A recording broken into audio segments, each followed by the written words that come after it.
This story begins with what was a very ordinary day, but suddenly a siren started to sound in the subway. The passengers inside were at first puzzled as to what was happening, looking at the red light. The main character decided that they were filming a movie here, because the creature standing in front of him looked like a doll. In front of him was a real goblin, holding an axe in his hands. That day he saw hell, because this monster was not alone, and with his relatives he attacked people. Everyone around him was screaming and begging for help, but the guy decided to call the police first. The rest watched in panic as the goblins killed innocent people right before their eyes. 3 monsters crowded over one man, continuing to beat the lifeless body with weapons. The main character could not calm down, because he knew what would happen next. Almost everyone on that bus wouldn't survive a minute because it was a real massacre. In addition, children and adults, without any exceptions, 80% of the population of Seoul will be destroyed. The only question that arose was whether he would be able to survive here, because unfortunately, the value of his talent as a player was 0.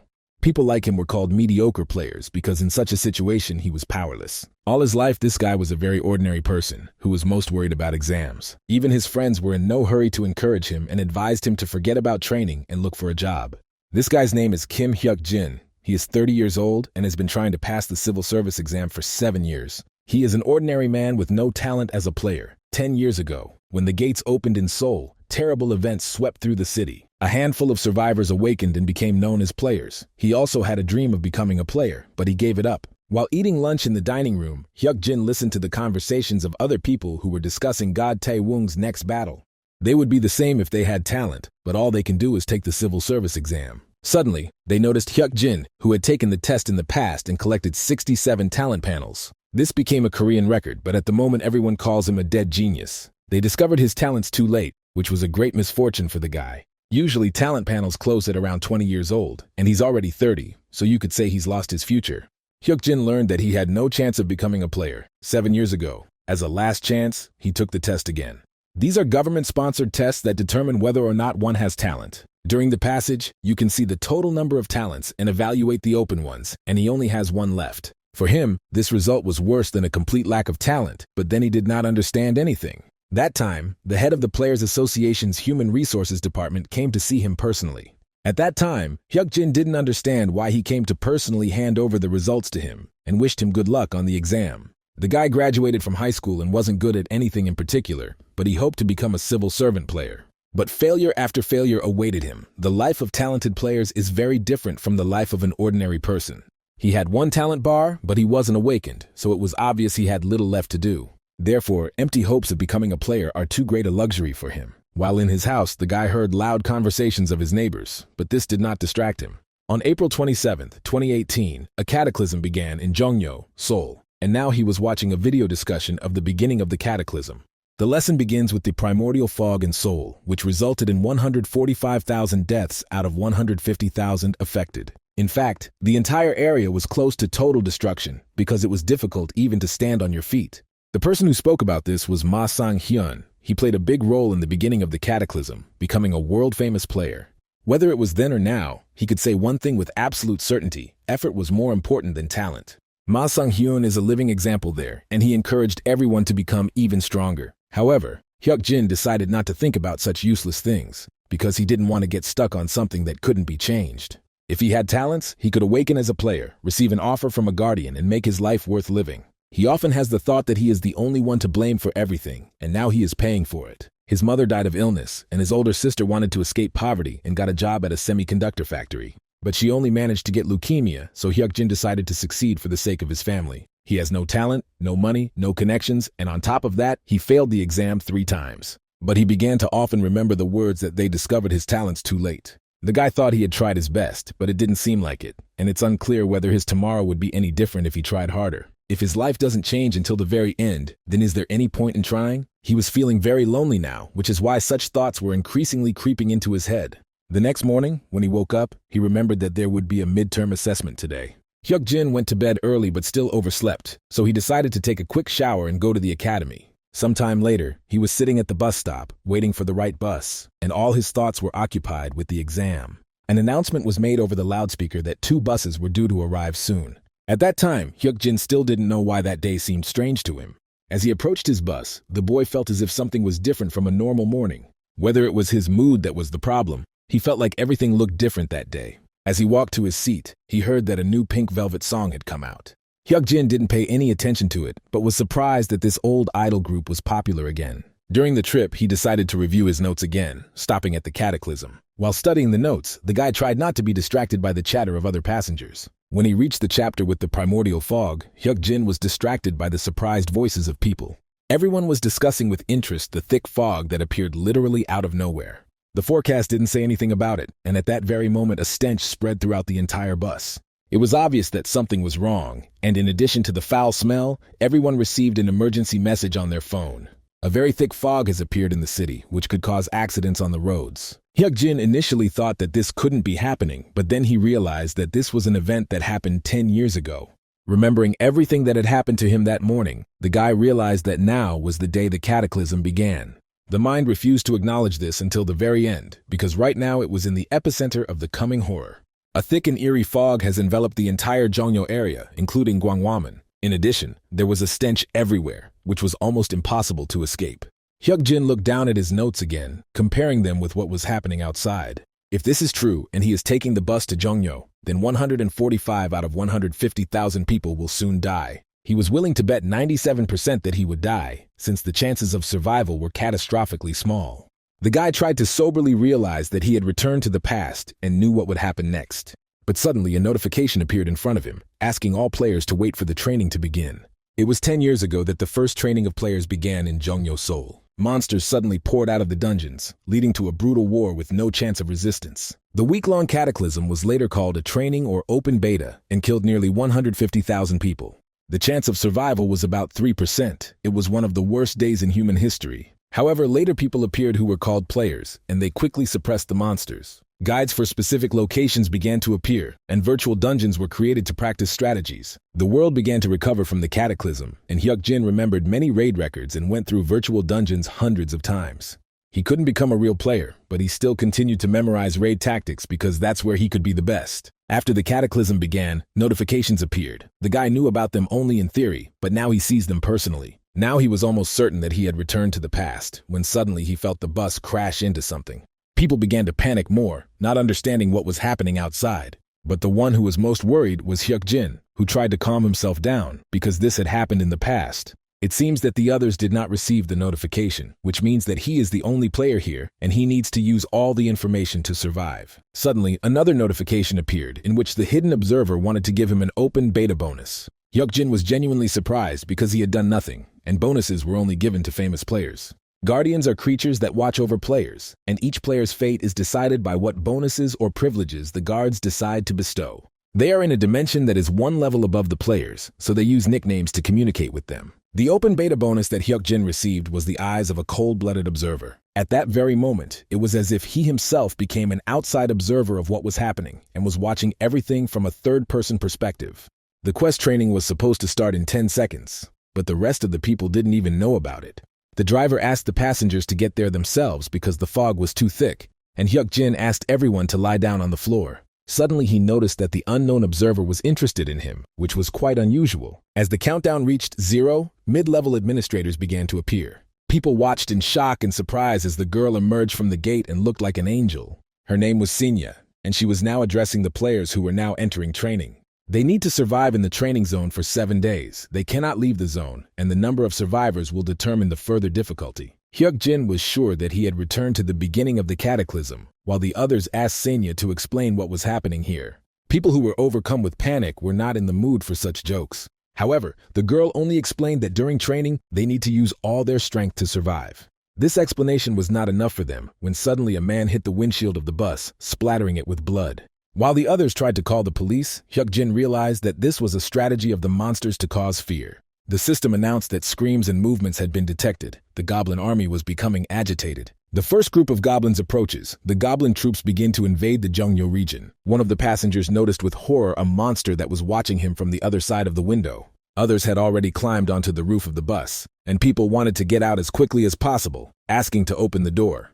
However, those who were most afraid did not want the door to be opened. There will be a massacre outside. They need to take shelter here, and they need to think about their chances of survival later. The strategy against goblin attacks was worth 10 years of fighting for the people. Fighting directly was a death sentence. And in 10 years, they won't be much of a threat, but it's unlikely that they'll be defeated in training. The goblins are several times stronger than a normal human, and they will soon break into the bus. Suddenly there was a loud noise, and one of the goblins managed to break through the door with a huge sledgehammer. The passengers decided it was time to run, but Hyuk-jin repeated that they should lie down and stay put. They were too scared, but they had to listen to the boys if they wanted to live. But the others did not share his idea, as they did not want to stay here when such things were happening outside. The guy realized that it was too late and they weren't going to listen to anyone anymore. Hyuk-jin noticed that an unknown observer was watching his actions with interest, and the status window and inventory opened for him. The current stats appeared before his eyes, and they were surprisingly large. He heard that even the King of Fists had an average of 9 during his training, but he had the lowest of 10. However, there was no time to be surprised, as the goblins continued to break into the bus. Within moments, they had already broken through, quickly approaching the first victim. The guy didn't even have time to cry out for help before 3 goblins lowered their weapons on him. People were dying one after another, and one of the monsters approached Hyuk-jin, who was lying on the floor, and began poking him with a club. Lying on the ground, the boy activated the effect of the Eye of the Cold-Blooded Observer. During the training, there are conditionally safe zones, one of which is located inside the bus. To complete the safe zone conditions, you must remain in place and not move. He was afraid that he might move and break the conditions, but he was able to endure it calmly. Most likely, it was the bonus that the guard gave him, and that was what saved his life this time. The guy didn't know why they gave it to him, but it would be easier to hold out. If his future knowledge is correct, the goblin's first attack will last about 10 minutes. The first 5 minutes they were searching and breaking into the bus, so be patient, there is not much time left. But suddenly one of the monsters came up to him and grabbed him by the head, rising from the floor. Hyuk-jin felt a tongue on his cheek, urging himself to endure it and not move. When suddenly a new notification appeared in which the brave Lion King wanted to give him a chance. The boy was surprised to recognize another guard who had sent him a power-enhancing elixir. An unusual bottle appeared in his hands, and the brave Lion King began to expect courage from him.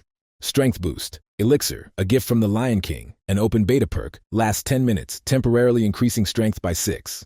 Hyuk-jin looked at the elixir with delight, which was already the second bonus he received. The player gains 2 stat points when they level up, and this elixir is equal to 3 level ups. If he decides to fight the goblins, he will have enough power to win. The guard also expected courage from him, thereby literally calling on him to fight. There were only a few dozen seconds left until the end. He could survive if he didn't do anything reckless. But suddenly, the brave Lion King asked for a deal from a mid-ranking administrator. Senya suddenly appeared in front of the boy, announcing that the guard had asked to change the conditions of the training zone. Hyuk-jin didn't like this, because among the many guards, the brave Lion King is notorious. He imposes on players a reckless courage, a useless spirit of passion, enjoying the cruelty and suffering of others. Now he was literally doing everything to spur the guy on into a senseless battle. Given his character, he will definitely want to remove the safe zone. Senya made a deal with him, so the safe zone will be cancelled in 30 seconds. But if the guard forcibly changes the training settings, then the player should receive appropriate compensation. The guy decided that they were asking him to shut up and be content with the elixir, which is not quite according to the rules. They can't just ignore the rules, especially when his life is at stake. The unknown observer was surprised by his words, but the brave Lion King remained silent. Senya was surprised that he mentioned the laws, because they only learned about them 7 years after their studies. She tried to find out how he knew about this, since there had been no mention of it anywhere recently. However, it didn't matter now, because players weren't obliged to explain their game. They had already spent 10 seconds on this conversation, and that was a significant amount of time. She spent 10 seconds of it in the safe zone and needs to make up for it. Senya continued to look at him in surprise, but this player was absolutely right. According to the laws, the actions and safe zone will be extended by 10 seconds after the end of their conversation. The change in training settings will also be compensated, and so the guy received an iron sword and lubricant for it. Unfortunately, that was all his compensation for changing the script. But he decided to be content with this, because he managed to get at least something to defend himself against the monsters. I even had to mention the laws to gain a few dozen seconds, and the first attack of the goblins was over. Hyuk-jin watched carefully as the monsters walked away from the bus. Their conversation allowed him to wait until the wave ended, and he was able to survive, avoiding the battles. The brave Lion King was deeply disappointed, but the boy only insulted him mentally. Then he noticed the bodies of fallen people in front of him, which made him feel sick. Hyuk-jin had to pull himself together and focus on survival, because training was a whole week of hell. If he wants to survive as long as possible, he must first find food and water. He studied here for 3 years, so he remembered the local geography very well, but he needs to move quickly. To avoid finding yourself in a hopeless situation again, you need to act quickly and decisively. Outside, a real apocalypse was unfolding. Some people were asking for help for the wounded. Hyuk-jin was sure there must be other survivors here, but he had trouble getting his bearings because of the fog. In fact, the bus was the only landmark, so it was best to avoid confrontations. He feels calm even though he is surrounded by corpses. Maybe it was all about skill. Suddenly, the guy noticed a hand sticking out from under the car and decided that he almost stepped on one. But suddenly a female voice was heard from there, asking him to help her. On the other hand, he noticed a goblin, although they should have disappeared after the first wave. Suddenly, the goblin rose to his feet and grabbed the girl's leg, holding a sharp knife to it. The girl begged for help because she really wanted to see her mother. Hyuk-jin realized that there was a child in front of him, although he did not notice the situation at first. But she's still not hurt. Even though the goblin tried to cut her, it's impossible. She also got the open beta bonus. Now she was screaming not from pain, but from fear, and the goblin was strangely focused. Suddenly, Senya informed him that although it was a child goblin, even he would be difficult to defeat on the first level. If she is telling the truth, it is even more impressive that the girl was able to survive. She didn't notice because of the panic, but such a tank talent is not lying around on the road, and even the King of Fists is not capable of such a thing at level 1.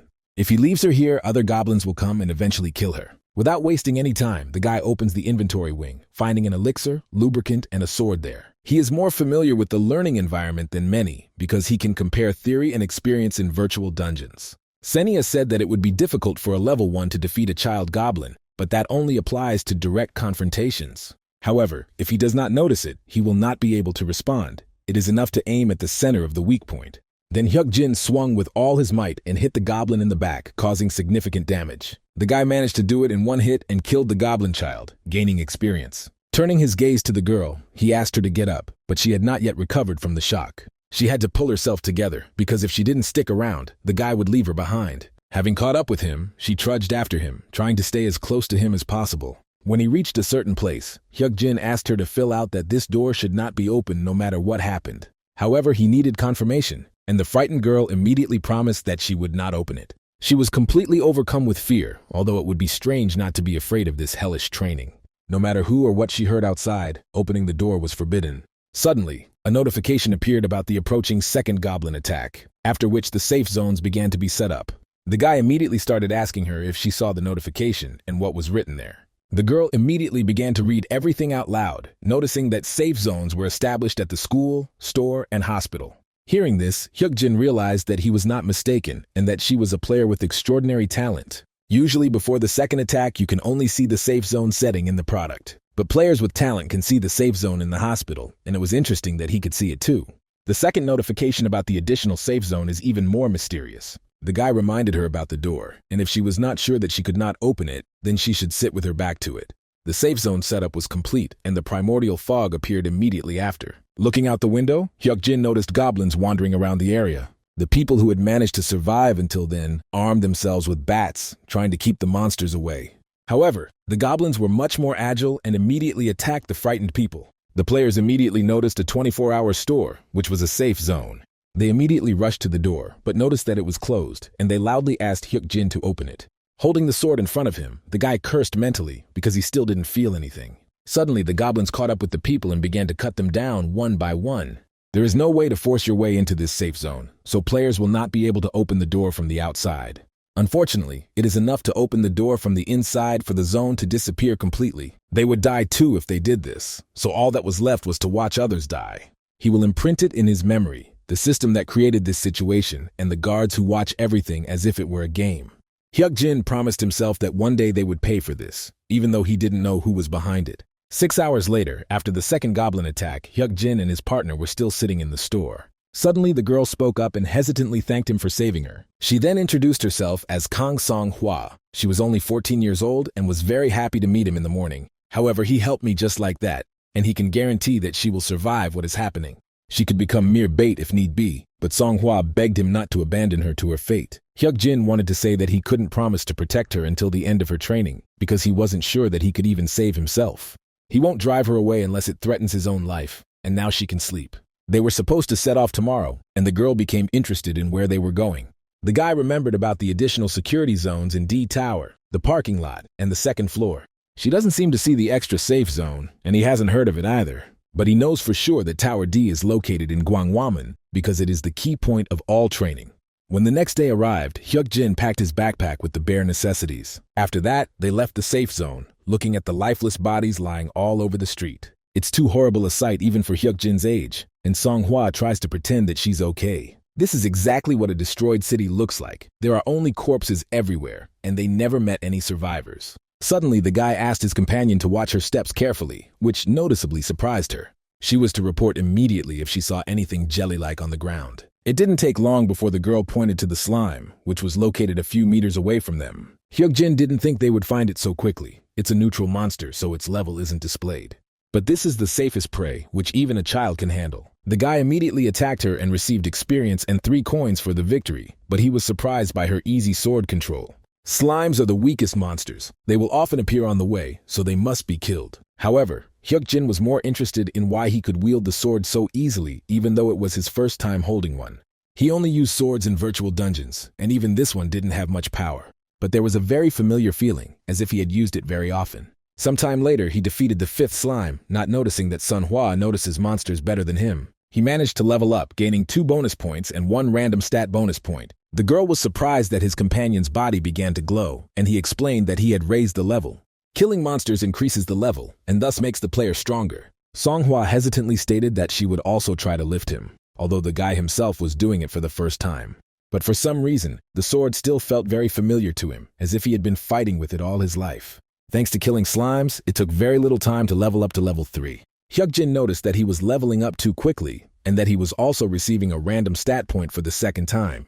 Soo-hyun-soo, who was called the one who had undergone training, mentioned something like this in his notes. Bonus points existed, but even he had a hard time getting them, and Hyuk-jin had already received them twice. He immediately remembered his retest as a player when he was told he had no talent. The talent panels opened when he returned to the past, but he was sure they were closed at that time too. It can be an early bloomer, a player that shows maximum growth only at the beginning. It was very close to the truth, but it was even better because it could be used wisely. The guy survived, reached the 3rd level, and also attracted the attention of several guards. If he is truly an early bloomer, he will have a chance to achieve his goal after training. In 3 years, a disease cure potion will appear on the market, but it will cost 1 billion won. However, the price didn't matter, because this potion would help cure my mother. So you need to survive and start collecting money to change the past and save your loved ones. On the way to Tower D, they continued to kill slime, and the guy managed to level up to 5. At first he was surprised by the bonus points, but then he discovered another important aspect of the system. After level 5, you can create parties, so he immediately sent an invitation to MANHUA.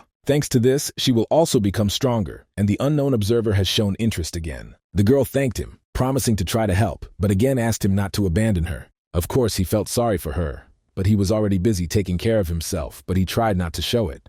Hyuk-jin asked her to show it with actions, not words, so that they could both survive. However, that monster is waiting for them in Tower D, and he won't be able to protect MANHUA in the fight with it. Protecting someone at level 5 even sounds funny, and in his case, he's not even sure about his own safety. For some time, they did not encounter any monsters at all, which is why they covered quite a long distance. But suddenly, MANHUA pointed at a monster she had never seen before. It was a level 3 city fox. It looks like a neutral monster, but it has a passive ability that provokes nearby monsters to attack. It would have been better to quietly bypass him, but MANHUA paid close attention to the ability of provocation. At that very moment, several city foxes surrounded her and began to hiss threateningly.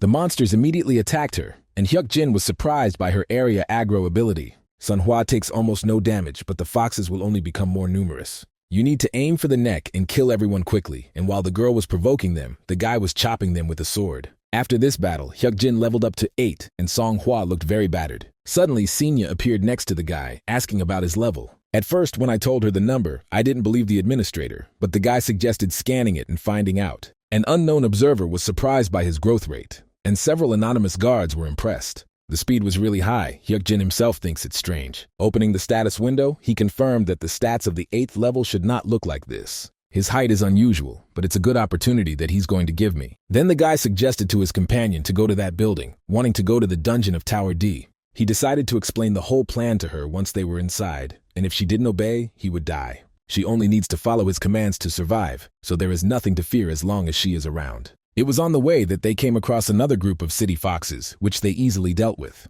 Hyuk-jin gave MANHUA the old iron gloves they got while hunting. The preparations were complete. All that was left was to follow the plan, and now it was time to go inside. The training dungeon required level 5 to enter, but they already met the requirement. Suddenly, the world around them became distorted and they began to be transported to another location. They entered the training dungeon, finding a bunch of goblins and foxes in front of them. The monsters immediately turned their attention to them, and the guy asked his companion to do everything as they planned. They disbanded their group and decided to start with the goblins, as they were the most dangerous of all. MANHUA was the first to step forward, provoking all the monsters nearby. Unlike high-level dungeons where every monster is aggressive, there are neutral city foxes here. If you only attack goblins, the foxes will not attack first, which increases the survivability of players. The guy was surprised that MANHUA was doing even better than he thought. He decided that she was some kind of genius. Goblin attacks do not harm her in any way, thus exceeding all expectations. Once they were done cleaning up, Hyukjin suggested that she take a little break. A mini-boss will appear soon. It comes when all the goblins and foxes on the first floor are killed. After the break, the girl had to finish off the others so that they could move forward.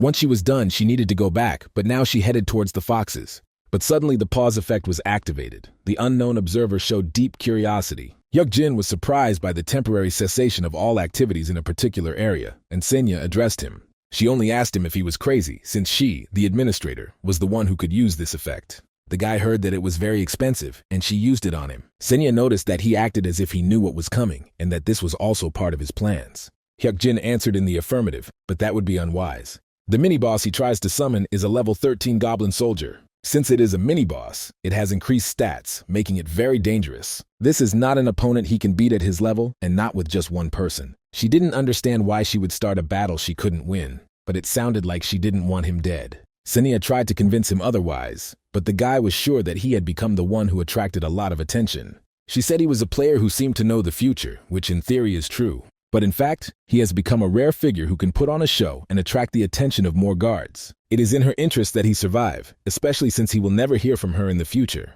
Senya couldn't even come up with an excuse, which means she doesn't know how to communicate at all. This means that she is such a bad administrator that she will be destroyed before she gains any notoriety. Hyukjin decided to tell her the whole truth because she really doesn't know how to take advantage of the situation. If she wants to better entertain the guards, then after a pause, she should say that Hyukjin won't be able to defeat the goblin soldier.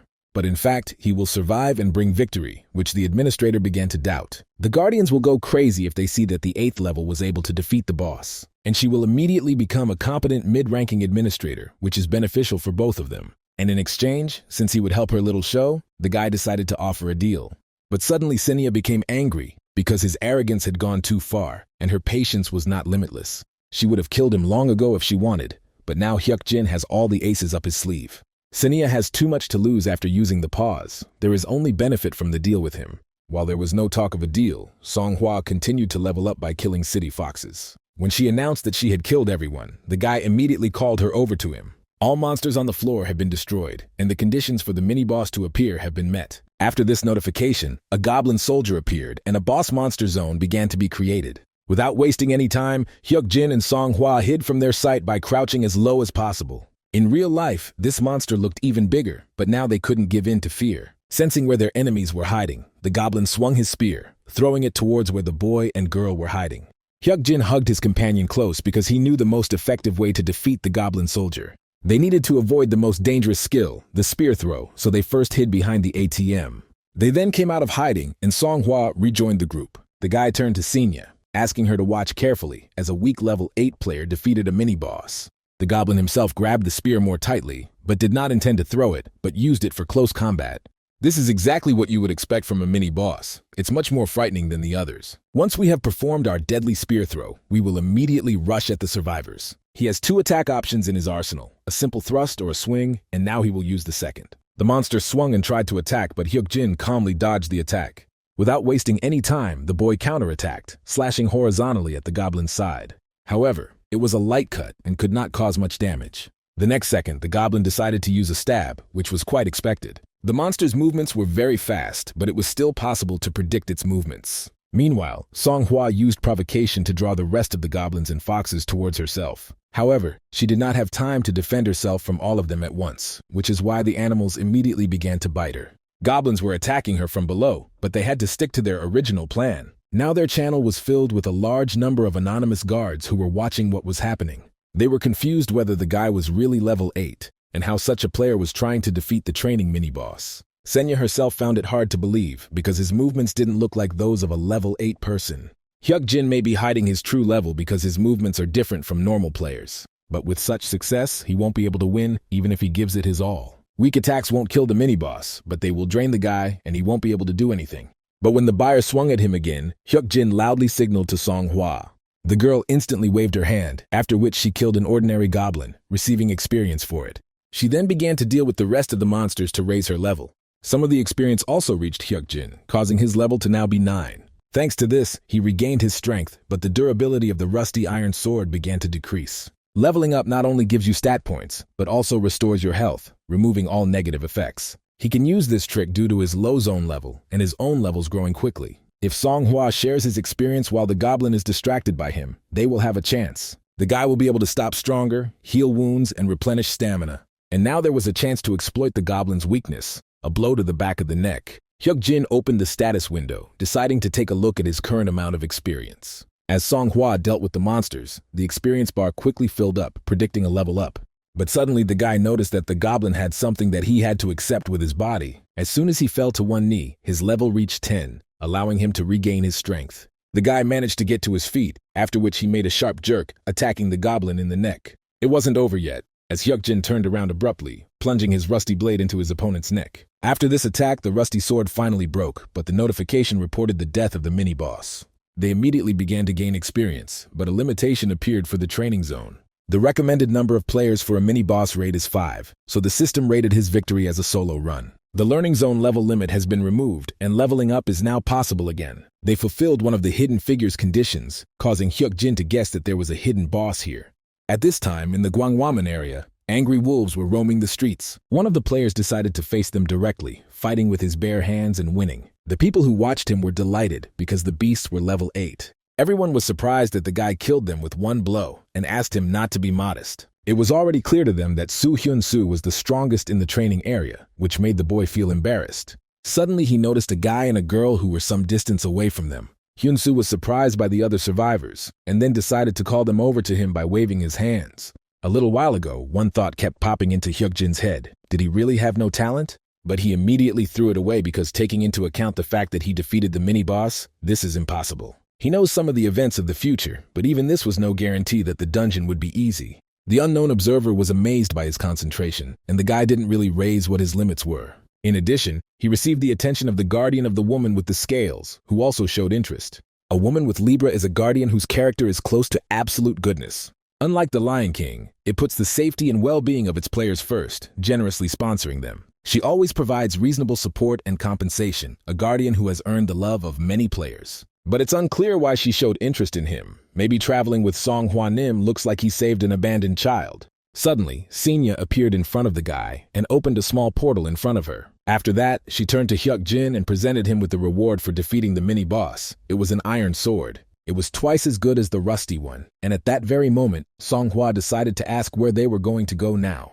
Now they had to go to Cheonggicheon to kill as many city wolves as possible. Normal wolves are around level 7, the leader is level 9, so they can easily deal with them. Song-hwa wondered how he knew all this, but Hyuk-jin explained that he heard it from someone, but Senya did not believe his words. He originally planned to stay in the safe zone until the King of Fists attacked the second floor of Tower D. Completing this dungeon affects the entire training area, but they only cleared the first floor. This will ensure that all survivors will be able to survive until the end of the tutorial as long as they remain in safe zones. However, his new goal goes beyond simple survival, and raising money for his family doesn't seem so out of reach. Whether it is a talent from the skills he has acquired in training or one that has always been with him and he uses every opportunity. And now, when Hyun-soo met them in person, he was surprised that they were able to survive. Hyuk-jin didn't expect that they would meet so soon, but he personally recognized the guy, even though it was his first time seeing him. Hyun-soo will later be in the top 8 famous players in Korea, but now he looks a little simpler. He had already managed to save so many people, so it was not without reason that he was given the title of trained. Despite the difficulties, Hyun-soo smiled kindly and invited them to join the group. As one big team, they would have a better chance, so he extended his hand to Hyuk-jin.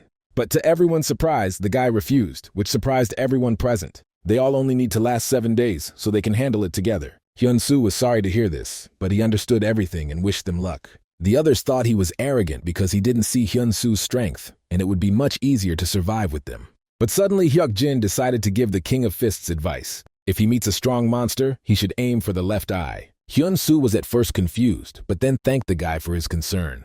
When she and Song-hwa reached Cheonggicheon, the girls wondered if those people would be able to handle it. The guy answered in the affirmative. but now they would be better off worrying about themselves. Even though he said this, he understood that those survivors might face problems. According to the memoirs of the King of Fists, Hyun-soo and about 10 survivors will enter the dungeon of Tower D. They will deal with the first floor, try to capture the second, but an unexpected enemy will appear, who will kill most of the group. By the end of the battle, only Hyun-soo will remain alive, and he will receive the title because he will be the first person to clear the tower's dungeon. In his memoirs, trying to clear the second floor was the biggest mistake of his life, but this time, things could turn out differently. Hyuk-jin can't join them because it's too dangerous, and at that moment, Song-hwa discovered monsters ahead. Hyuk-jin praised the girl's keen eyesight and decided to deal with the wolves as soon as possible. Song-hwa used the provocation and then rushed into battle first, swinging her bat. The guy followed suit and went on the attack, but his goal was not to complete the training dungeon. He needed to remove the level limit. I took advantage of the moment to raise the level above 10. They killed the wolves one after another, gaining quite a lot of experience points. Against wolves, a bat was much better than her fists, and Song-hwa was glad she took it. When they finished, the system announced that Hyuk-jin was the first to reach level 11. For him, this was expected, because it would be difficult for others to even reach 10. He received a title for his achievements and was now a pioneer, for which he would receive 20% more experience. The guy had never heard of such a thing and didn't know that it was possible to get more than just the title of having completed the training. Last time, no one removed the level limit. They didn't fulfill the conditions, so they couldn't even know about it. Song-hwa looked at the thoughtful guy in surprise, but he suggested that they move on. Senya, who was watching him, agreed with the guards because she was also thinking about it and decided to check everything out. The next day, the couple reached a safe area in the hospital while the administrator watched over them. Hyuk-jin noticed Senya's nervousness and assumed that she was angry. Yesterday, she decided to ask what title he received, but the guy was not going to talk about it. The guards can't know the players' titles unless you're told, so they keep putting pressure on Senya. And it's probably hard, but he has no reason to talk. It's better to keep the guards interested. They have to go to Cheonggyecheon today and tomorrow too, so as not to fall behind the plan. At the same time, near Gwangwamun, Hyun-soo decided to say something to his group. They have already heard that there is a dungeon nearby, and they do not know what danger may lurk inside. But after the world changed, Risk began to give a greater reward, which could make their lives easier in the future.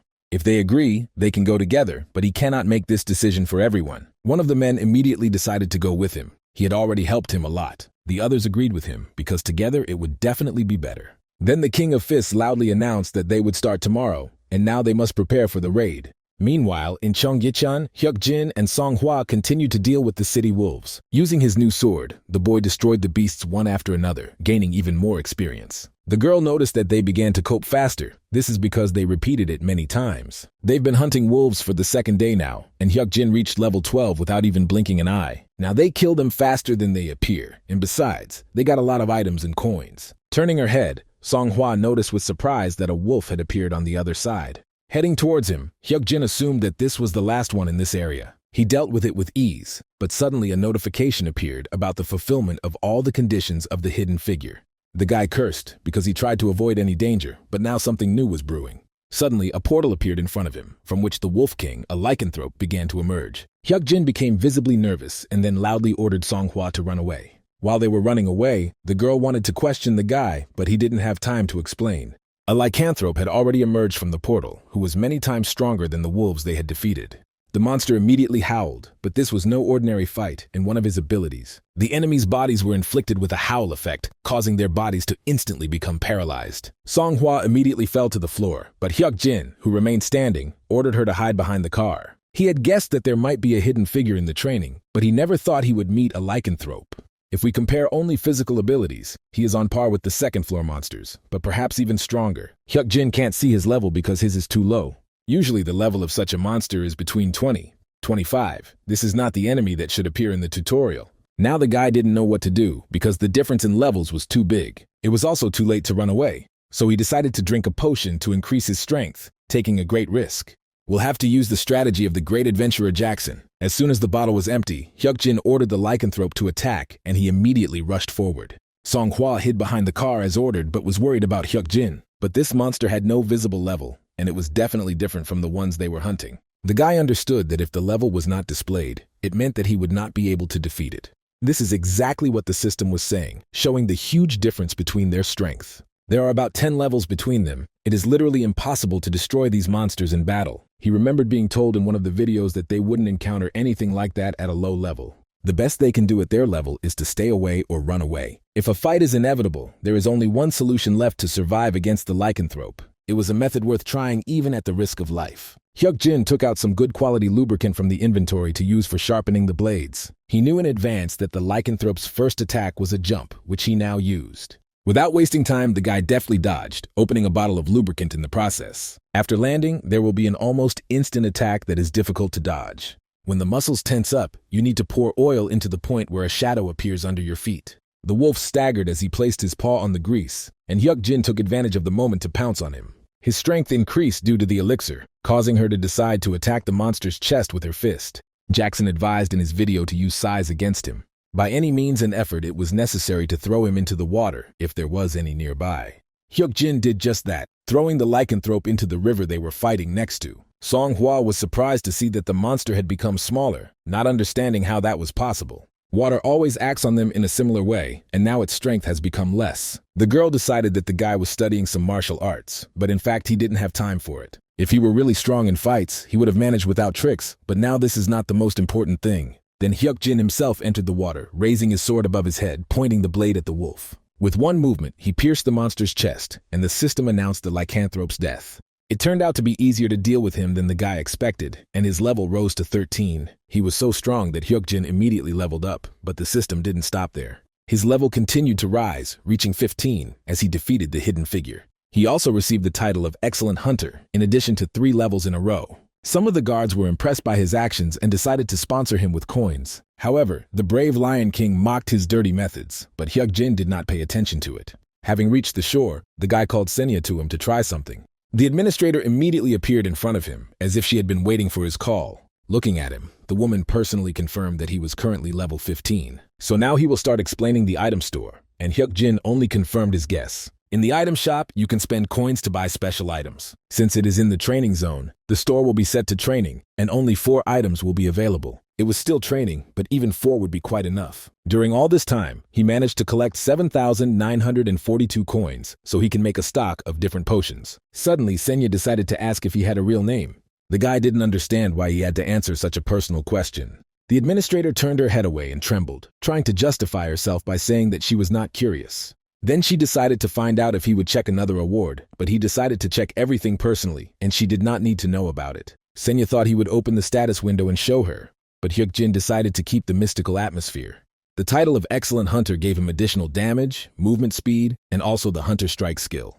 This title is for low-level, unintelligent monsters, which can be very useful in training. After checking, the guy turned to Songhwa, advising her to get ready to leave. Now their path lay in the dungeon of Tower D, 2nd floor, where they defeated the goblin. The girl remembered Hyuk-jin mentioning that the 2nd floor was much more dangerous. The guy confirmed this because there is a monster there that is much stronger than the goblin soldier. Meanwhile, in the tower itself, Hyun-soo was surrounded by the bodies of his dead comrades. He stood in a fighting stance in front of the huge goblin, not understanding how it was possible to defeat him.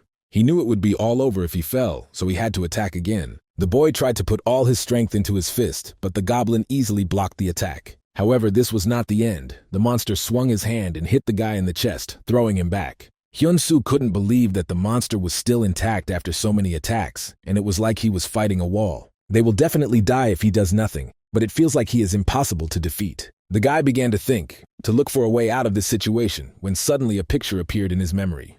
Hyuk-jin gave him advice to aim for the left eye of the monster, which would seem too strong. Hyun-soo immediately shuddered when she remembered this and decided to try the idea. But as soon as he wanted to move, the goblin tried to attack him again, but without success. However, the second attack was successful, and the monster's fist hit the guy right in the face. A couple of his bones were already broken, and Hyun-soo was increasingly doubtful that he could defeat him. But suddenly a new player entered the boss area. Escape from the boss area is possible within the next 10 seconds. After quickly assessing the situation, Hyuk-jin immediately realized what had happened. The training boss was already here. There are many seriously injured, but they are still alive. Hyun-soo also seems to be unconscious. Hyuk-jin opened his inventory, taking out several weak healing potions. But as soon as he did, one of the players regained consciousness and advised the pair to run away. After 10 seconds, they won't be able to do this, and the monster will kill them if they stay. Hyuk-jin handed the potions to Songhwa and asked him to distribute them among the people. While he fights, the girl should tell the others to stay put and not move. However, the man could not calm down and again asked him to run away and save himself. Tam was sure that they would die if they stayed here, but Hyuk-jin no longer listened to him. He watched the second-floor boss carefully because no one knew him better than he did. This monster had a red name, like a lycanthrope, so it would be difficult to defeat. They are famous for their survivability and endurance. The magic troll has a boss boost and resistance to physical attacks. This monster took almost no damage from melee attacks, making it a serious opponent for Hyun-soo. However, Hyuk-jin fought with a sword and also knew his opponent's weak point. In exchange for his immense power, his attacks become slow, giving him time to maneuver. There is no special strategy against the troll, and only constant attacks will work. Therefore, the guy began to quickly dodge the monster's fists, simultaneously leaving wounds on him with his sword. The king of fists he knew was able to kill the troll and gain the title of trained, because Hyun-soo didn't let him recover and kept damaging him non-stop. Songhwa, who was handing out potions, also stared at the boy, along with the other player, watching the battle. Now the guy saw the trajectory like this, and he can dodge it, because he invested a lot of points in agility. Fatigue could be removed with potions that he bought from the store, which made the task much easier. If Hyuk-jin is careful with it, it should be able to finish him off without much trouble. So right now she decided to have a real battle of attrition. The other players who had already regained consciousness couldn't understand how Hyuk-jin was able to stand up to the troll. The fight had been going on for about an hour, but thanks to the potions, the guy continued to stand on his feet, inflicting wounds on the boss. The man who originally asked him to run away thought that Hyun-soo was a genius, but this guy is much stronger. Hyuk-jin drank another potion, but he knew how damn difficult it was. He had been chopping the monster for almost an hour, and it was still standing, but now it was staggering, close to the limit. The previous one would never have thought of getting involved in such a dangerous fight. But that's in the past, and now civil servant Kim Hyuk-jin will become player Kim Hyuk-jin. Now he needs to concentrate, because there are about 15 minutes left until he has a chance to finish everything. But suddenly the brave Lion King wanted to help him by using the gift of outstanding strength. The power of the next attack increases by 100%, but Hyuk-jin didn't like that he decided to do it now.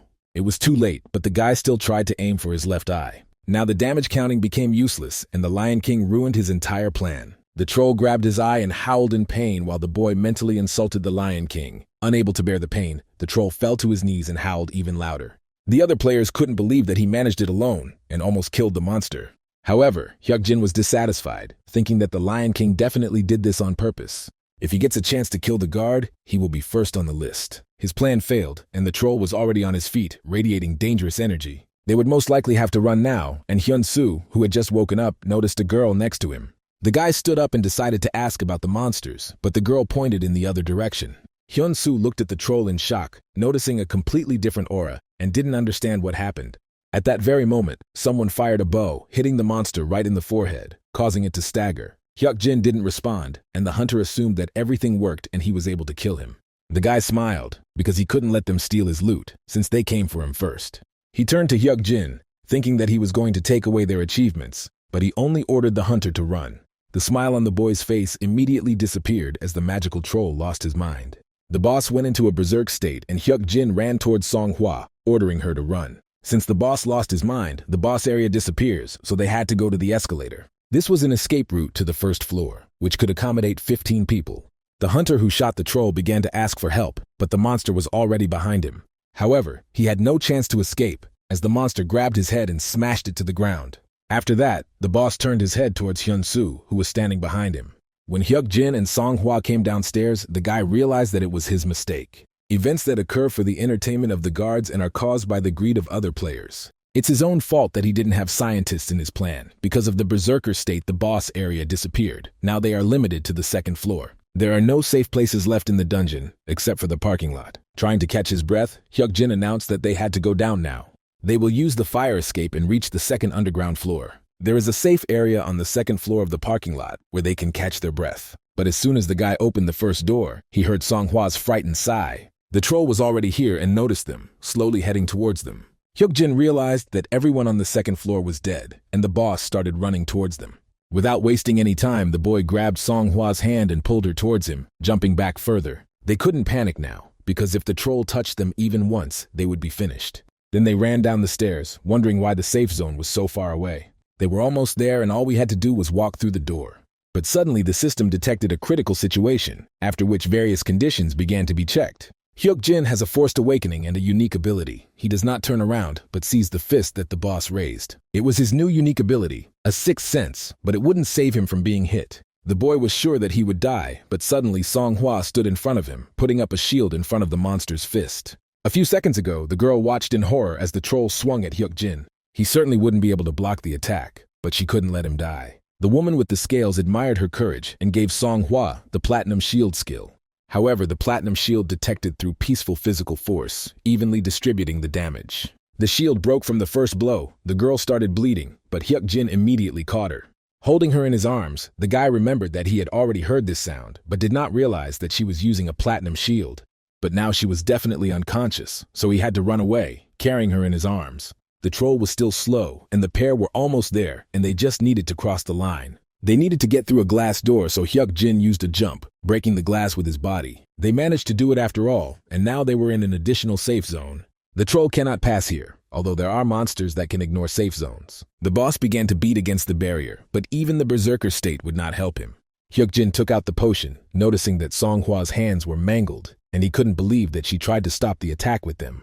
He didn't know when the girl had managed to get the skill, but he saved her. The problem was that due to the distribution of damage, her brain could have been damaged. The boss's shouts angered him, because judging by how quickly he entered a berserk state, he had almost no health left. Hyuk-jin watched closely as the monster suddenly began to howl in pain.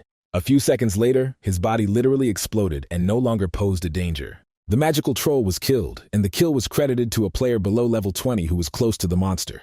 At that very second, Senya appeared next to the guy, indicating that the murder was his. The training quest disappears due to the death of the training boss, so the training quest was completed. Further difficulty will be determined by the number of survivors, and the survivor count test has begun now. There have been 587 survivors found so far, causing the difficulty to be set to low. Looking at the empty bottle, Hyuk-jin noticed that the number had not changed from last time. He didn't understand why it hadn't changed if he and Songhwa had survived. After that, Hyuk-jin received the system-wide award and was also supposed to receive an individual award.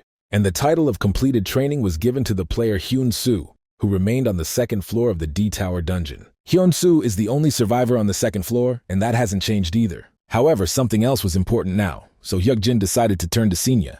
He reminded her of the deal and suggested that she make it right now.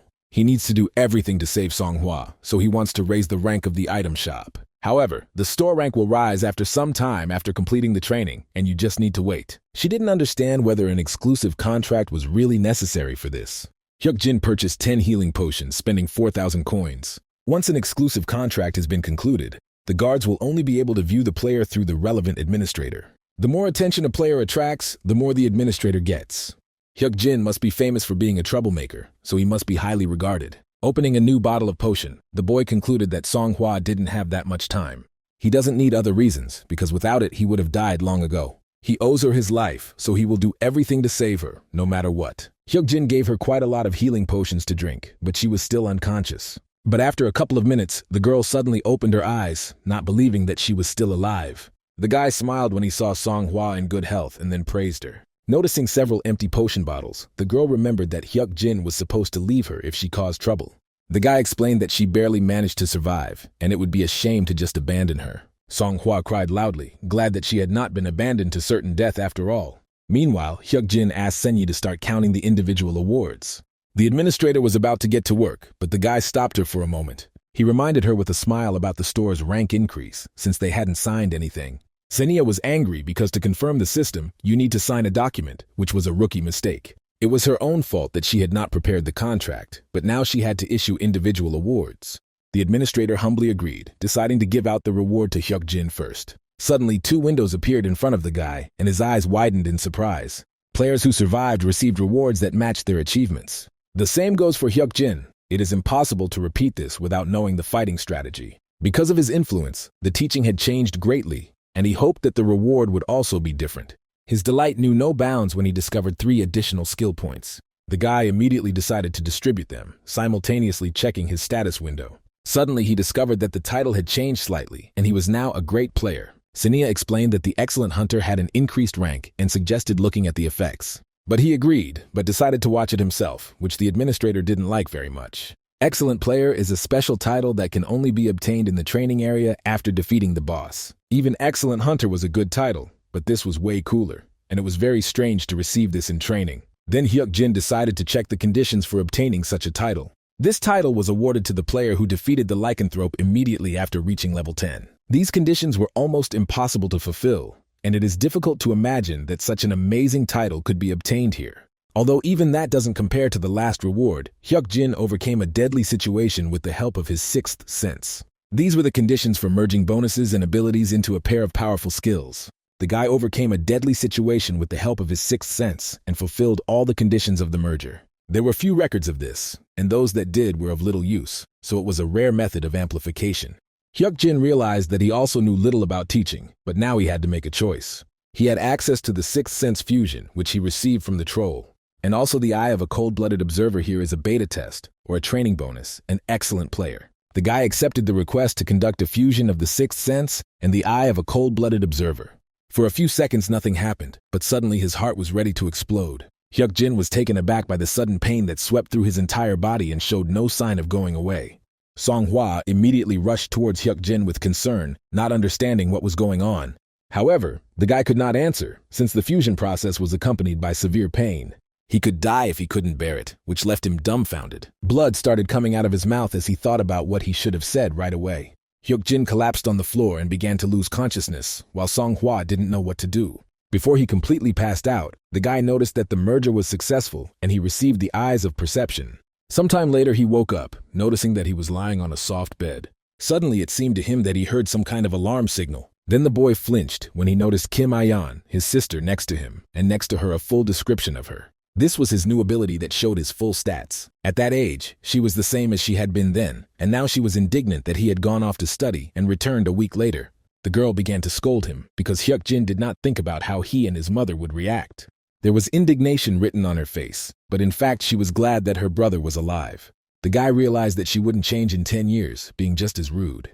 When Kim Aong went out into the corridor, he mentally asked his brother if it was right to make them worry like that. Opening the status window, Hyuk-jin realized that the fusion had ended when he lost consciousness. Then he heard his sister crying because of her new ability, and he apologized because he didn't want to make her cry. But now Kim Aong won't have to go to the factory for him, and he will be able to help his mother. They would be able to live as a family, and at that very moment, his mother entered his room, barely holding back her tears. But before she could touch his cheek, Songhwa instantly flew into the room, bursting into tears. She rushed into his arms because she had already thought that he would die. Hyuk-jin went back in time, went through 7 days of training, a terrible event that was remembered even after 10 years. In this hell, where talent and luck are tested, he was able to survive. In addition to this, the guy received abilities that he could not have imagined. Sometime later, a strange gate opened near Seoul Station. While the other people ran away in fear, Hyuk-jin and Songhwa headed forward. A month has passed since the disaster that occurred in Jeonnyo. Out of 150,000 victims, only 5,000 people survived. Then in Seoul, an anomalous phenomenon occurred, also known as learning, but the shock of those events has not yet subsided. Many people live with great mental pain because they have lost their loved ones and neighbors. The news expressed condolences to all the families, and on the occasion of the memorable training incident, they decided to invite a special guest. Having undergone training, even in hellish conditions, Hyun-soo led and helped many people. According to survivors who met him, he played a key role in the incident. He killed the goblin or wolf monsters that had caused great damage with his bare hands. Hyun-soo saved a large number of people who could have died, and was also awarded the title of having completed training. However, the guy couldn't get Hyuk-jin out of his head, who was a real hero, so he said that he was just lucky. In fact, he was not the hero of the training and only took all the credit for it. But for the society, as well as for the leader, everything was obvious, and it was he who was the hero of the training. However, Hyun-soo was sure that this was not immodesty at all. There was a boy and a girl there. Compared to him, he is a player of a completely different level and would have died without his help. He couldn't check it now, but he was absolutely sure that Hyuk-jin had survived, and he promised that he would repay him for his help. A small gate appeared at the second entrance of Seoul Station on June 7th, and it leads underground. The frightened people realized that the monsters would come again and began to run to a safe place. Songhwa assumed that they were going to go in there, and Hyuk-jin answered in the affirmative.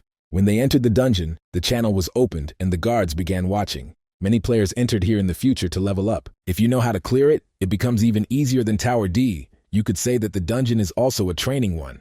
Hyuk-jin reminded the girl of the words he had spoken earlier and then led her forward. Suddenly, the guy heard a voice behind him recommending at least 7 players. It was Senya who decided to warn him as a mid-level administrator. The manual says that you need to take at least 7 people into this dungeon, and it is dangerous for 2 people to go through it. So she asked him to come back and return with the group so as not to put himself at risk. But despite her words, Hyuk-jin moved forward, leaving the safe zone. He then turned to Senya, reminding her that he had to show her and the rest of the guards his game.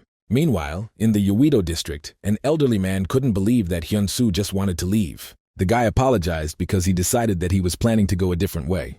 Their company was far from the weakest, and he had passed the selection, but now they were sorry to hear something like that. Walking around the city, Hyun-soo noticed how much the world had changed in such a short time. Weak slime-type monsters appear even outside the dungeons, which frightens ordinary citizens. Player items have already been rated, and they have started to sell. The fastest way to adapt is to follow the player's path. Suddenly, he heard a guy telling his girlfriend that he better get out of there as quickly as possible. The same gates as the one in Jongno appeared at the station, and this information immediately made Hyun-soo nervous. Apparently, the Seoul Station dungeon has opened, the first dungeon after the training. Neptune, a mid-ranking administrator, suggested that the guy try to go through this dungeon, reminding him of a team of 7 people. Suddenly, he noticed that 2 had already entered, so they needed to find 4 more. The dungeon will collapse if not cleared for a certain amount of time, and monsters may break out. Meanwhile, Songhwa was surprised by what she saw around her, and Hyuk-jin suggested that she look where she was stepping. The underground of Seoul Station is a dark cave, damp and cold. There will be no danger in the first half, but the guy still activated the Eye of Perception. Then he noticed with surprise that Songhwa was already level 15, and it was clear how strange it was. Suddenly, the girl turned her attention forward, noticing that the road was splitting. This meant that they had come to a crossroads of 7 paths, which would slow down their further journey a little. Each of the 7 roads leads to caves where you can get different items, which is why it is recommended to take 7 players. When a person steps on each magic circle, a path of surmountable difficulties will open for 7 players above level 10. Whichever path you choose, the probability of dying is very high because there are only 2 of them. These were exactly the thoughts that Senya had, but Hyuk-jin thought differently and asked Songhwa to wait for him here. The guy confidently walked forward, after which he stepped on one of the slabs, activating Nephorus's road.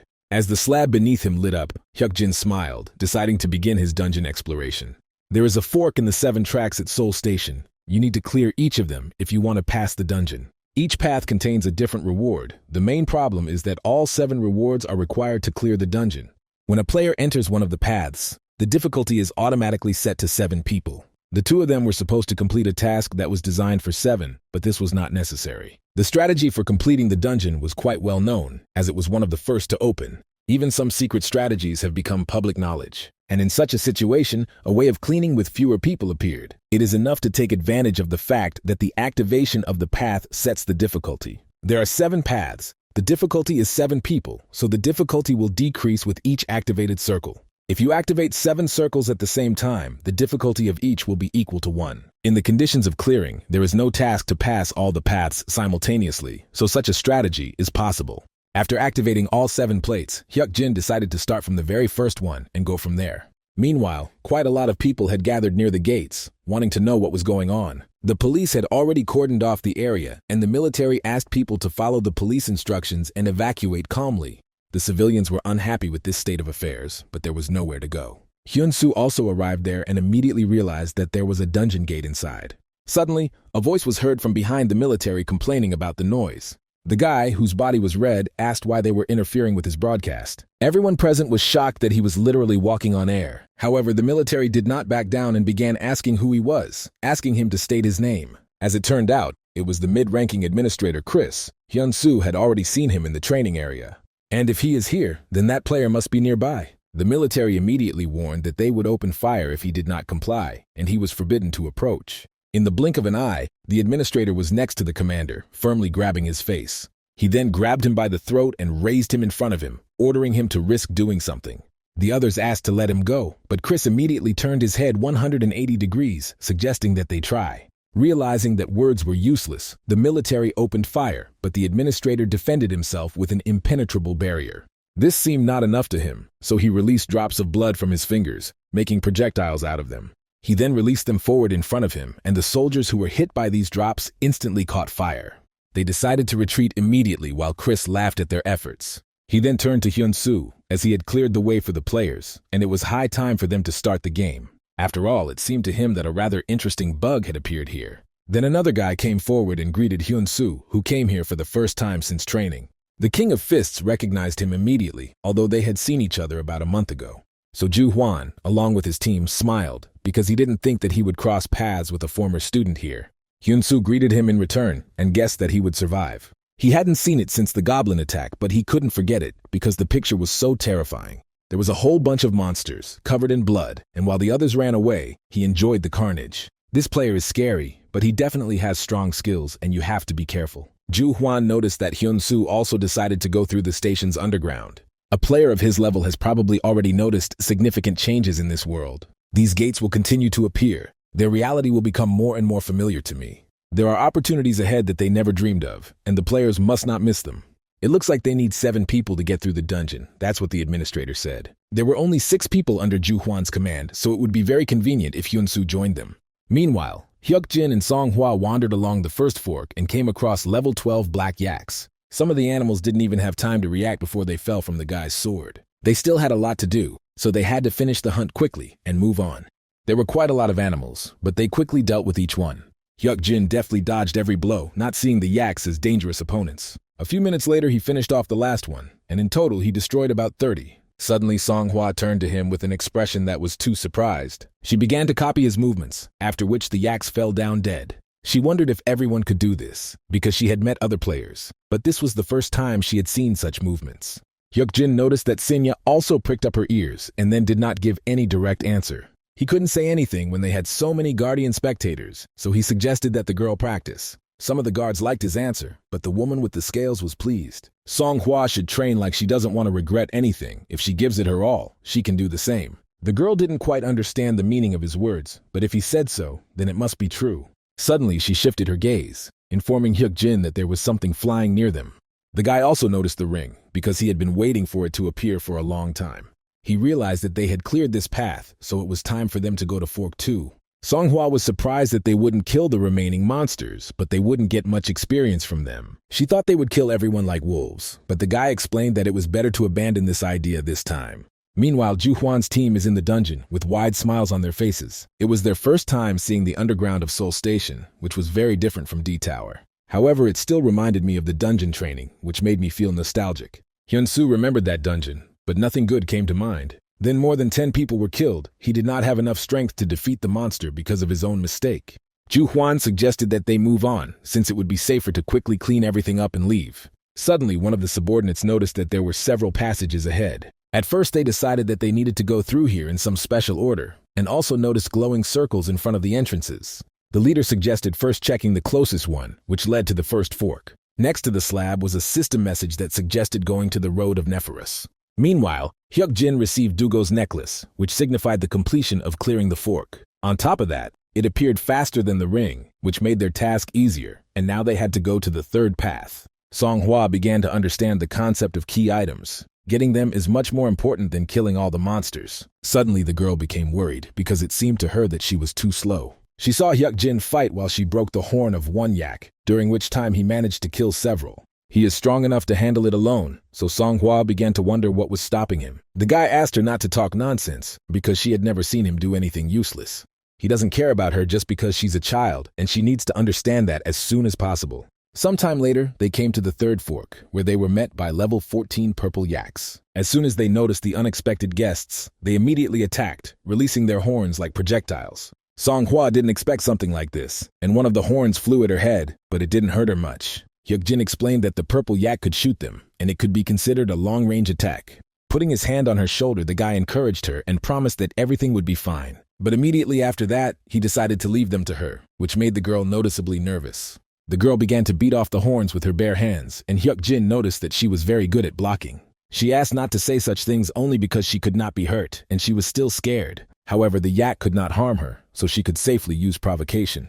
At that very moment, Song-hwa activated her skill, causing the nearby yaks to head towards her. Several horns crashed into her, but then there was silence, which surprised Song-hwa. She noticed that the yaks simply dropped dead, and she began to gain experience. Hyuk-jin explained that the purple yak dies if both horns shoot out. At that very second, the thing they needed, Daranshi's bracelet, appeared in front of them.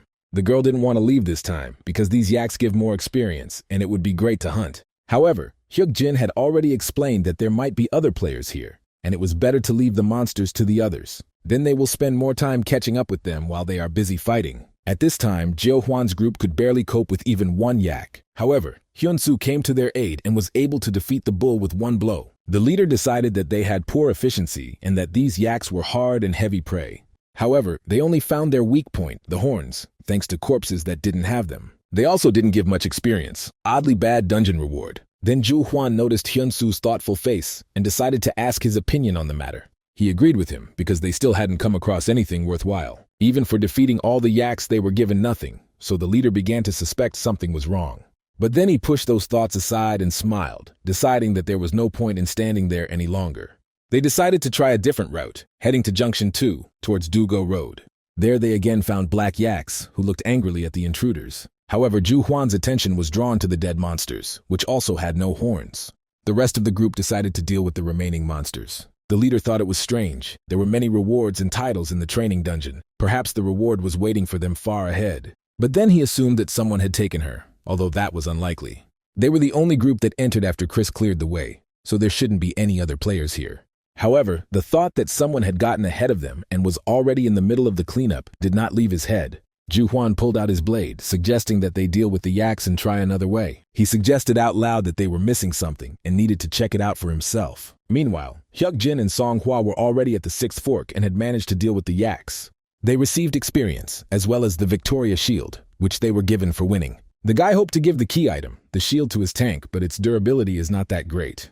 During their journey, they also managed to collect Athena's necklace from Fork 4 and Zenith's club from Fork 5. At this point, they had gotten the Victoria Shield from Fork 6, but that wasn't the end of it. Only the key item of the last path remains, then they will be able to clear the dungeon. So far, everything looks good, so they are forced to move on. It took them some time to get back and reach the final path. Suddenly, Songhua raised her head and noticed a group of people, alerting Hyuk-jin. Zhu Huan's group also noticed the other players, but their presence surprised Hyun-su the most. His face twisted for a second when he recognized the couple, because he didn't expect to meet them here. Hyuk-jin knew they would be caught, but it happened much later than expected, so he decided that they were newcomers.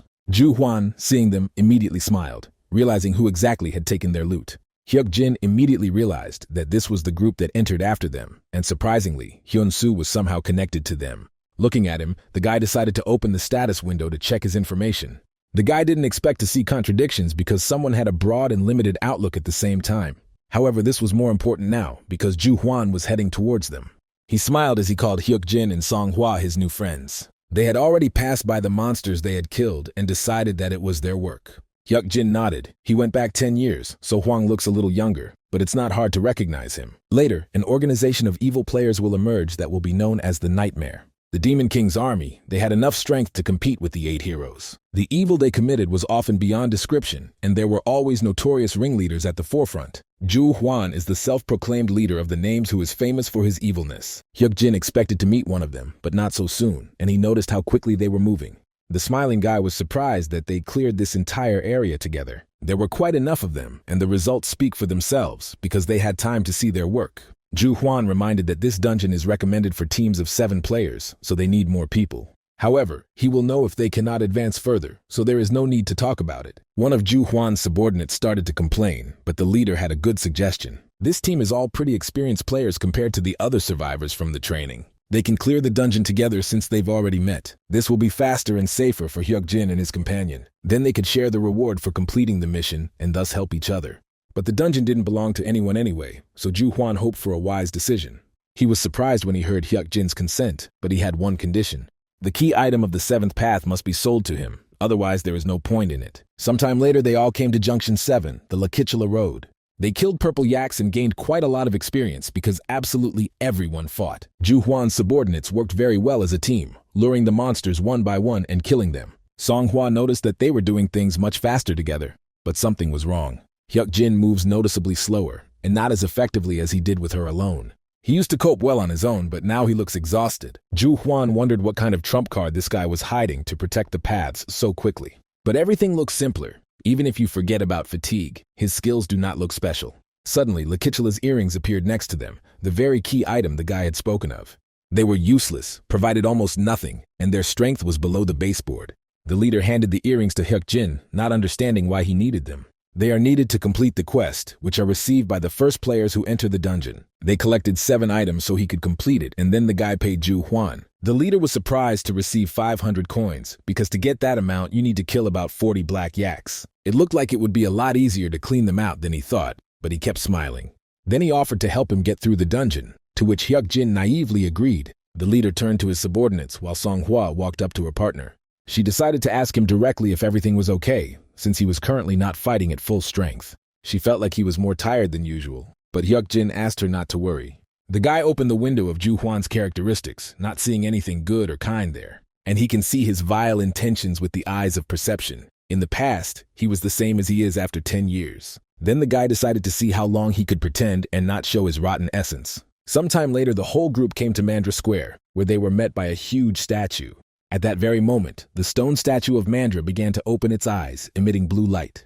This area appears after the 7 paths are cleared. It was called the Final Destination. This name came about because no one knew how to complete the Mandra statue quest. Suddenly, the statue spoke, declaring that only the worthy could stay and asking them to leave.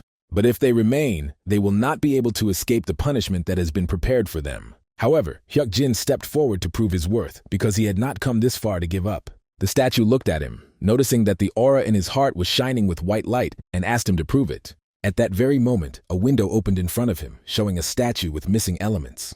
It was a test from the Mandra statue, and he needed to pass the test to complete the dungeon. If the test fails, the subject's heart will be destroyed, so care must be taken. During the first part of the test, Hyuk-jin opened his inventory and took out 7 of the items he had obtained. He donated all the jewelry, filling in all the missing elements on the body of the statue.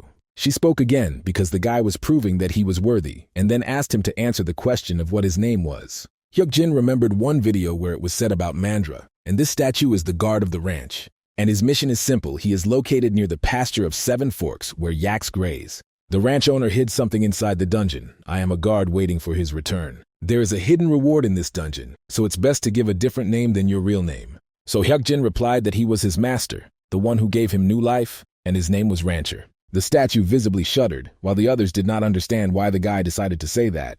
To everyone's surprise, the statue bowed, greeting its owner, and the boy found the correct answer and completed the quest. Hyuk-jin was pleased and would now be able to receive a reward, while the watching guards were surprised and interested.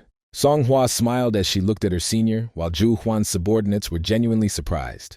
Hyun-soo was worried that something bad would happen, but Hyuk-jin was definitely special. Meanwhile, the statue showed him 3 items, asking him to choose one. It was the hidden reward of the dungeon. Hyuk-jin knew that the place would appear next, so he was already prepared to choose an item. But suddenly, Ju Hwan appeared behind him and noticed that the boy had received a special award. However, he hasn't seen anything yet, and he will have to wait about a minute. The leader sighed calmly, suggesting that he deal with what he had planned. Without wasting time, Hyuk-jin used the eye of perception to follow the questionable player. At this time, Ju Hwan's gaze fell on Songhwa, and a smile appeared on his face. Hyuk-jin felt his gaze too well and realized that he was aiming at the girl. Revealed his true identity when he thought he wasn't looking, at which time the guy decided to choose a reward. He chose Mandra's gloves, which the statue immediately handed over to its owner. These gloves are particularly resistant to poison and protect the wearer from a variety of infections. Mandra hoped that they would be useful on his journey, and the quest was completed. And suddenly the next quest began, 2 paths, where you had to find a way to get through the last intersection of Seoul Station. The dungeon raid is almost complete, and after that, it will be time to go home. However, they weren't finished yet, so Hyuk-jin asked Songhwa not to relax and stay close. But suddenly they stopped when they heard Ju Hwan's voice asking them to wait for them. He was disappointed because they didn't consider them a team and were going to leave them here. It looks like they have to follow orders, but they didn't agree to that. They need to split into 2 teams, so they need to do it wisely. Hyuk-jin agreed, deciding to clear one path with Songhwa, since the 2 of them would be enough. Jo Hwan praised his self-confidence, but didn't understand why they were so confident that 2 would be enough. While he admitted that feeling confident even in a new place is great, it could all end badly. Hyuk-jin noticed that his words made sense, while Hyun-soo began to become noticeably nervous. However, the hero continued to remain calm, wondering how they would share. They would have been better off thinking about balanced groups, in their case, 2 groups of 3 and 4 people. The lack of strength of the group of 3 can be covered by Hyun-soo, who has undergone training. In addition, Ju Hwan suggested that Hyuk-jin become the leader of this group. Meanwhile, Songhwa will join the group of 4 and be their tank. The girl was scared for a second, because she didn't want to be in a group where her elder brother wouldn't be. But suddenly Hyuk-jin pulled her towards him and rudely declared that he had no desire whatsoever to agree to this. Ju Hwan was genuinely surprised by such a suddenly rude and categorical answer. It was hard for them to accept this, but Hyuk-jin had no intention of convincing them since it was his decision. Songhwa is like a little sister to him, and he doesn't plan on letting her go until they clear the dungeon.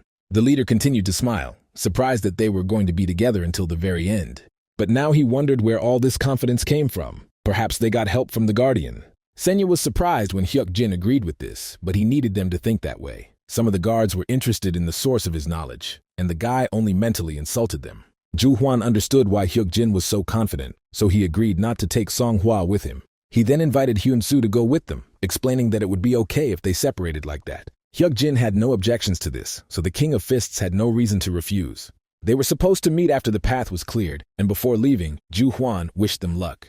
When Hyuk-jin and his group entered the first path, the system explained that there was a clearing hint at the end of the road. Since less than 5 people entered, a temporary safe zone was established. Suddenly, Hyun-soo turned to Hyuk-jin, recognizing the one who appeared on the second floor of the tower and fought the troll. It seemed like they had met even before, near Cheong-yecheon, although he might not have recognized him after just a couple of meetings. However, he was always with the child, but they did not tell him anything, so he thought that he was mistaken, but now he is sure. The guy was surprised that he was recognized, and then asked why he remembered this. Clenching his hand into a fist, Hyun-soo suddenly bowed and thanked him for saving him. He also added that Hyuk-jin is his hero, and he would have died by now if he hadn't taken the troll with him. The guy decided to keep quiet, because he was just trying to escape in order to survive. However, Hyun-soo will not forget this favor, so he asked to be given the opportunity to repay. His status indicated that he was honest, and Hyuk-jin never thought that he would receive the favor of the King of Fists. After this, Hyun-soo asked permission to call him elder, even though they were the same age. However, the body was not aged, but because he saved it, and Hyuk-jin had no choice but to agree. For some time, they wandered along a long corridor, which was lit by torches on both sides. After a couple of minutes, they arrived at their destination, noticing the dungeon-clearing crystal. Hyuk-jin guessed that he would be whole, so there was nothing he could do now. He suggested to his comrades to sit down and rest, which left them dumbfounded. They have one tedious task ahead of them, but the temporary safe zone is still working, so everything is fine. Hyun-soo can deal with the crystal later, but for now, it's better to accumulate strength for the attack. Suddenly, the King of Fists frowned. Let me remind you that you can address him informally. At that very moment, Song-hwa spoke up, not knowing what to call Hyun-soo since she was Hyuk-jin's younger sister. The guy asked her to call him whatever she wanted, which genuinely surprised the girl. It was quite difficult for Hyuk-jin to get used to this kind of treatment, but he had no choice. Then Song-hwa decided to call Hyun-soo uncle, which he didn't like very much, and the elder handed her a thermos. However, the King of the Fists wondered whether the destruction of this crystal would really tire them out that much. Clearing this crystal is directly related to clearing the entire dungeon. Since this is the final battle, there may be traps waiting for them. It can be said that they must be ready for anything, and therefore their strength must be at its limit. Hyuk-jin already knew that there would be several problems ahead that they would face. Suddenly, a system notification appeared saying that new players had entered. Due to the number of players being greater than 5, the temporary safe zone disappears. Hyuk-jin immediately understood what was going on and asked them to get up because they would have to fight those guys. Jo Hwan walked with his group and smiled, noticing that they still hadn't cleared this path. He thought that Hyuk-jin would do it much faster because he was so confident, but now he was disappointed. However, he could be disappointed as much as he wanted because in fact the guy was waiting for him. It was obvious that Ju Hwan would do something like that, but this only made his interlocutor laugh. He noticed that Hyuk-jin was acting like a know-it-all again, but he was stupid until the very end, after which he attacked him. Ju Hwan asked him to show at least a little modesty if he knew that he would die by his hand. However, the hero doubted until the very end that Hwang would be able to kill him, relying only on his own strength. The opponent began to perform a series of strikes with his blade, but Hyuk-jin successfully defended himself. Ju Hwan wondered where all his confidence had gone since he had only started blocking and dodging. When he was able to damage the hero, he seemed pathetic to him because that was all he was capable of. Hyun-soo and Song-hwa began to worry about him, but Hwan's subordinates reminded them that they were not alone here. After that, one of them swung his sword, pointing it at the King of Fists. However, the fact that he returned does not justify his fame, because before they often met those who knew how to fight, but they couldn't last even 5 minutes against the group, even though they hadn't done this for about a month.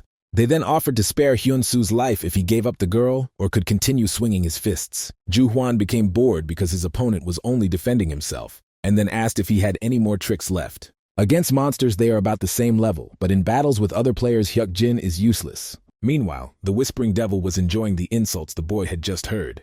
Ju Hwan assumed that he was unlucky, but his opponent told him that he had ways to counter the players. Hyuk-jin picked up the thermos from the floor, adding that he hadn't mastered the shadow attack, nothing special. The smiling guy suggested that he continue to show off because it would be easier to finish him off. Hyuk-jin then decided to ask one last question. Would he try to kill them if he didn't hand over Song-hwa to them? Before, Ju Hwan could have just let him go, but now he will kill him and take her. After these words, he rushed into the attack, widening the crazy smile on his face. But suddenly, Hyuk-jin himself rushed forward, hitting his opponent right in the stomach. Then he asked them to remember his words, that what happened next was the result of his decisions. An hour earlier, one of Zhu Huan's subordinates asked if they would be coming in.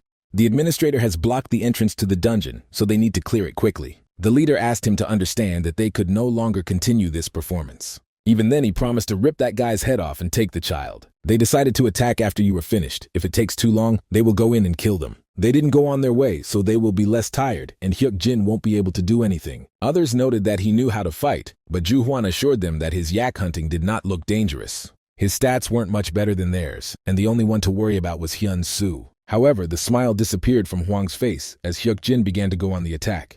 Having briefly broken the distance, he realized that his opponent's fighting style had changed. He assumed that the guy's characteristics had increased sharply, and at that very second, one of his subordinates wanted to cover for him. Hyun Soo wanted to stop him, but another opponent suddenly jumped out at him, swinging his sword. Unexpectedly, Songhua came to his aid, activating a platinum shield and taking the sword's blow on herself. Huang's subordinate was surprised that this small thing blocked the attack. At the same time, the girl called Hyun Soo to her, who used the skill of a powerful fist, attacking the enemy. The rest of the comrades asked the archer to quickly help Zhu Huan and then return to them. Meanwhile, Hyuk Jin exchanged blows with his opponent, sensing the trajectory of each attack, and sharply tilted his head. The archer was shocked that the boy was able to dodge the arrow flying from his blind spot. Go Jong-han was their archer for Zhu Huan's team, and he was the main pillar of all their group's surprise attacks. In some ways, he is more dangerous than Huang himself, because he can help from a great distance. But he needed someone to protect him, but now he was all alone, which was very convenient for Hyun Soo.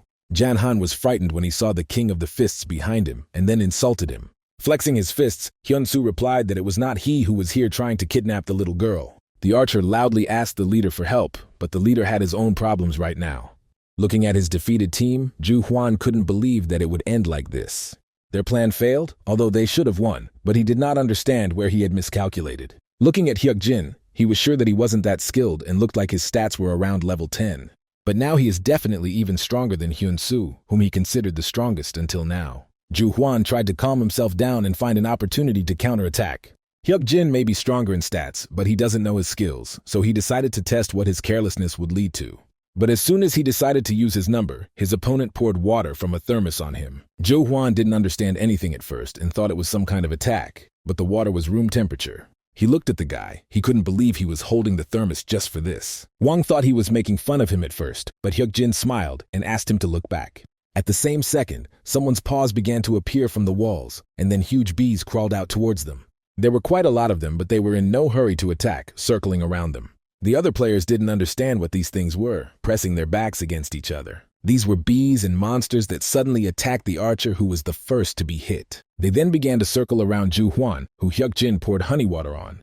This is enough to cause a reaction, because the raid event that occurs on two paths is an attack of bees. Despite the name, they are not that easy to deal with. The individual level is around 18, not very high. But they attack in packs of thousands of individuals. If there is no one in the group with a fire attack, then it is better to avoid them. And there is only one strategy for this, so Hyuk Jin ordered his group to quickly lie down on the ground. Songhua and Hyun Soo immediately obeyed, plopping down on the floor as the bees circled over the rest of the players. You can gain advantages because they do not notice targets that are below a certain height. The pain from even one poisonous sting is indescribable, and Zhu Huan has already been stung by several bees. Lying on the ground, the boy begged for help, but no one was going to approach him. When it was all over, Hyuk Jin looked at Huang's body, which looked withered. It was his own fault that this happened, but the system detected the first player kill after training. Because of this, Hyuk Jin unlocked a new ability, which was too weird in the early stages. However, this ability was familiar to him, of course. The conditions force him to respond to attacks. But in return, you are given a boost that helps you fight other players. In his time, it was not a very rare ability, which was greatly revealed in PvP. In truth, even those taking the civil service exam did not know about it, because it was hidden. At that very moment, Hyun Soo declared that Hyuk Jin was not to blame for this, because they did not deserve to live. Songhua supported him, adding that it was scary, but they were bad people and he had done nothing wrong. They thought the guy was blaming himself, so they tried to console him, which was quite nice. However, Hyuk Jin felt that everything was fine, even though it didn't feel good. But it would be strange to let go of people who want to kill them. It would lead to their death. Therefore, he does not regret his decision, and it is better to become a murderer than to let himself be killed. The Libra woman understood his true feelings and was thinking about giving him a big gift. His comrades began to respect him even more, but this situation did not shock him much even without their support. Suddenly, the guy thought about what was happening to ensure the usual. He realized that he had changed a lot too, but they had no time to waste, and they headed towards the crystal. The dungeon was almost cleared, and all that was needed was to destroy the crystals of the two paths. However, the crystal of Soul Station was not happy with the intruders, which is why it changed color to purple. Hyuk-jin's eyes of perception detected danger, causing him to ask his comrades to step back. He had to figure it out himself, after which he opened his inventory, taking out the honeybee stingers. He prepared measures against the poisonous gas of the crystal because he was informed of the danger. He took the gloves as a reward because of the poison resistance increase, even though they were weak. Although this will not be enough to completely neutralize the effect. The gloves have activated, so we need to destroy the crystal before the effect becomes too strong. Hyuk-jin swung his stingers, and the haze became thicker. He could not see anything in front of him, and the crystal disappeared from his field of vision. The poison from the crystal began to penetrate his body, and he could no longer hold his breath. The eyes of perception once again sensed a serious danger while the boy was still trying to find the crystal. Hyuk-jin realized that he was starting to lose consciousness, so he swung his stingers and ran towards the crystal. The fog became even thicker, but the guy managed to strike the ill-fated crystal. At that very moment, the effect of the poison from the Soul Station crystal began to wear off. When it was all over, Hyuk-jin came out to his comrades with a burn on his hand. It was more difficult than he expected. However, the guy managed to get the Soul Station crystal by fulfilling one of the two clearing conditions. The unknown observer watched him with interest, and the Whispering Devil was disappointed. Hyun-soo immediately started asking how the guy did it, since he couldn't see anything through the smoke. Hyuk-jin reminded them of the bee stings they had gotten earlier, which were what helped neutralize the poison. However, the King of Fists was puzzled as to how he knew that they would help, but he got out of it by blaming it all on the description of the item. In fact, this was the strategy of the great explorer Jackson. But since his comrades did not know about this, they gave him an admiring look.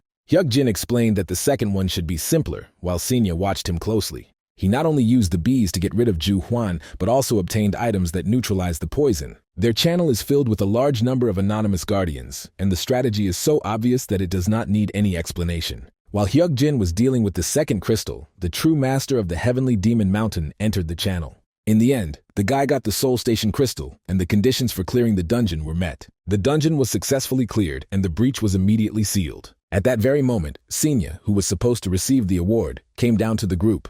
Hyuk-jin guessed that it must be something special since she came in person. Bonus stat points will be awarded to all players in the group that completed the dungeon. Hyuk-jin could choose a personal reward, 3 of which were given to choose from. The unknown observer was interested in his choice, but it was the most significant reward. Gold was a direct enrichment, but it was not so easy to cash it out. 3.75 kilograms is about 200 million, which is not a very large amount when compared to the upcoming story dungeon.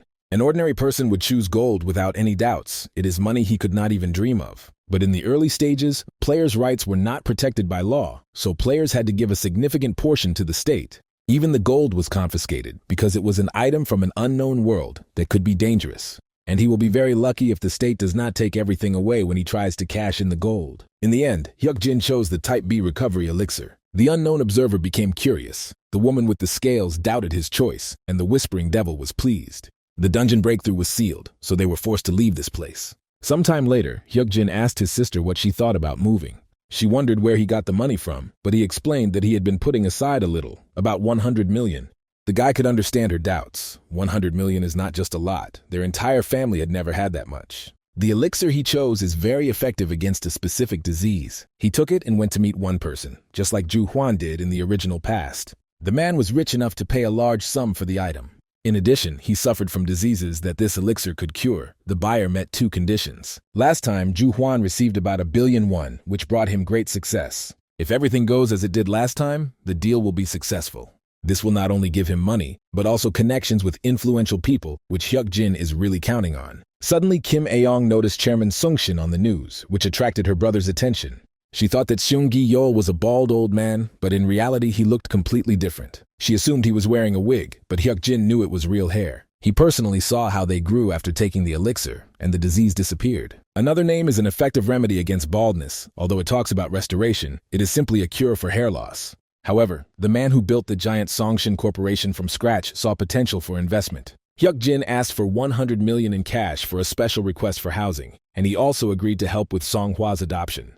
Otherwise, her future fate would have been shrouded in darkness, and her mother immediately understood that she was a smart and cheerful girl. Hyuk-jin smiled and again suggested that his sister move in since he had bought them a new house. His family would be able to live in a good place and have less stress with work, but Kim Ae-yeon agreed with indifference. While the boy suggested that everyone return home early today, his sister watched the gates in surprise.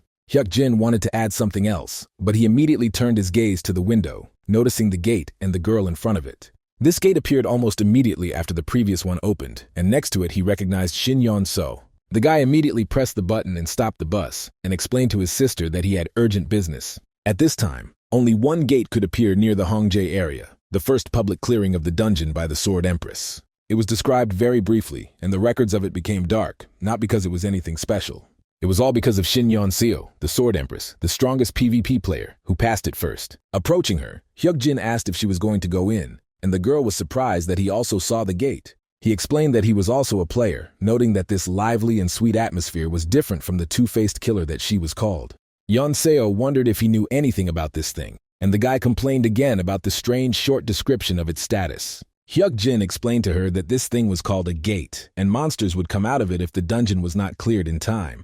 This hasn't happened yet, because the other dungeons have already been cleared, but even the training that has been completed spoke of the possibility of a breakthrough. There hadn't been a single breakthrough in this time, because he could have used his knowledge to clear the gate immediately after it appeared. In the past, the station's dungeon has been breached several times, and many players have given their lives to understand the clearing strategy.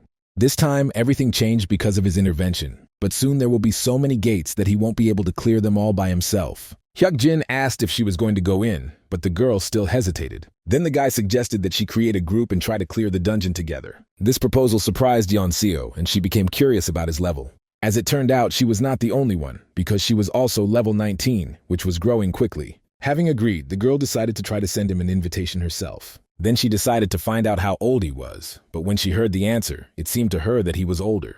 Mentally, he was 30, but his body looked like he was 20. So Yeon-seo suggested that they communicate without formalities. Hyuk-jin suggested that they discuss this once they got out of the dungeon alive. When they entered the instant gate, the boy didn't think that he would run into them on his way back from Songshin. But this was a chance to see the dungeon that the Sword Empress had gone through right after her training. Meanwhile, Kim Aeong, who had quietly followed her brother, dropped the bag in shock, not understanding where it had disappeared to. The instant gate turned out to be an underground tunnel, so they decided to look around a bit. The passage was not closed, so escape was possible. If Yeon-seo could get through alone, then it should not be difficult. The system announced that monsters began to appear. They turned out to be level 18 and 20 rabbits. The girl took out a sword from her inventory, noticing large monsters that didn't look strong.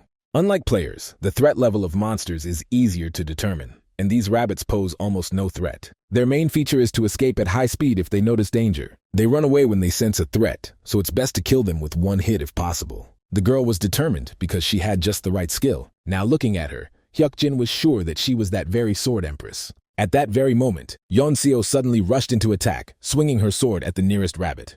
The rabbit monster was instantly killed, for which they received experience and 26 coins. Hyuk-jin saw her unique ability for the first time and didn't think that she would learn to use it so quickly. The atmosphere changed immediately after the fight started, and now this girl looked completely different. A moment ago, she looked like an ordinary student who couldn't harm anyone.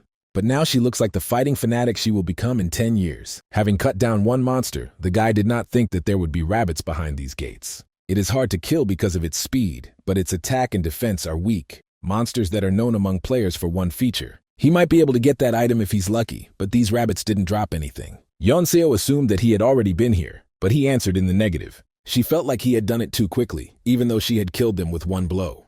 After that, they finally decided to get to know each other, and in addition, the girl asked a question. Hyuk-jin knows a lot about the gate. She was convinced of this during the hunt, but it is unclear where he got so much information from. He explained that one needs to study a lot to know everything, recalling how he himself memorized every little thing. Yeon-seo smiled. She was not satisfied with this answer, but the Whispering Devil was amused by his answer. Meanwhile, new monsters appeared from the portal, and the guy offered to talk when they dealt with them. Among the drops from rabbits, there is an item that helps to break the growth limit at levels 30, 40. Of course, it would be foolish to expect it to drop after 1 or 2 kills, so you need to be more careful. Hyuk-jin decided not to back down until he got it, and he would kill as many rabbits as it took. Suddenly, Senya heard a familiar voice calling Hyuk-jin an amazing player. It was Roa, who looked like a fairy, who was wondering if Senya was broadcasting with him. The girl doubted that he was level 19, because there weren't many players who could keep up with Yeon-seo. But as soon as Roa wanted to see the guy's status, access was blocked for her, which didn't surprise Senya. He set up the rights to view personal information, not only closed the status window, but even deleted the name from the player rating table. The fairy assumed that Senya had told him everything, but she had not broken any laws and had not said anything she should not have. Roa saw the players using the system, but Hyuk-jin used it to hide everything. She then suggested that the guy was making a good income and asked to broadcast it as well. But to her surprise, Senya explained that this was also impossible, since she had signed an exclusive contract.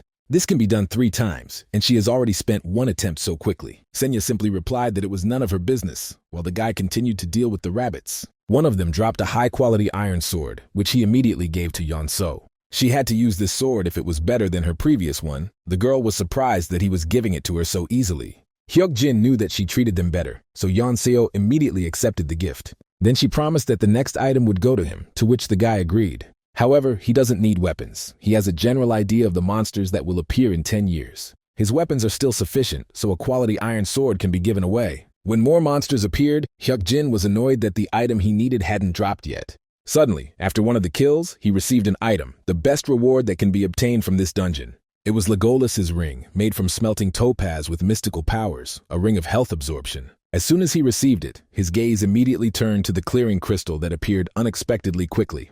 There were several rabbits near the crystal, but they did not pose any threat. It seems to be enough to kill a small number of monsters, although not all gates are so simple. Yeon-seo decided that something was wrong, but the guy calmed her down and suggested that she take care of the rabbits. Hyuk-jin received a ring, but that's not enough. It's the only piece of equipment that doesn't have to be limited to 1. There are still 9 fingers left, so it's too early to stop, and we need to kill all the monsters. It may take several hours, but the goal is to collect all the rings. Looking at her comrade, the girl noticed that he was killing them almost as fast as she was. And there was so much knowledge, as if he had already been in this gate, which made her wonder who he was. They spent several hours here and killed a fair number of rabbits, but the dungeon did not close. This surprised the girl, but Hyuk-jin only pointed her towards the exit. She watched in amazement as the purification crystal was destroyed by force and the underground tunnel was cleared. Unlike a normal dungeon, this gate cannot be re-entered once closed. Hyuk-jin managed to collect 8 rings, and farming monsters to the limit was the right decision. He was also bothered by the spectators who were bored watching such a hunt, but they should understand how valuable these items are. It had taken him a long time, and although it was time to go home, he did not know how he would explain his delay to his sister. After that, he and Yeon-so headed towards the portal that would take them back to the city. But when they got out, the girl noticed that something had changed and there were no people around. At that very moment, Roa greeted all the guards, thanking them for deciding to visit her channel. The true master of the Heavenly Demon Mountain has requested the installation of a PvP zone, so from now on it is open. Hyuk-jin knew that Roa was the host of Yeon-seo's broadcast, an administrator like Senya, but a fairy. They have 2 people who attract attention, a genius swordswoman and an unknown player. It is impossible to die in the PvP zone, and all damage received disappears after the end of the battle. So the fairy asked the guards to vote for the player they believed would win. She knows how to control the attention of guards, which is why she will become one of the most popular mid-ranking administrators. On the other hand, there is a presenter who lacks even basic conversational skills. Yeon-seo looked at the guys with bewilderment, not knowing why everything turned out this way. She doubted that they wouldn't die, but even in the worst case, any injuries would be healed after the PvP zone was disabled. Hyuk-jin is a little shocked because he didn't think that he would be asked to fight in PvP when he doesn't have a guardian on his side. Some of the guards were surprised by his words. The woman with the scales expressed bewilderment, and the whispering devil was amazed. Roa was surprised that the boy didn't know about the guardian's choice, realizing that Senya hadn't told him anything. However, the fairy decided not to interfere and suggested that they start the fight as soon as possible. Hyuk-jin didn't want to rush, deciding to discuss a few things before starting. The guard who requested the PvP zone, the guy wants to say a few words to the true master of the Heavenly Demon Mountain. He wondered if such a noble guard would encourage betrayal, since he had fought shoulder to shoulder with Yeon-seo. This is a guardian with millions of followers, someone who has climbed to the top, a heavenly demon. However, Hyuk-jin knew that in the future, he wanted to become Yeon-seo's guardian. His character is no better than the Lion King, a warlike maniac, but he considers himself a true warrior. He is a pure fighter who stands against injustice, but he is so arrogant that his words will definitely be responded to. The true master of the Heavenly Demon Mountain temporarily gave him the one-hit kill skill, just like the girl. From his point of view, Yeon-so is much stronger than him, and now the guy is not even sure of his victory. The master considers him weak because he doesn't even have such a banal skill. This proud warrior thinks that everyone he hasn't taught personally is weak. Hyuk-jin didn't think they would have to fight right after clearing the gate, but the guard is curious to know the winner. But to the guy's surprise, Yeon-seo was also interested in which of them would emerge victorious. He gave her the sword on the pretext that she would make better use of it. However, the girl managed to notice that he was also an unusual warrior, dealing with monsters almost as quickly. And not only that, he has knowledge about the gates and their internal structure. The guy even showed her how to get out of there, even though it was dark, so Yeon-so decided that he knew everything. She wondered how far he would go if he fought seriously. Since they now have the same skills, this is a great opportunity to test it. This guard was perfect for her now, so Hyuk-jin held out his sword in front of him and asked her to take a chance. The Lion King asked for them to start quickly, while the Demon Mountain Master silently watched the duel. The girl was the first to rush into battle, closing the distance at high speed. Their blades touched, and at that time, Hyuk-jin activated his perception eyes to see her every attack. He saw that the girl was aiming at his side, or it only looked that way. In reality, she was aiming at his neck. Looking at their battle, Roa couldn't believe that such a PvP battle could be shown at their level. Hyuk-jin predicted every attack she made with his eyes of perception. But he can't counterattack because he's far behind in terms of sword techniques. In this case, he has only one option left, which he intends to use. Yeon-seo immediately realized that he had no training in swordsmanship, which was evident from his technique. She decided that he simply had a good sense, but now she decided to attack seriously because before this, she had held back a little. They wouldn't die, but they would probably feel worse from their wounds, so she didn't want to lose. Hyuk-jin realized that she was collecting information about his skills. To her, it looked like they were about the same level. And now it was important not to miss her funeral blow, so as not to lose so easily. The guy tried to dodge, but Yeon-so feinted again and wounded him in the side. The girl suggested that now was the perfect moment for a finishing attack. But when she lunged, she was surprised to find that the blade had embedded itself in the wood. Then she realized that the guy was hiding his speed, and Hyuk-jin was using a new temporary skill. His speed greatly surprised the girl. The guy's blade was already a centimeter from her throat. But suddenly, he began to remove the blade, not wanting to deliver the decisive blow. It was enough for him that he won, and the girl agreed with this. The system also considered him the winner of the first PvP zone. Hyuk-jin thought they were being used earlier, and in addition, the first opponent received the title. Along with this, he received the skill of instant movement, which allowed him to get close to the opponent too quickly. It was a truly powerful movement technique that did not consume mana. There were many rumors about how it was given to the Sword Empress, apparently for winning the first PvP zone. The girl asked what he was thinking about, because you have to stick your chest out proudly when you win.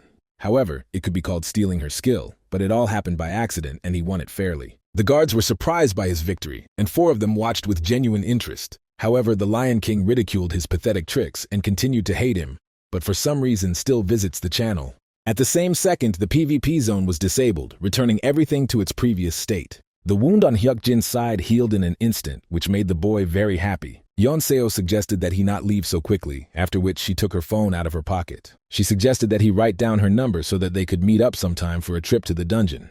The girl explained this by saying that she liked him, and therefore she was not against going through it together. Hyuk-jin thought it was too straightforward of her, but suddenly the eye of perception detected danger. He understood that he would not be able to come back from this. He would have to take the blow. As it turned out, the blow belonged to Kim Ah-yeon. She slapped him on the back with all her might, thus expressing her displeasure. He didn't explain anything and simply disappeared, vanished into thin air, and she spent several hours looking for him. Looking at this picture, Yeon-seo became curious about who it was, and Hyuk-jin introduced his sister to her. Sometime later, when the guy returned home, he realized that they would soon leave this place. It will take about 3 days to pack his things, but now his family will be able to live in comfortable conditions. It seems that his family didn't even believe the documents for the house. It will take them more time to realize this. If he can change anything, it will be the future of his family, but the rest is going almost as he remembers. On May 11th, 2018, the disaster began, killing more than 20 million people in training zones scattered around the world. Global conglomerate Sanshin calls player-related items new artifacts. They claim that they will direct all efforts and resources into business related to this topic. So far, all events coincide with his records. If nothing changes in the future, on June 16th, in 3 days, dungeons and gates will begin to appear all over the country. Hyuk-jin may know about this, but he is not able to solve all the problems on his own. He is not a hero or a saint, but just an ordinary player who is only capable of one thing. The boy found records of the murder on Mount Inwangsan, thus finding today's case. At the appointed time, Hyuk-jin arrived at the mountain, not forgetting to take Songhwa with him, who was not delighted. They needed to catch a monster that was somewhere nearby, but the girl thought he was talking about slimes. Slime is too weak to be considered a monster, so it was not the subject of discussion. Songhwa realized that he was in a different place, and the guy clarified that they were looking for a lycanthrope, which scared the girl. Tourists who traveled up the mountain said that what happened in Jongno is now being repeated all over the planet. It was hard for them to even think about it because they had even heard that mid-ranking administrators were killing people. Bullets don't work on these administrators, so the police can't do anything to change them. One of them decided to catch a slime and sell it, but she was immediately dissuaded from this idea. The woman has been living for 50 years, but this is the first time she has seen such dramatic changes in the world around her. Suddenly they stopped, noticing something unknown running past. The woman saw nothing, but suddenly turned around, hearing someone's footsteps behind her. All three of them gasped in surprise when they noticed the guy running towards them. Hyuk-jin immediately stopped and calmed them down, as it would be dangerous if they started screaming. However, the women, on the contrary, began to panic even more, deciding to call the police after seeing the guy with a knife. One of them turned around sharply and noticed with horror a creature that looked like a huge wolf. They screamed loudly and started running away, looking back in fear. However, one of the women was so frightened that her legs stopped obeying her and she fell. Hyuk-jin, who had been following the bloodlust he felt after approaching the mountain, immediately stood next to her. Lycanthrope appeared as expected. This will be his first fight without tricks. But the source of the thirst for blood was not one, as if there was a stronger being here. While the boy was trying to figure out where it was, a huge wolf jumped on him, trying to attack. Hyuk-jin deftly dodged the attack, simultaneously activating the instant movement skill. After that, he changed his title, increased his speed, and attacked the opponent who was behind him. This guy was able to pierce the skin of a level 27 six-tailed fox that was here along with a lycanthrope. Hyuk-jin didn't expect to see him, not understanding why he showed up so early. This is a very strong monster that belongs to the spirits, a cunning animal that uses camouflage and sudden attacks. Of course, he knows everything about him, but he remained in questions about why he appeared here. Meanwhile, the lycanthrope caught up with one of the women and tore off her arm, causing her to howl in pain. MANHUA immediately came to her aid, using provocation to draw the wolf's attention to herself. This isn't the first time she's fought this monster, but the elder is left alone while she's here. The girl began to think what Hyuk-jin would do in her place. At that moment, the lycanthrope howled loudly. The body fell under the effect of the howl. This skill was there last time too. The body was shaking so much that she only wanted to hide. However, this time everything will be different, and the abnormal status had no effect. MANHUA was sure that she was now the hunter, and began to defend herself with a platinum shield. Hyuk-jin knew that she could withstand the monster's attacks, so she just needed to grab onto it tightly. The girl did not let go of his paw, thereby angering the werewolf even more. The monster wanted to attack with all its might, but a guy suddenly came to her aid, plunging his sword into the wolf's throat. However, that wasn't the end. MANHUA rushed forward, punching the monster in the chest. After this, the lycanthrope was finally defeated, and now lay lifeless on the ground. The girl received 30 coins of experience for defeating the predator of the training zone. This time it was easier than the guy thought, but they were interrupted at the most inopportune moment by the six-tailed fox. Then he turned his attention to the frightened women who were lying on the ground and shaking with fear. Due to the sudden appearance of a strong monster, it was impossible to avoid casualties. Hyuk-jin headed towards the woman whose arm had been torn off by the lycanthrope. He wished her rest in peace and remembered that the last time the government reported that they had managed to eliminate the culprit. She is a real killer. The six-tailed fox remained untouched. The current level of cultivation did not allow to catch a spiritual-type monster. They were in a hurry to announce their success, but the fox is cunning and knows how to choose the moment to escape. However, with the wound that the guy managed to inflict on him, the monster cannot escape. At the same time, the fox sat down in front of the frightened woman, who loudly asked for help. Hyuk-jin guessed that he was nearby, so he grabbed his sword and headed towards him. He needs human flesh to heal his wounds, or rather, his internal organs. However, the guy couldn't let this happen, so he stood in front of the woman to protect her. The fox attacked the tourists running away from the lycanthrope, and judging by the woman's wound, it was obvious that he was trying to get to the insides. However, there was no time to eat them, or so it only seems, and most likely in front of him is a double technique. If this were the main body, then there would be nothing left of the woman except for space in that time. Looking at the monster in front of him, the boy began to wonder where the real fox was. After examining the area, Hyuk-jin determined that the real body was near the 11 o'clock tree. It seems he didn't understand that the guy was feeling him with his eyes of perception. Otherwise, he would have run away long ago.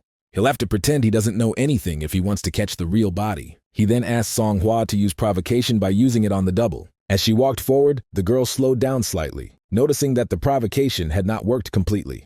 However, Hyuk-jin asked her not to stop until she had his full attention. They had to deal with him, but she absolutely had to trust him. MANHUA used provocation again, and the fox rushed at her with its mouth wide open. It's part of his real body, not an illusion, so the characteristics are split between the two foxes. A weak clone wouldn't be able to break through MANHUA's defense. Hyuk-jin would have killed him right away if that could solve everything. But a real fox will get scared and run away, so you need to act carefully. Then the guy decided to take out a newbie dagger from his inventory, which he immediately equipped. Now it was the only available option to defeat such an opponent. He needs to aim at the real body and attack with a dagger throw from a distance. The Lion King was interested in his throwing skill, and the Demon Mountain Master mocked him. But when the dagger reached its target, Songhua was surprised to notice that the six-tailed fox standing in front of her had disappeared. She didn't understand what the elder did, but she heard a sound like an arrow being fired. Meanwhile, the dagger hit the real fox right in the chest, causing him to fall to the ground. Hyuk-jin finished him off with his sword, and the guards watching him immediately changed their minds. Then he got his hands on an item that was given for killing a six-tailed fox. It was his tail. The chances were not 0, but it really did fall out. It will come in handy in some dungeons. The guy's level rose to 26, and at that very moment he heard the sound of a helicopter above him. Someone called the police, so it's best not to attract attention without a good reason and leave. Suddenly, Senya appeared behind him and asked about his level, but the guy suggested that she see for herself. When the administrator saw his level, Hyuk-jin noticed that her wings started shaking.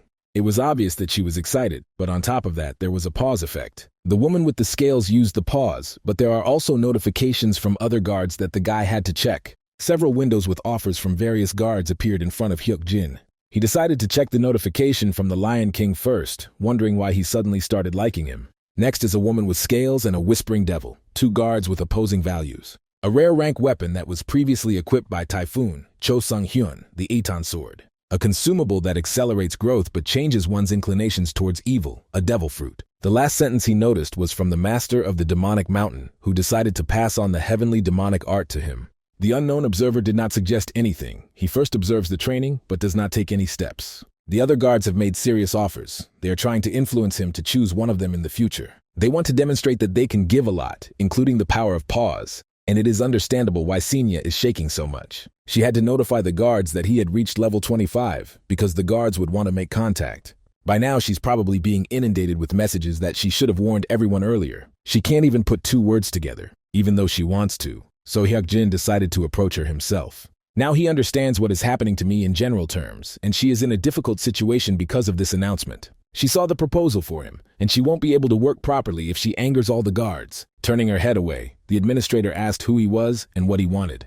Without wasting any time, the guy asked for 3,000 coins, but Senya immediately tried to reduce this figure to 2,000. However, she was not in a position to dictate terms, because some guards were not to be trifled with. The girl offered 2,700 coins, but they were in the same boat, so the guy asked for exactly that amount. If she is not satisfied with the conditions for partners, then he can say the price for strangers. After these words, Senya agreed. The pause effect wore off and Hyuk-jin demanded that she sign the contract. A little later, when the couple was returning home, Hyuk-jin unexpectedly received a call from Yeon-seo. She read the news and learned about him, the man who killed the monster on Mount Inwangsan. But before the guy could answer, he immediately heard gratitude from the girl. She explained this by saying that her mother would be dead without his help.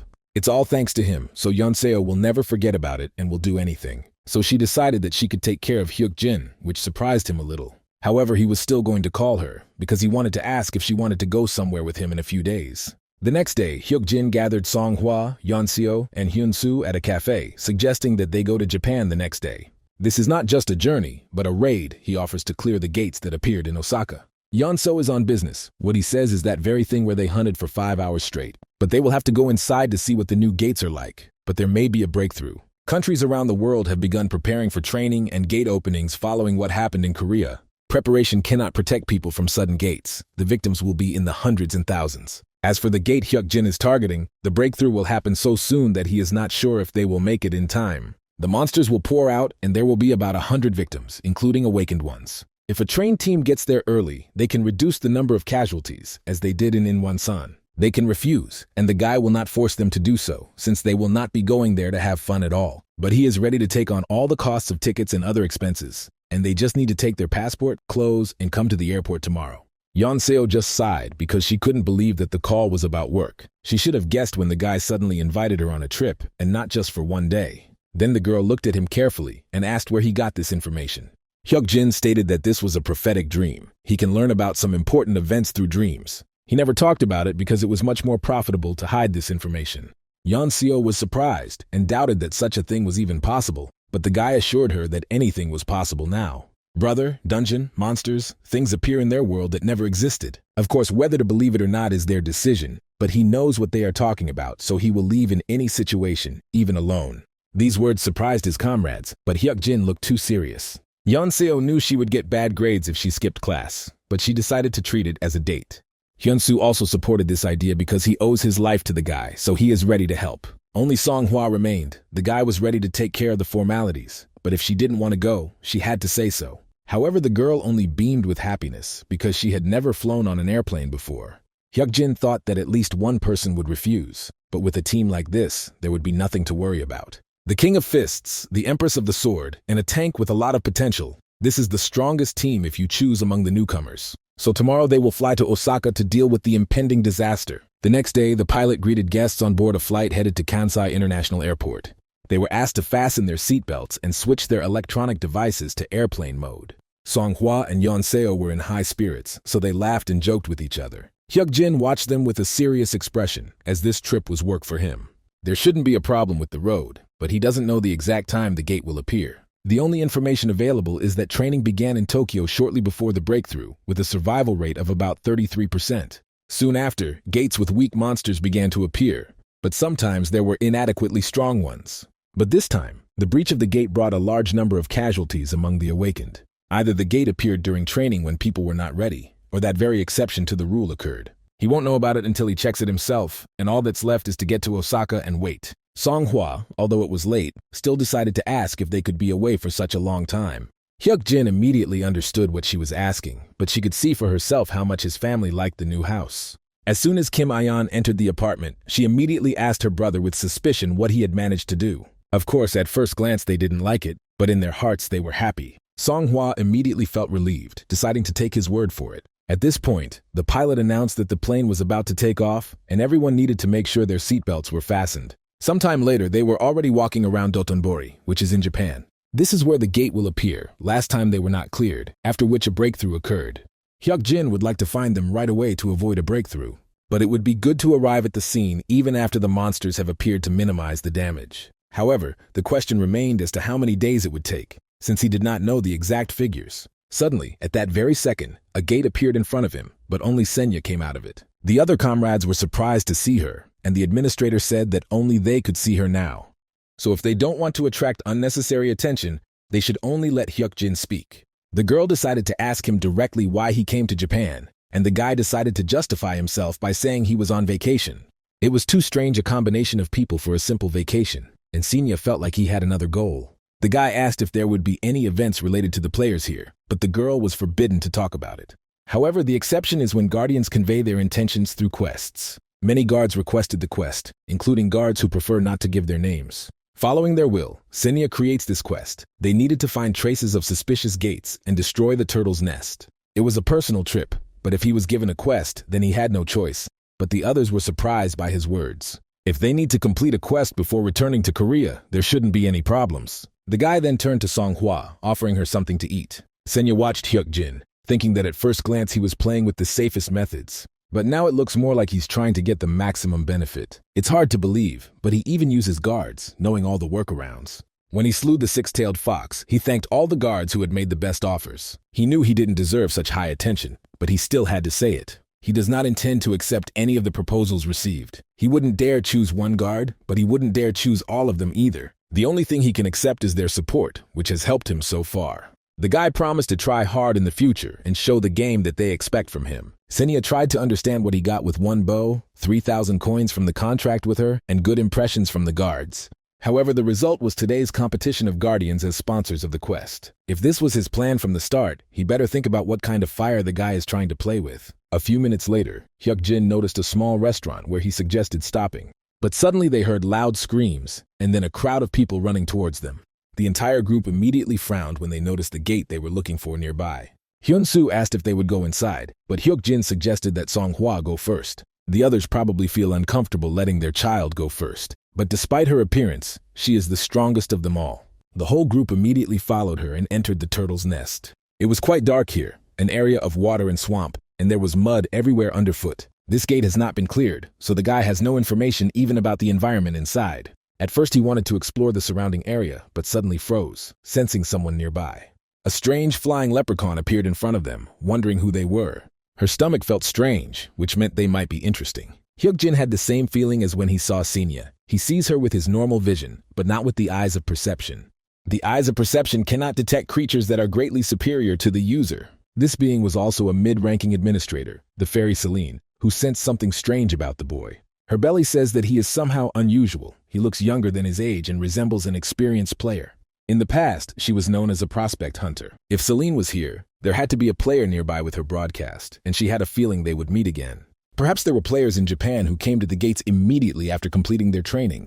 It's not clear yet, but Hyuk-jin can be sure of something else. The turtle's nest was not cleaned out last time. If other players are already inside, they will not cope and will die. Without thinking twice, the guy asked his team to buy a gate card from the store. It displays the location of your team's players, which is very convenient. It cost 1,000 coins, but their lives were much more valuable, so the price was justified. Yeonseo was barely able to raise that amount, but Hyunsu was in complete agreement with the decision. Activation words. Gate card. There should be instructions for use. You can also send a signal through the card. If others need to pay attention, then use yellow, and if they are in danger, then use red. You must always watch the map as they move and not make any noise to avoid attracting unnecessary attention. The explanation was short, but everything became clear to everyone.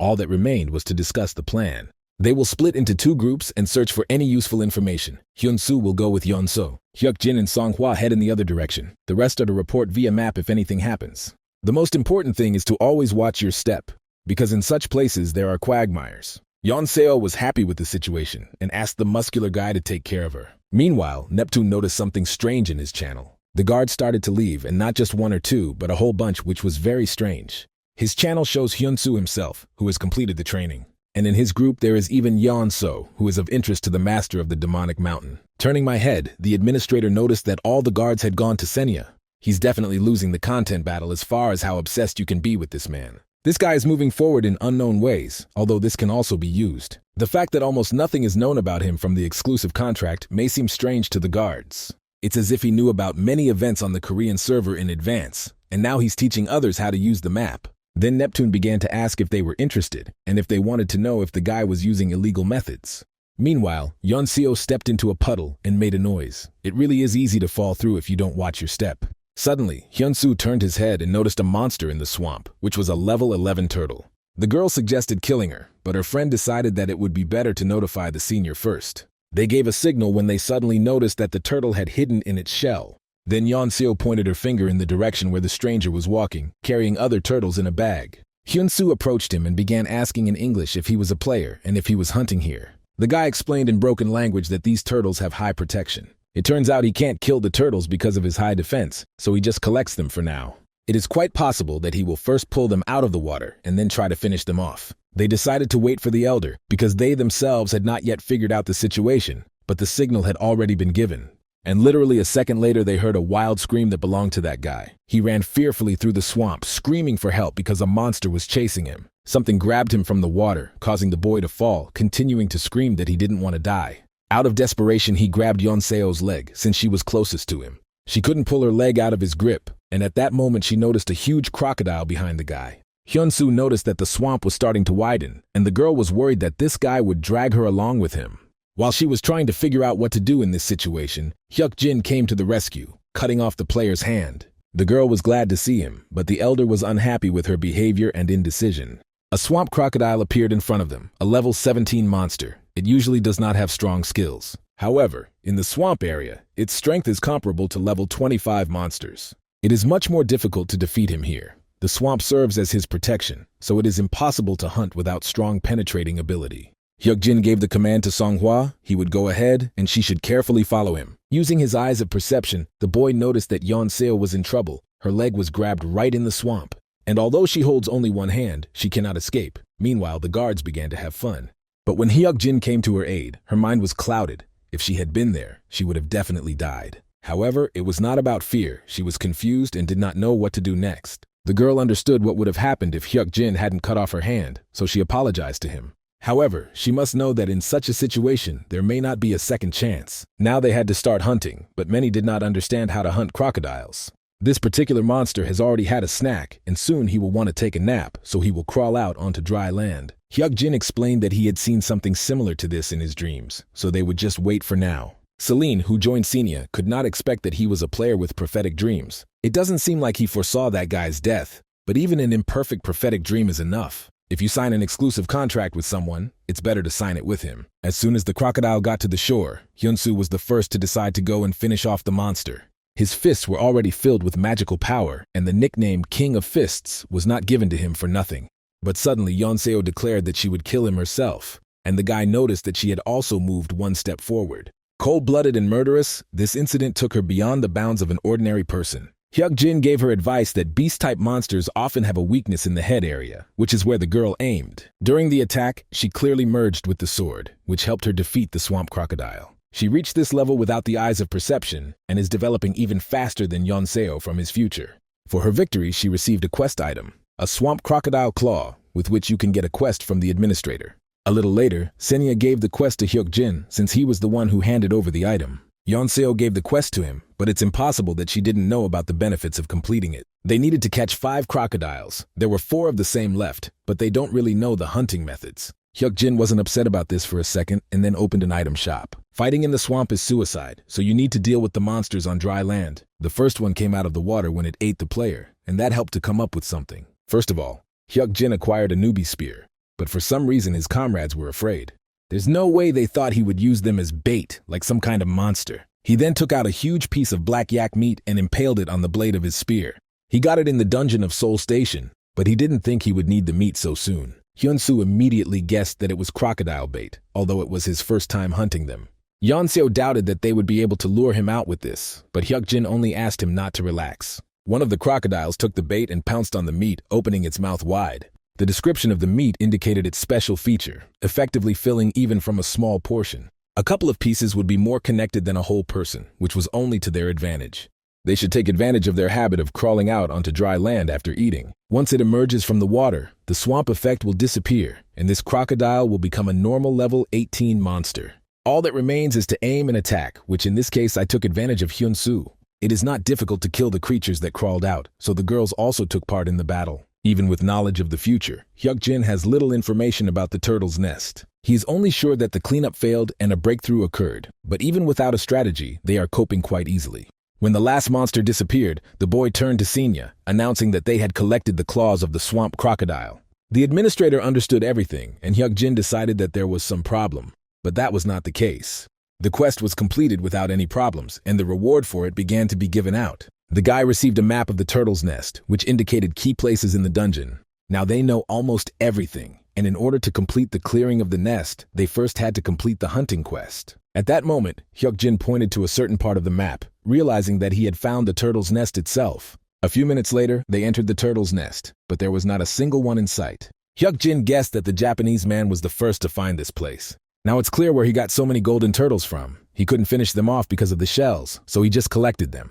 Hyuk-jin looked around carefully, but didn't find a clearing crystal, but he did find 3 nests.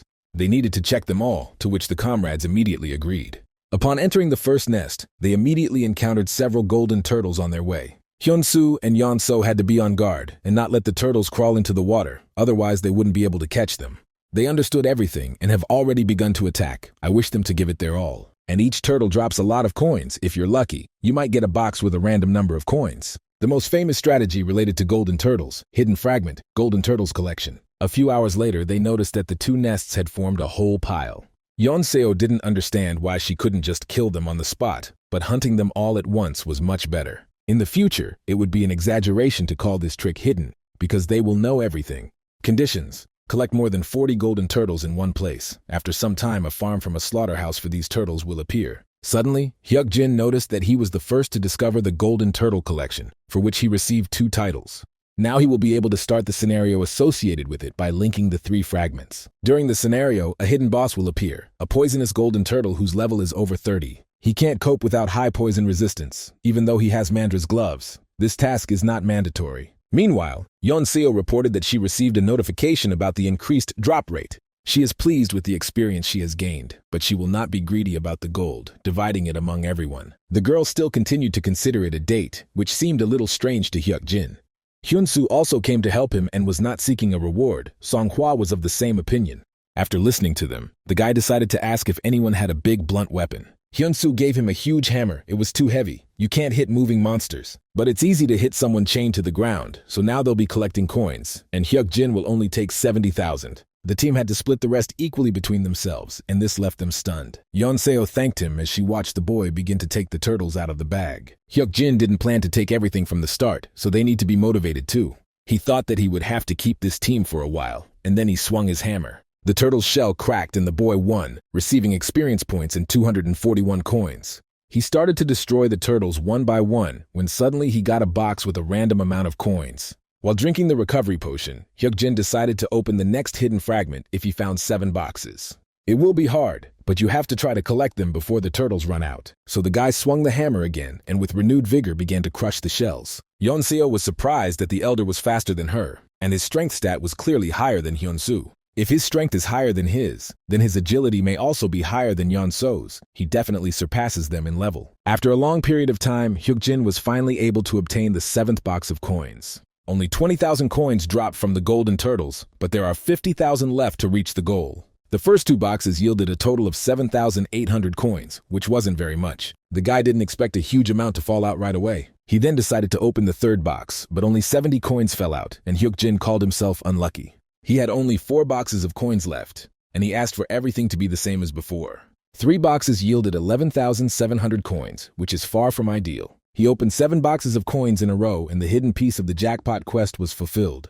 The condition was met for the first time, so he was asked to go through the scenario, linking the hidden fragments with the title. Hyukjin asked Senya to share information about the rewards he received in order to attract the attention of the guards. The guards began to worry when he received a double box of coins, for which he exchanged the 7th box. This box, which doubles the balance of coins, is beneficial to use when a lot of coins have been collected. They work together. It was hard for everyone and every risk was life for the sake of others. So he plans to use the box and give them 3,000 coins each, thinking it would be fair. Senya, I noticed that the connection between the pioneer and the hidden fragment is limited to 3 uses. So it would be better to use it now to distribute everything fairly, but he just needs to collect 70,000 coins. He agreed to the bundle, after which the box of coins changed into a double box of coins.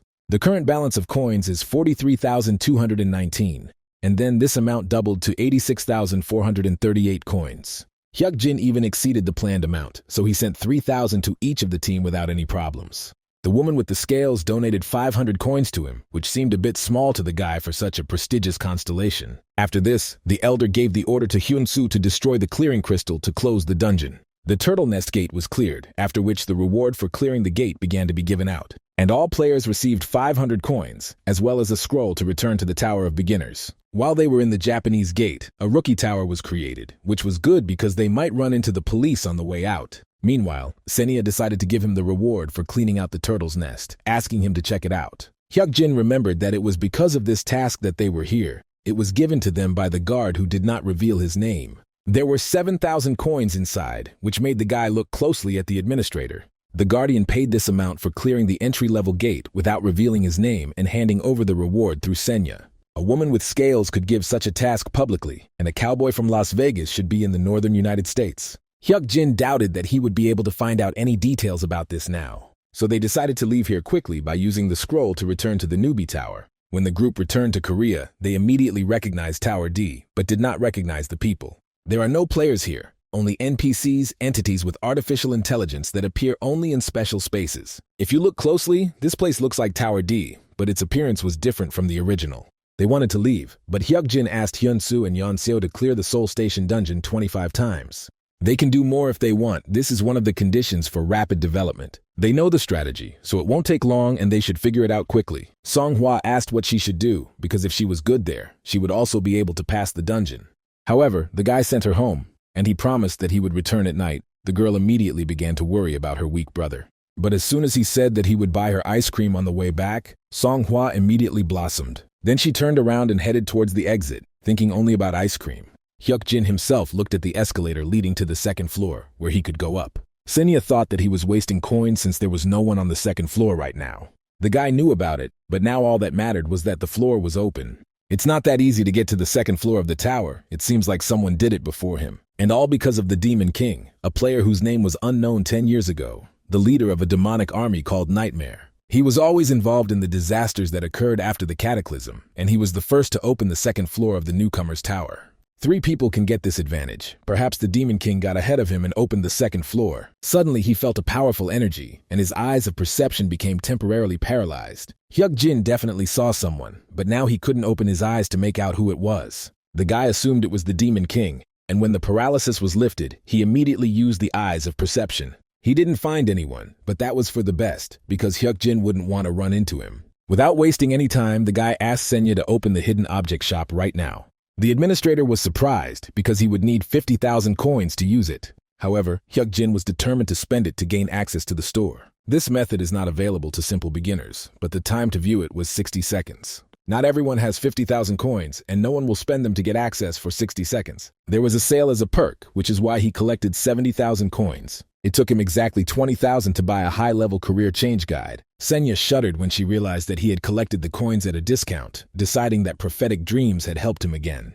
Neptune found it strange that the guy had gone so far. It was suspicious, and even prophetic dreams were hard to explain it. The administrator thinks that this is a glitch or some kind of error, so he sent a request to Hyuk-jin to check for errors. Neptune decided to ask his name again, after which he asked him to come closer. However, the hero did not dance to his tune and ordered the dwarf to drag himself here if he wanted to scan him. The administrator didn't like this treatment, but the guy continued to provoke him.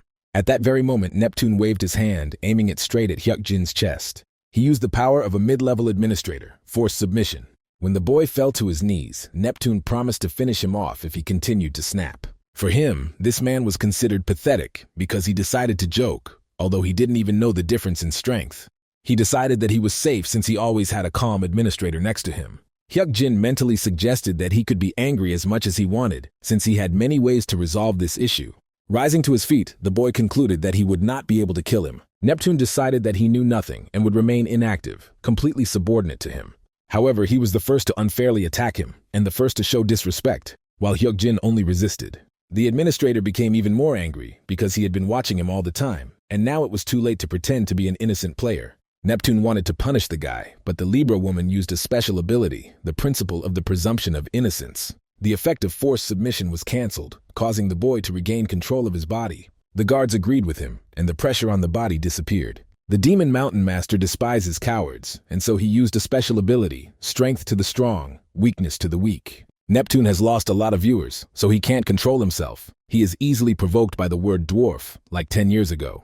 At that very moment, Hyuk-jin received a buff that helps him fight strong enemies. Thanks to this, he can even see Neptune's status. The administrator should be stronger than him, but now there is a chance. Even in such a situation, it will be difficult to resist the broadcaster. Such a development of events will definitely not please the guards. Hyuk-jin had been aiming for this from the beginning, but now the system analysis was complete. Neptune created all the unnecessary problems himself, and now this guy is finished. As a result of scanning the system, no errors or deceptive methods were found. Seeing this, the administrator was confused, as he expected a different result. It is quite normal to object to something, but he pursued it without any evidence because he is weaker. It seemed like cowardice on Neptune's part, so the boy asked him to apologize right away. He immediately asked for forgiveness, but Hyuk-jin offered to prove his sincerity by giving him something. A little later, Kim Aeong was upset when her brother said that he had already eaten. She tried so hard to set the table, and he simply ignored her, but the mother became curious as to why she suddenly decided to make soup. As it turned out, the kitchen was too beautiful, and I wanted to try it. A memorandum was received from Neptune that he would not attack after the broadcast ended, and a dwarf ring. There are two options that need to be carefully considered. The forum, which will soon turn into a large community, is now a place for players to gather and exchange information. It would be great if the search was not in vain, as suddenly he came across a post by the Chyandan fireman. He was recruiting for a short table dungeon. The administrator advised to gather at least 3 players. It may seem like a funny nickname now, but in 10 years this nickname won't sound so funny anymore. The short barrel dungeon he speaks of is the one Choi Seong-gu will be clearing for the first time. Other dungeons, such as the Seoul Station dungeon, can be completed multiple times, but this was an event-based one. Many players try to take a risk and complete at least something, but part with their lives, so there will be few suitable people for this raid. Hyuk-jin has a chance to achieve maximum benefit in a short time. He will have to go through a risky dungeon. This is not only a place where players die, but also a treasure trove of untold riches. When the guy arrived at the place, Song-gu constantly asked if he would definitely bring another person. He was too persistent because he wants to go with a small team into a dungeon that he has never cleared. When they reached the designated place, Song-hwa suddenly stopped and stared at the guy. She assumed that the person in front of them was the Chyandan Firemaster with red hair. He was a normal skinny guy, but in 10 years he would gain weight and become round. Hyuk-jin activated the Eyes of Perception, but suddenly the Sunset Giant used an ability that prohibited the use of eyes on Song-gu. The guy didn't expect that he would personally get in the way so much, but it was unlikely that this person had reached level 30 and chosen a guard. They usually don't interfere even for their own players, so there was clearly something wrong here. Song-gu looked at Song-hwa in surprise, disappointedly assuming that she was the third player. It seemed too much for him because the child was still a child. However, the girl tried to prove that she was a teenager and not at all little, but it did not help. This man is very sensitive to children, so he couldn't let her go there. This is a difficult dungeon, and the creature at the second gate is very dangerous. Hyuk-jin guessed that Song-gu knew something, and the guy explained that the monster had already appeared. The fire horse is a monster beast around level 32, like the six-tailed fox. It is a phantom type. A large horse with a fiery curve and tail. It sets fire with one touch, dealing fire damage. However, it spared Song-gu, so he needs someone to take his attacks while he strikes from behind. It looks like there is a chance of winning, because even alone he is able to cut his health in half. That's why he came out alive. If his health had dropped below 20%, they wouldn't be talking now. Due to the difficulty of the monster, the exit was unblocked to balance the difficulty, but the guy was unable to get to the next obstacle. Song-gu didn't expect that there would be someone stronger waiting for her next, but all they could do was go and check. When they entered, they did not notice the black cows that Song-gu had defeated, because this was a one-time dungeon. The path was blocked, but if you use the portal, a monster will appear and the area will turn into something like a meadow. At the same time, Song-gu was still worried about them taking a small child as a tank. Song-hwa was irritated as she listened to the instruction that she needed to jump to the side when it was time to run. A couple of minutes later, they entered the meadow of the fire horse, into the dungeon of the short table. A level 35 fire horse was already waiting for them, but detailed information was unavailable due to the low level of the eyes of perception. While arming himself, Hyuk-jin announced that he and Song-hwa would be in the lead, giving Young-gu time to prepare. The guy had to attack from the side because his goal was to lower the horse's health to 40%. The horse turned its attention to Hyuk-jin, so Song-hwa had to attack from behind, but beware of the hooves. After that, they rushed to attack, and the guy decided to start with throwing a dagger. The girl hurried to go around the monster to attack it from behind, but this was not so easy either. While the two of them were distracting the horse, Song-gu decided that there was nothing to worry about. He then began using the Fatal Flame skill, which increased his critical strike chance by 3%. The fire horse is a strong early-level monster, but it is still a beast-type monster and has many weak points. Once the dagger is stuck there, it is susceptible to critical hits, and with each new hit, the chance only increases. The fire horse is resistant to fire attacks, but the probability has been greatly increased by Song-gu's skill. When the monster's health dropped below 40%, it began to prepare for the ritual, and the flame that flared up began to burn fiercely. Song-gu was taken aback when he saw what Hyuk-jin and Song-hwa had taken out from their inventory. To at least slightly weaken the horse's flames, they decided to use a fire extinguisher. The fire horse enters phantom mode when its health drops below 20% and begins performing a ritual to summon its master. The flames needed to be knocked down as much as possible to stop him, and now was a great chance to attack. Song-gu was supposed to finish off the remaining health, but he was unhappy that they had planned everything and decided to leave him out. The total critical hit probability was 36%, and this time the guy was able to land a critical hit. The horse's health began to drop lower and lower, while Hyuk-jin tried to deal additional damage with his sword. When they defeated the fire horse, Song-gu declared that the brother and sister were too cruel, because they had taken the best for themselves. He was still glad that he had defeated the horse, which had taken him a lot of time, although he himself had not thought to take a fire extinguisher.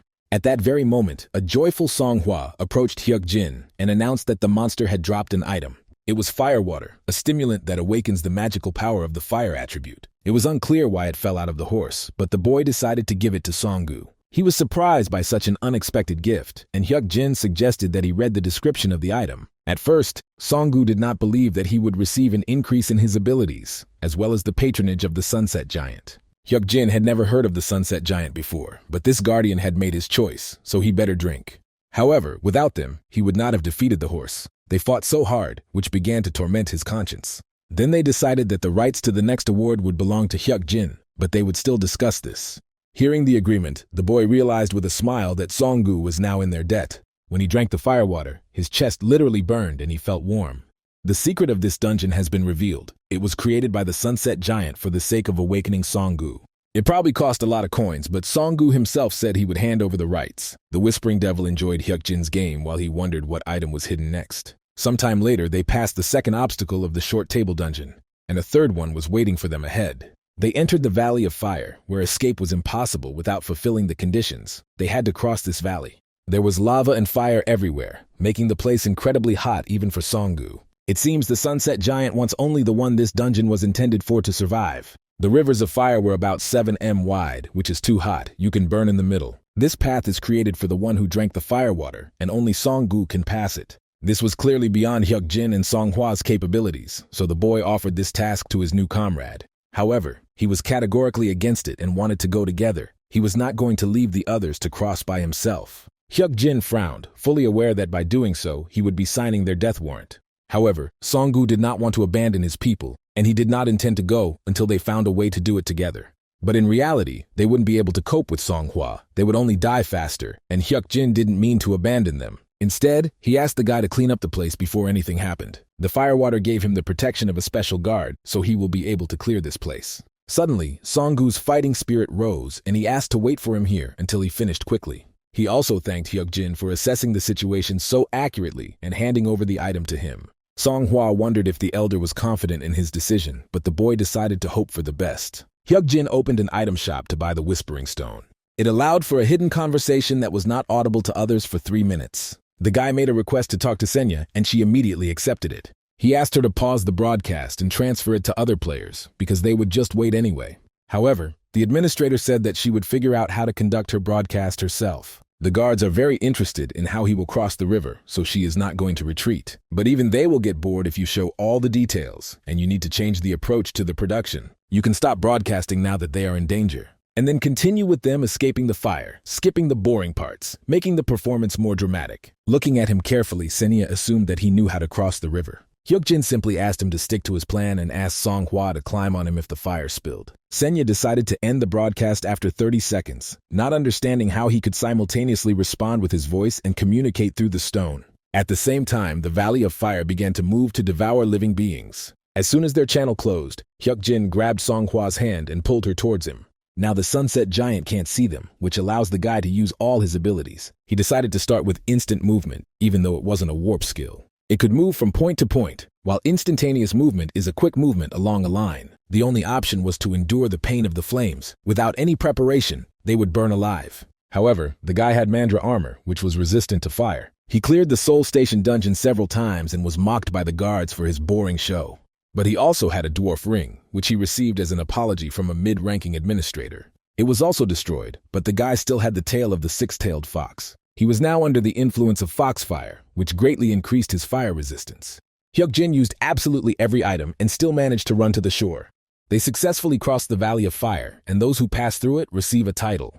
This title brought one closer to the attribute of fire, increasing resistance to it. Song-hwa boasted with a smile that she had received the title, although she was still very scared. The fireman can be upgraded to the characteristic title of the Immortal Fire God, which was only achieved by Song-gu last time. Hyuk-jin had done everything he could, and there was only one thing left to do: wait for Song-gu to return. Meanwhile, the guy ran against the fire, loudly asking if they couldn't make the task shorter. 6 hours later, a notification came that the short table dungeon had been cleared. Hyuk-jin's level has increased, and he has also received a map fragment that leads to Song-gu's next personal dungeon. At that very second, they were transported outside the dungeon, where they noticed a practically naked guy. Song-gu literally cried and couldn't believe that his comrades were still alive. He repeated the same thing over and over again until he was asked to calm down and find himself some clothes. Now the fiery guy felt gratitude, relief, and joy, because he was so afraid that he wouldn't make it in time. The Whispering Devil felt pleasure while the blue barrier turned its attention to them. While the Sunset Giant was perplexed, Song-gu remembered his promise and decided to give them something. It was the Fire God's Body Book, which surprised Hyuk-jin but at the same time angered the Sunset Giant. This is a rare magical source that will be impossible to find even after 10 years. Summer Spirit Song. Gu will never appear if Hyuk-jin takes her, even though it's not the first time he's changed the future. But then the guards will enter the Senya channel and will try to kill him, although usually the Sunset Giant does not break the rules. However, he still remains an annoying guy, and instead the guy came up with another idea. He can effectively use the obtained map fragment and make a proposal to Song-gu. A little later, they watched as the NPC notary Sena put the seal.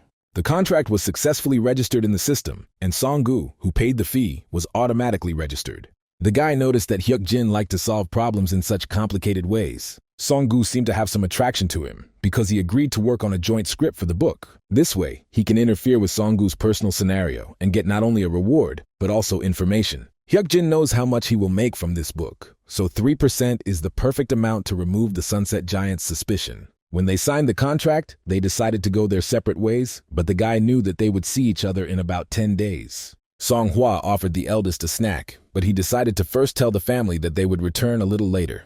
While in the car, Hyuk-jin thought about the Uflex building, where a 7-story dungeon would soon be built. We need to find out everything while there is still time, but for now they will stop at a restaurant to have dinner. The guy carefully watched the joyful Songhua, who was looking at the cutlet with appetite. She said that she collected change from the shelter, 100, 201, to go to the snack bar, and what she wanted was a pork cutlet for 6,000. As a child, she was asked why she needed an expensive cutlet if she didn't have a penny. There is always a reason for poverty, but this world has always been harsh even to such people.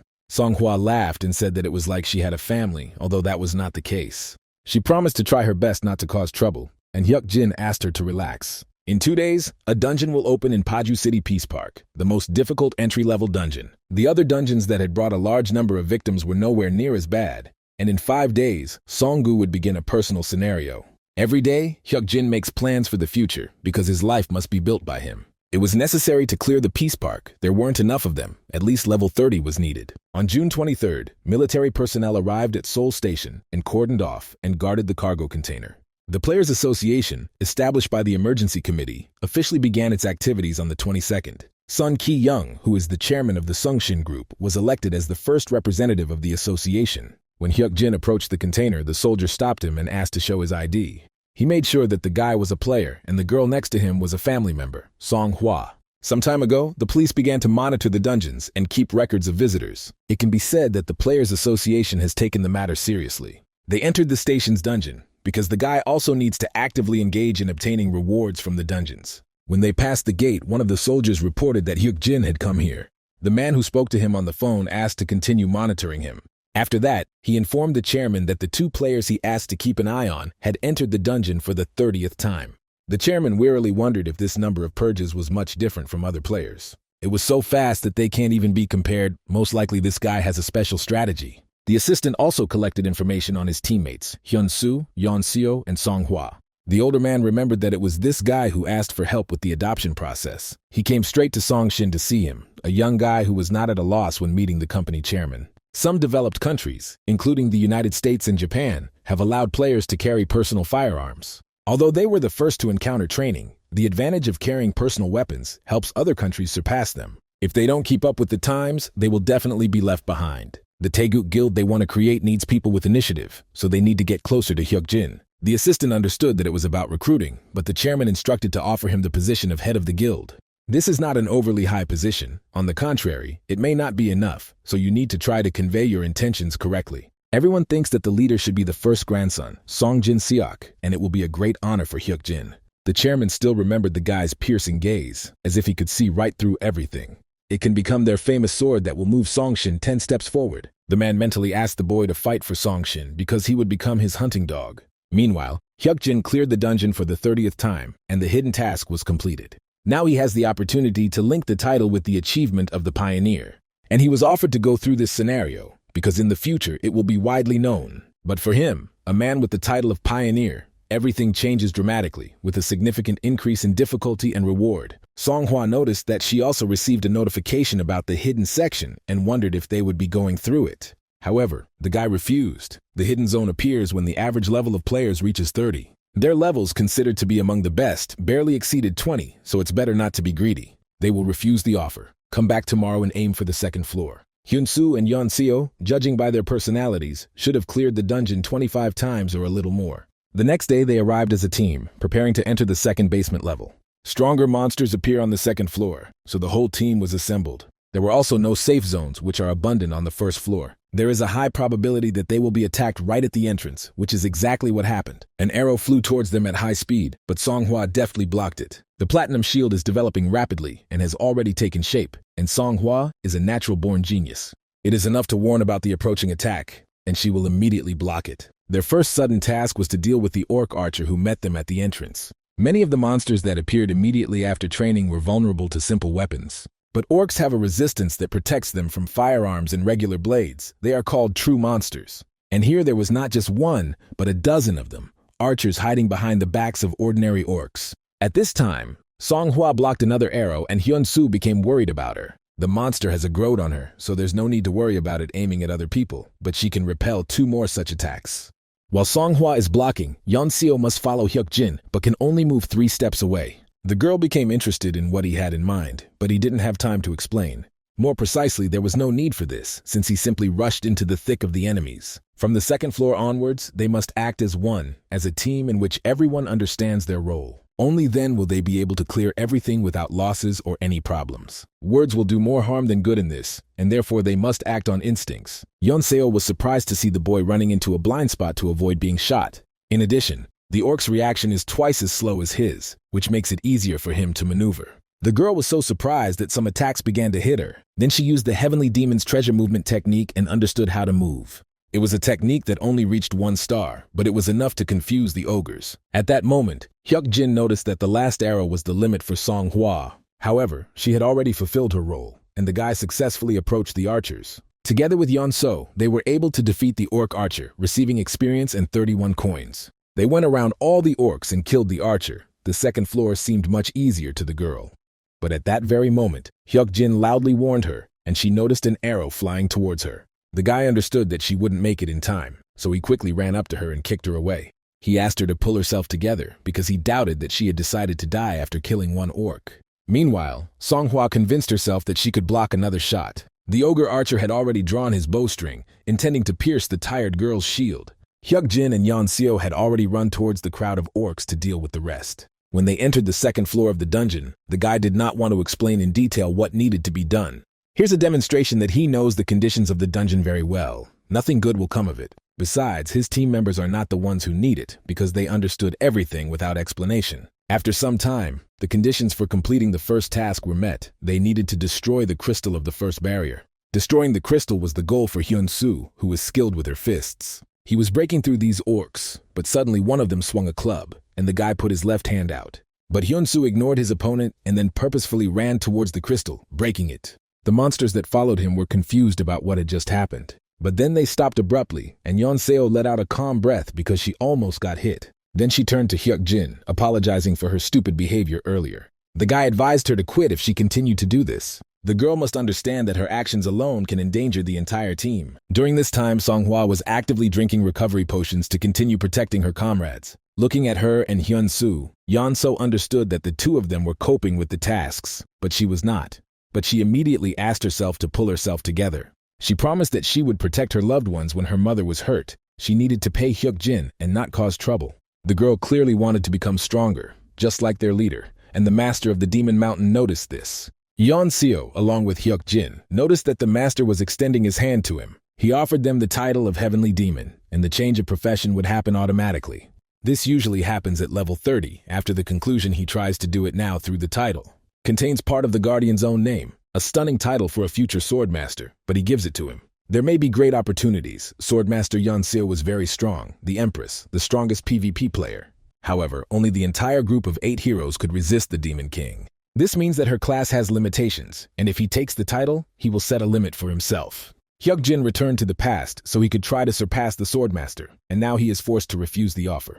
Yeonseo was surprised to notice that the guy was also offered some kind of title, but he refused. The girl was surprised, deciding that this was something bad, and she wanted to refuse, but the elder dissuaded her. He has a personal idea of his potential and can use knowledge and intuition to make battles easier. If he recalled the recent battle, he would not have been able to go further without them nearby. Hyuk-jin understands the value of each player well and makes decisions accordingly. The girl realized that he was comfortable being a leader. Judging by his playing style, he moved as if he knew about all the attacks. The guy asked to consider this as his special talent, to reveal the potential of people. Now Yeonseo began to understand that it was as if a road appeared before her when she listened to his commands. He knows her better than she knows herself. Her swordplay potential is far greater than his, and he asked her to trust his eyes. The girl became embarrassed by these words, but these words were not intended only for her.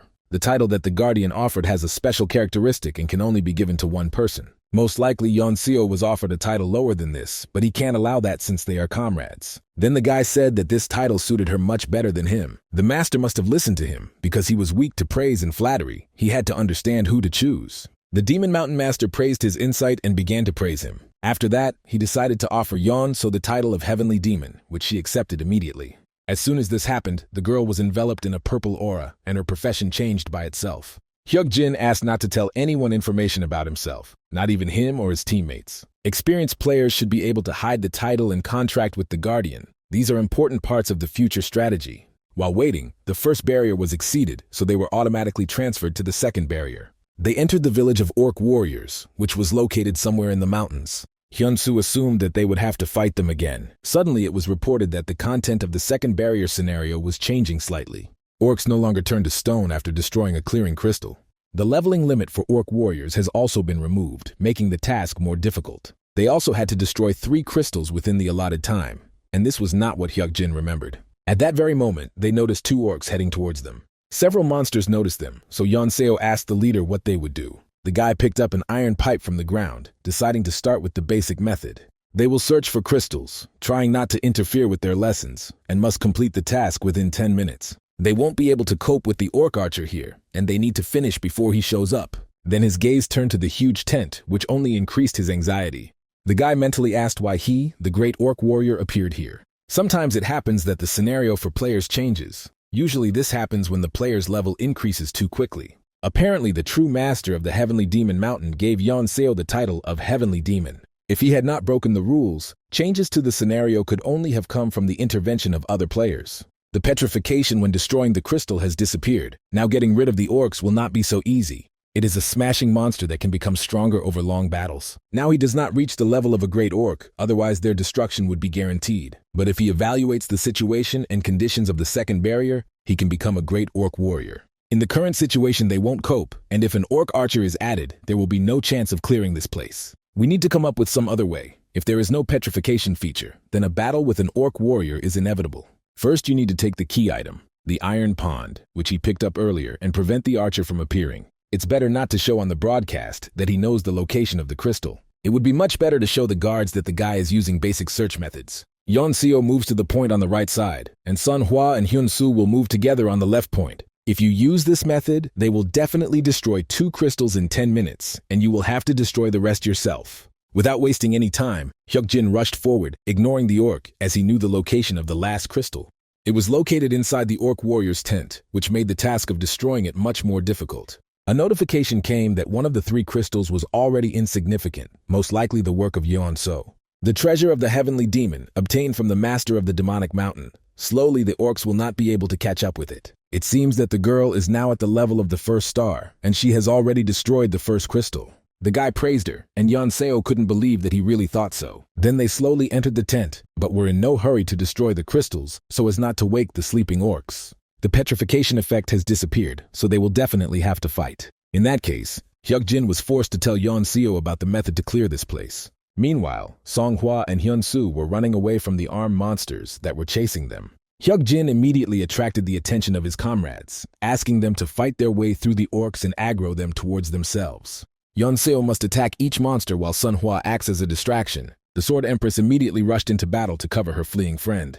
The relatively slow Song-hwa and Hyun-soo will definitely bring the orcs with them. Yeon-seo had to attack them, maybe not kill them, but just cause bleeding wounds. The girl activated the quick strike skill, after which she began to fight several at once. She got too carried away with the taste and didn't notice the danger, but Song-hwa came to her rescue. Meanwhile, the orcs in the chamber were awakened by the noise outside. There is no point in running to the crystal, because the orcs will not go anywhere if it is destroyed. So all that was left was to kill them, and Hyuk-jin was already standing alone in front of the angry crowd.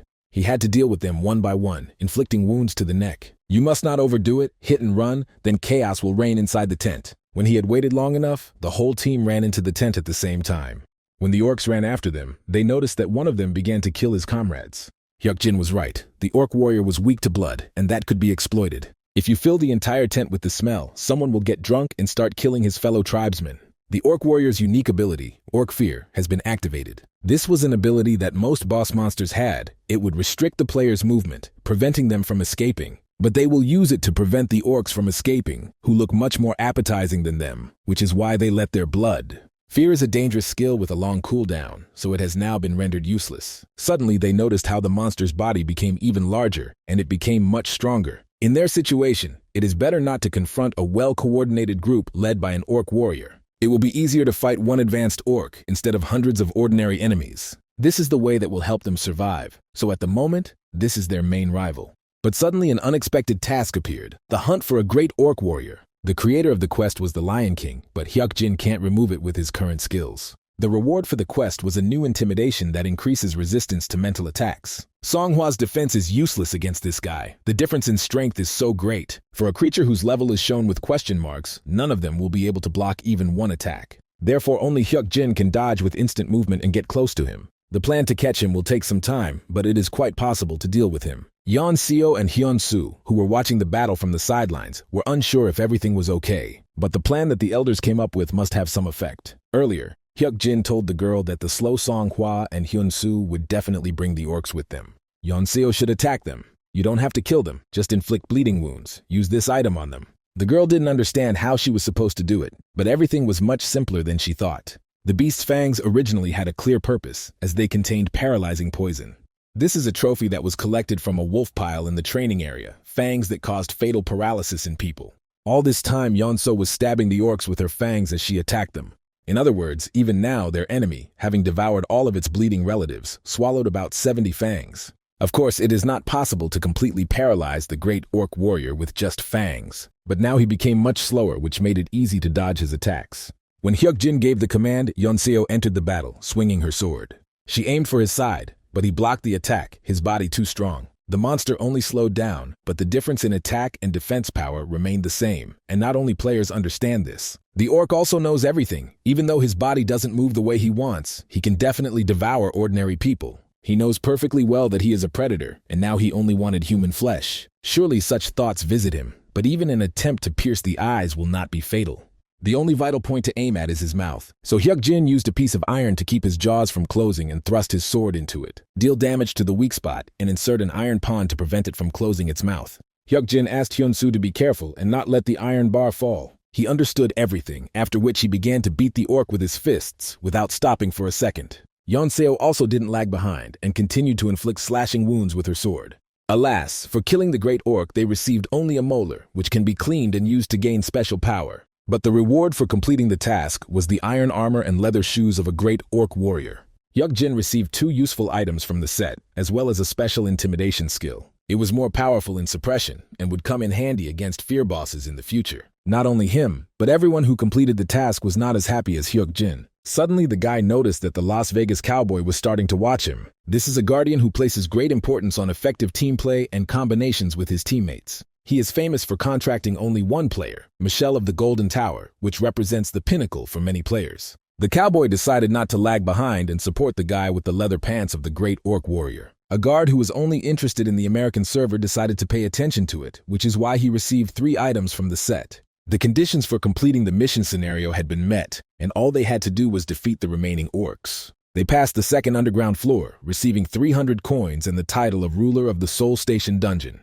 In 30 seconds they had to leave the dungeon, and the whole team looked tired. They managed to clear the second floor with difficulty, but suddenly something they didn't expect appeared in front of them. It was a portal, although initially they were supposed to be automatically transported back. But to his even greater surprise, only Hyuk-jin saw this portal, while the others looked at the guy in surprise. They were supposed to leave the dungeon in 9 seconds, but he decided to run in that direction. Hyuk-jin asked the others to leave without him, and his doubts were fading further and further. It's a hidden piece that only he can see, and he had to get there. The guy entered an unknown forest. He needed to find and talk to the owner of this forest. Hyuk-jin could see safe areas that normal players couldn't see, which set apart the players who had the information. If there is a door that I can only see through him, he should accept it as a privilege. An unknown guard entered the channel, and the cowboy applied for a regular sponsorship contract with the channel. The woman with the scale and the demon mountain master donated coins to the mid-rank administrator. Hyuk-jin couldn't remember anything like that appearing at the beginning. The forest was the size of Seoul, and he couldn't even imagine what kind of owner this forest was. Finding it in such vast territories, you can die of hunger if you make a mistake. Guardians, there are 2 factors in this situation. The first is this zone, a special hidden fragment. A huge forest that no one knew existed, not even Hyuk-jin, the second level 29 player. He has almost no time left before choosing a personal guard. However, this only amused him, because the guards would reward him with all sorts of useful items. And the unknown observer temporarily increased the level of his eye's perception. Not only did he easily obtain things for the trip, but even his level of eye perception increased. Senia decided to explain the purpose of the items, starting with the magic camping kit. While she was ranting, Hyuk-jin used his eye of perception on her, getting to know her status. The sponsorship items are also impressive. The magical camping set looks weak, but still costs over 20 million. The magical spring water is even more important, and the effect of the heavenly demon's mind is equivalent to curing many diseases. The guy said that he heard everything, but Senya asked him not to be mistaken because she was not at all worried about him. She then decided to give him a task with the powers of a mid-level administrator. He had to repeat in detail the information that Senya had conveyed, for which he would receive 300 coins. After some time, it reached the magic fire pit, burns for more than 3,000 hours, does not go out even in the rain. The repetition task was completed, for which the guy immediately received a reward. Still, he should listen carefully to Senya's explanations. They are directly related to his survival. Hyuk-jin decided that it was better not to talk to the host for a long time because the guards did not want to listen to such things.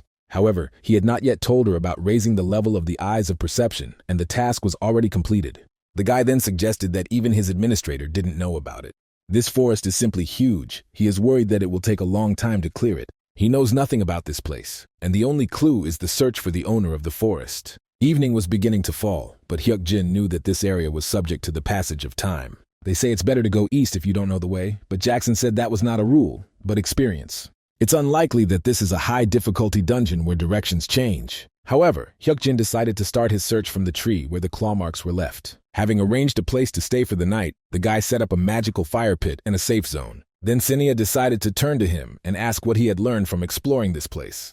It was obvious that the question was not from Senya herself, but the guards were asking through her. The process of following is not so interesting and exciting. Now he is going to chain. There is nothing funny about it. Therefore, it is worth providing them with the results of today's reconnaissance. He learned that this is a forest-type zone. The guy also found 3 types of claws, traces of which were left on the trees. Judging by the depth and size of the tracks, there is a high probability that these are cat-type monsters. It seems like everyone has their own territory. There were no signs of fighting, so they avoid each other. They divided the territories. If you move along the borders, you can avoid most of the attacks. At night, predatory monster birds fly, so it turns out there are individuals they can hunt. It's strange that there were no traces of victims, and this could also mean something.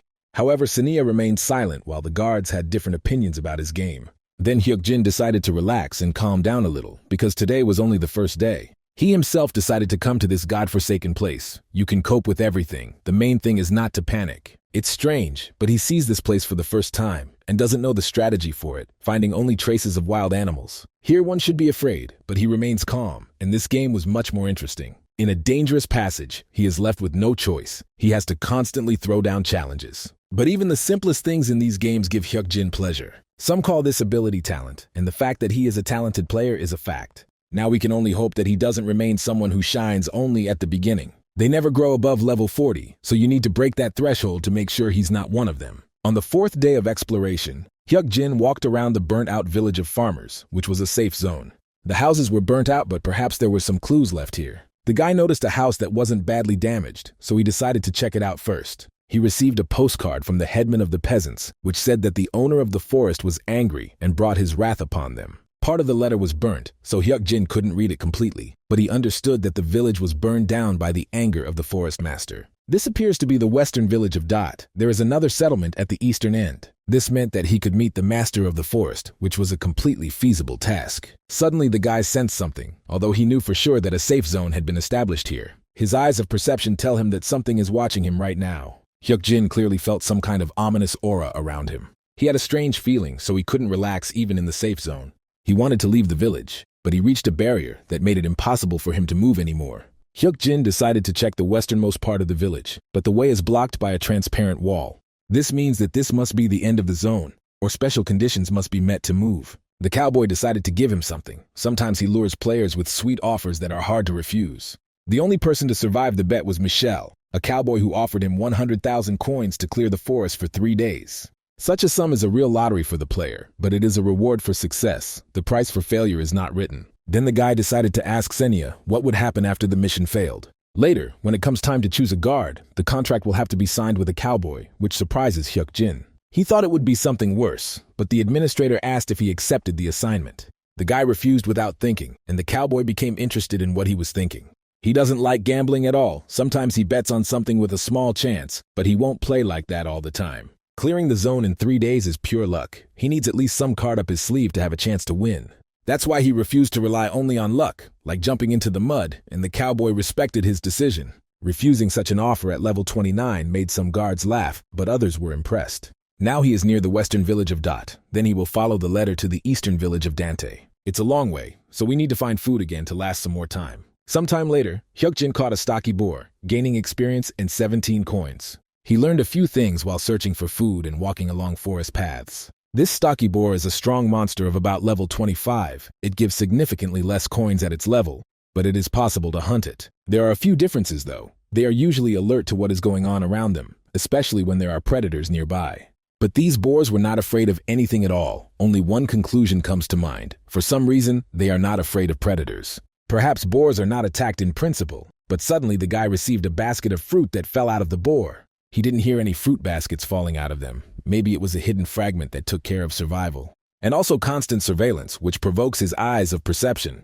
It continues to watch him from the village itself, but even the enhanced skill does not help to determine who it is. Perhaps the so-called master of the forest is looking at him, but does not reveal himself. Hyukjin had gathered enough information that he felt like he was letting go of something important. Now he needs to hurry to Dante's village to find as many clues as possible. Suddenly he noticed a magical rope trap, not understanding where the expensive artifact came from. Sometime later, Hyukjin reached the second burnt village of the common people. There he found another note, asking the elder for a sacrifice for the owner of the forest, and also mentioning restrictions. After reading the contents, the guy assumed that it was about sacrifices. It seems that if this is not done, he will repeat the fate of the village. All the houses were burned down, but Hyukjin could not find any traces of the remaining people. Suddenly he noticed a well and immediately hurried to it to check. At the bottom of the well there was a character, a girl, who was on the verge of death. Without wasting any time, Hyukjin used the magical rope trap, hoping to get a big clue.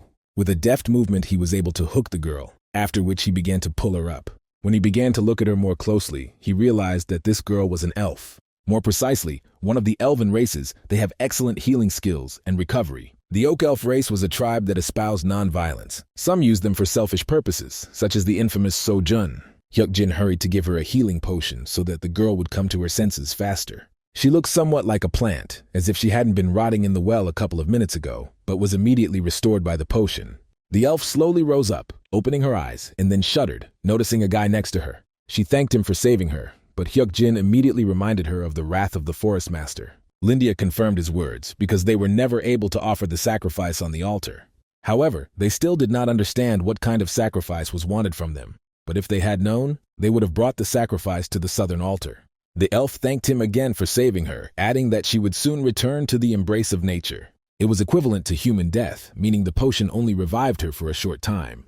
She will return to the embrace of the earth that gave birth to her. Turning into powder, she will become food for the oak. Hyukjin immediately noticed something was wrong and realized that she was a fake just from her story. On top of everything else, she lied about being a villager, and the guy wanted to know why. This forest immediately seemed strange to him. Everywhere there were traces of predators, but not of their victims. Boars that did not participate in any battles for territory, which is not typical for wild animals. The elven race does not cut down trees, but lives in huts. Lindia differs from the standard oak elf attitudes. This can be explained by the fact that she is simply a character who must convey information. This hidden area is a fake that has been reconfigured to look like a normal unknown forest. Lindia turned to dust and disappeared, asking to make a sacrifice to the master of the forest. Suddenly a green wind began, but the guy saw nothing. Everything seems too artificial, the area with careless installations, as if it was created by someone who read about it in books. Everything around was a cheap fake, and Hyukjin began to get irritated that someone was watching him again. The boy realized the magical effect of the unknown forest, and the eye of perception began to resist the magical effect. The eyes of perception try to see reality and see through the distortion of space. But suddenly Hyukjin was twisted and blood gushed out of his mouth. If he couldn't destroy the fake, he would die here. In the end, he will become just like that elf and will consider everything to be his reality. I have a high probability that he will become a new quest character for the player who next finds this place. Hyukjin assured himself that he would live in reality and not in a fake, and the eyes of perception responded to his strong will. The guy was sure that this fake zone definitely had a limit, and its creator did not want anyone to know about it. But the letters pointed to the far east or west, and at the border, a notice appeared stating that it was impossible to go further. Hyukjin was determined to destroy them, the boundaries of this fake. The eyes of perception began to destroy the magical effect. The conditions for the destruction of the unknown forest were satisfied. At first glance, it seemed that the guy was in the same forest, but his size had significantly decreased. Previously, it was impossible to grasp, even with the eye of perception. Now it is the size of a small village or garden. Turning his head, he announced to the owner of the forest that the fake had been destroyed. No matter how much you think about it, with his skills it would be difficult to create such a wide zone. Perhaps it was an artifact that dramatically increases magical power. Hyuk-jin carefully watched the silhouette hiding behind the bushes, asking why it didn't come out. Now his eyes could see everything perfectly, and at that very second a goblin came out from behind the trees and asked him not to lie to him. A skinny goblin of unknown level appeared in front of the guy, who was the master of the forest. He has 3 stages of evolution. He is experienced in illusion or hallucination magic. When they first appeared in Italy, 400 people were eaten on the same spot. But here are only skinny goblins of the first stage, on average about level 31. In the open zone, it can be up to 35. It was clear that he was confused and afraid that the guy would steal his treasure. He repeated that his eyes saw everything, but the monster was sure that this could not be. Hyuk-jin knew that the monster hid it in his pocket because he was afraid that the guy would steal his magic power-up stone. In his confusion, the skinny goblin's intelligence dropped to the level of a child, and so he only screamed loudly. Hyuk-jin took advantage of this moment to attack, dealing critical damage to the monster. He managed to cut off the goblin's horn, causing it to howl in pain. But suddenly the monster jumped up, using the club skill, grabbing a huge log. Hyuk-jin used the Orc Warrior set effect to nullify all damage, but this is only available once per day. If such a large technique was used, a gap would appear, into which the guy immediately attacked. He was able to defeat the skinny goblin, which resulted in the conditions for clearing the unknown forest being met. After that, the guy received 500 coins, a level-up point, goblin spirits, and the Eyes of Perception received a new attribute. Hyuk-jin decided to leave here when he received all the reward. He must not forget the magic stone that the goblin hid. It is a useful artifact in itself and will be worth around 10 billion in 3 years. The boy found the place where the stone was hidden, but he was sure that the goblin could not have buried it deeper. However, he found nothing when suddenly he noticed a chipmunk in front of him, which stretched out its paws towards him. Looking back, Hyuk-jin noticed that Senya had not appeared, so it wasn't a bug. And he still hasn't been thrown out. The road outside the forest hasn't appeared, and there's no exit from the dungeon either. So, the chipmunk is the last puzzle of this zone. It was a difficult animal, since even the Eyes of Perception could not carry out the analysis. Suddenly the guy noticed that he was being watched by guards from the Italian server, the Venetian merchant, the guard of Eliana, the Queen of Water. He is known for valuing deals and negotiations. You have to try to make a good deal. Hyuk-jin decided to tease the chipmunk a little by offering him black yak meat. The chipmunk got angry, after which the guy started offering him goblin perfume, but that didn't work either. As it turned out, the animal could use magic and explained that the guy had 1 try left. Hyuk-jin doesn't even know what he needs. It's impossible to talk, but he's so persistent. He decided to try to give him something valuable, and the chipmunk's eyes lit up when a basket of fruit appeared in front of him. Hyuk-jin managed to exchange the basket of fruits for a power-up stone and was then transported to the city. People didn't understand where this guy came from, but it seemed to him that something had changed. Everything became somehow orderly. Now you can't see the people who were watching the players. The guy thought the weather was too hot. Then he grabbed his phone and was shocked to see that it was already September. It had been 3 whole months since he had been in the gates, and he decided to call everyone first. The first thing he decided to do was call his sister, but when she heard his voice, she immediately hung up. After that, he called Hyun-soo, who couldn't believe he heard the elder's voice. He immediately started crying, and Yeon-seo loudly demanded that he stop doing this. Hyuk-jin met his family again. His sister immediately became furious, but it was clear that she was worried. It wasn't entirely fair because he himself didn't know that it would take 3 months. Suddenly, the guy was shocked to discover that the phantom chipmunk he had met in the forest was also here. The guy noticed that some chipmunk had a lot of unique skills, and Songhua named him Darren. Chipmunk wanted to choose a master, but for this, he needed the title of ruler of Seoul Station. There was no such information in the unknown forest, so it turns out he gave him permission to see. As a result, he became the master of the Phantom Chipmunk, and the title of ruler of Seoul Station was removed, replaced by a new one. If you give a chipmunk a name, it will consider you its owner for the rest of its life. Hyuk-jin missed 3 months. That's a long time. For someone who planned to spend every day usefully, a real disaster. There was a lot that could have been done, but these regrets are another waste of time, because the forest was useful. He earned more than 1 billion won in 3 months, but he is curious about how the world has changed. However, now it was time to make an important choice. His channel was open again. Senya appeared and stated that the pause was now active, and she expressed her gratitude to the guard who activated it. Now the guy had to choose for a personal guard, since his level had reached 30. This was the only opportunity to change classes at level 30. The guards who would be allowed to send the message should now be out. This is the first time that Senya's channel has received so much attention. It seems that she is having a hard time keeping up with the broadcast, because she did not expect such an influx. While the administrator was talking to the guards, Hyuk-jin managed to receive 5 offers, even more than he expected. A mid-level player would have to be very lucky to be picked by at least 1 guardian. He had never heard of anyone receiving 5 messages, but now he was sure of it. His talent is so great that it turned an ordinary man into a genius, but his expectations were not met. Senya decided to ask which guard he would be signing a contract with. There were only outstanding personalities here, so the guy wasn't sure he had a choice. The Whispering Devil decided to get straight to the point, offering to make him the Demon King. This swindler has completely lost his shame. If he really wanted to become the Demon King's guardian, his level would have already exceeded 40. Everyone else made reasonable suggestions, traps that push you towards the right choice. Of course, a generous guardian will speed up his development even more, but you can only choose one. Hyukjin didn't know why, but he suddenly started to feel something strange from the notes sent by the guards. It was as if there was something in this space that he couldn't see, so he decided to focus his eyes of perception. The guy realized that it was the unknown observer who did not send him a message. If you think about it, he was under the watchful eye of this simple-minded guard from the very beginning. He had been watching him since the beginning of the game, and it was his special skill that became the eyes of perception. Another clue, the unknown observer is a guardian, often violating common sense. The reward received after clearing the turtle nest was not at the level of a mid-rank administrator quest. Ordinary guards put everything on the line to make their names more famous, so they avoid covert methods of support. If there is a guardian who has chosen this path, then only hidden methods will be at his disposal. Perhaps the guardian could communicate his intentions in a secret way, one that only he could see. Hyukjin felt that the level of the eyes of perception was raised, and then he was able to see the message from the unknown observer. Hidden among the 5 messages, the 6th one was the one the guy was going to choose from the very beginning. Without wasting any time, Hyukjin made a contract with this guardian, beginning the class change. He was assigned the class of caretaker. From the description you wouldn't say it was a good class, but he was ready for it. Hyukjin opened a hidden shop on the 2nd floor of Tower D, which cost 70,000 coins. He then used a high-level class change assistant. The class of caretaker was upgraded to a higher one, observer. The guy was surprised that there was only one promotion, although he tried so hard to prepare everything. He had no intention of going against the guard's wishes on the day of the contract, no matter how disappointing it was. He changed his class, after which I updated his information, but the updates may take some time. However, the observers look much better than the caretaker, so the guy decided to read such a description. As his gaze ran over what was written, his face turned to surprise, because he didn't understand what kind of class it was. Meanwhile, Chairman Songshin's assistant arrived at his house, noticing that his address had not changed. But he appeared after 3 months, a man who was difficult to meet. A door that only Hyukjin could see appeared right after passing the 2nd level of the Soul Station dungeon.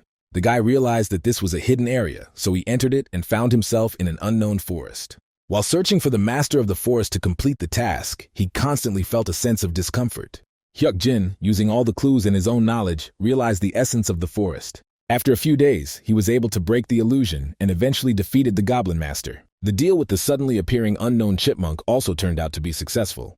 Returning to the real world 3 months later, he reached level 30 and was given the opportunity to choose a guardian, along with a special class that an unknown observer offered him. The observer class suggested that he avoid overly active games and also reduce the experience in coins for independent hunting to 0. However, he can set up an observation zone and also look at the world with special eyes. Hyukjin didn't remember anyone receiving such a class in 10 years. Judging by the description, he could only watch. He decided to test his profession skills. The observer allowed him to get 50% of the experience when playing in a team. The guy could understand the essence of the flow, copy the actions of the object of observation, as well as copy titles and exchange abilities. If the skills are shared at the right moment, the King of Fists can perform a one-hit kill. Or he might be able to see Yanseo with the Platinum Shield if he uses it correctly. The problem is to increase the level. With simple efforts from 30 to 40, you can grow for 5 years. Although Hyukjin can handle it faster because he has a feeling that everything will work out. But first he decided to thank the guard for the opportunity, but he could not say his name. Only the name of the unknown observer was hidden in the player's privacy settings. He doesn't want to reveal the fact that he signed a contract with him because he's not one of those who likes publicity. Then the guy decided to follow his will and not disappoint the guards and promises to play as best as possible. The last words sound more like bragging, but many people enjoy this kind of show when changing professions. At that very moment, Senya canceled the pause and disappeared, and Hyukjin went to bed. Changing his profession is just the beginning. He spent 3 months in an unknown forest, so he needs to prepare for the future. When suddenly the guy noticed that Yanseo had called him 7 times, perhaps something important had happened. After calling her, Hyukjin learned that the first players' meeting would take place tomorrow. It's time for the association to take active action, with various rules, distribution of items, and income. There you can get a lot of information. They say there is still plenty of space in the large guilds. Yanseo asked if he would go, but the guy asked her to wait because someone was standing at the door. Hyukjin expected someone to come before the players' gathering, but he wasn't sure who it would be. When the guest greeted him, the guy shuddered slightly, because he did not expect to see this man. The man greeted him and introduced himself as Chief Kim Kang-chol from Songshin. Hyuk-jin invited him inside, and they sat down at the table, but the guy already knew that name. He was the head of the HR department at the Players Association, and in 2028, he personally came to him with the test results. For now, the association is a subsidiary project of Songshin, but will later separate and be associated with the government. Hyuk-jin remembered how all the staff were replaced by government employees, and Kang-chul was the leader even during that time. Judging from the description, he wasn't such a bad person, but the question arose as to why Hyuk-jin was useful to Songshin.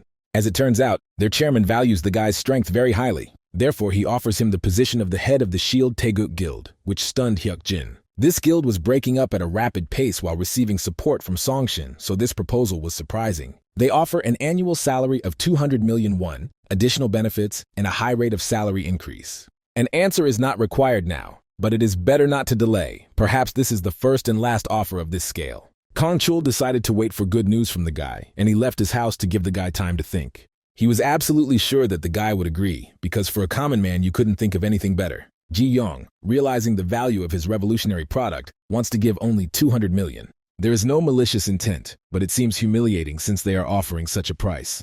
He already has in his hands the village's magic stone, the value of which will be 10 billion in 3 years. Also, an unknown observer is unlikely to like such a direct introduction, so it's better not to stop at the chapter. The next day, as soon as Hyun-soo noticed Hyuk-jin, he immediately ran towards him. He began to shake him and hug him, glad that the elders were okay, because he was very worried.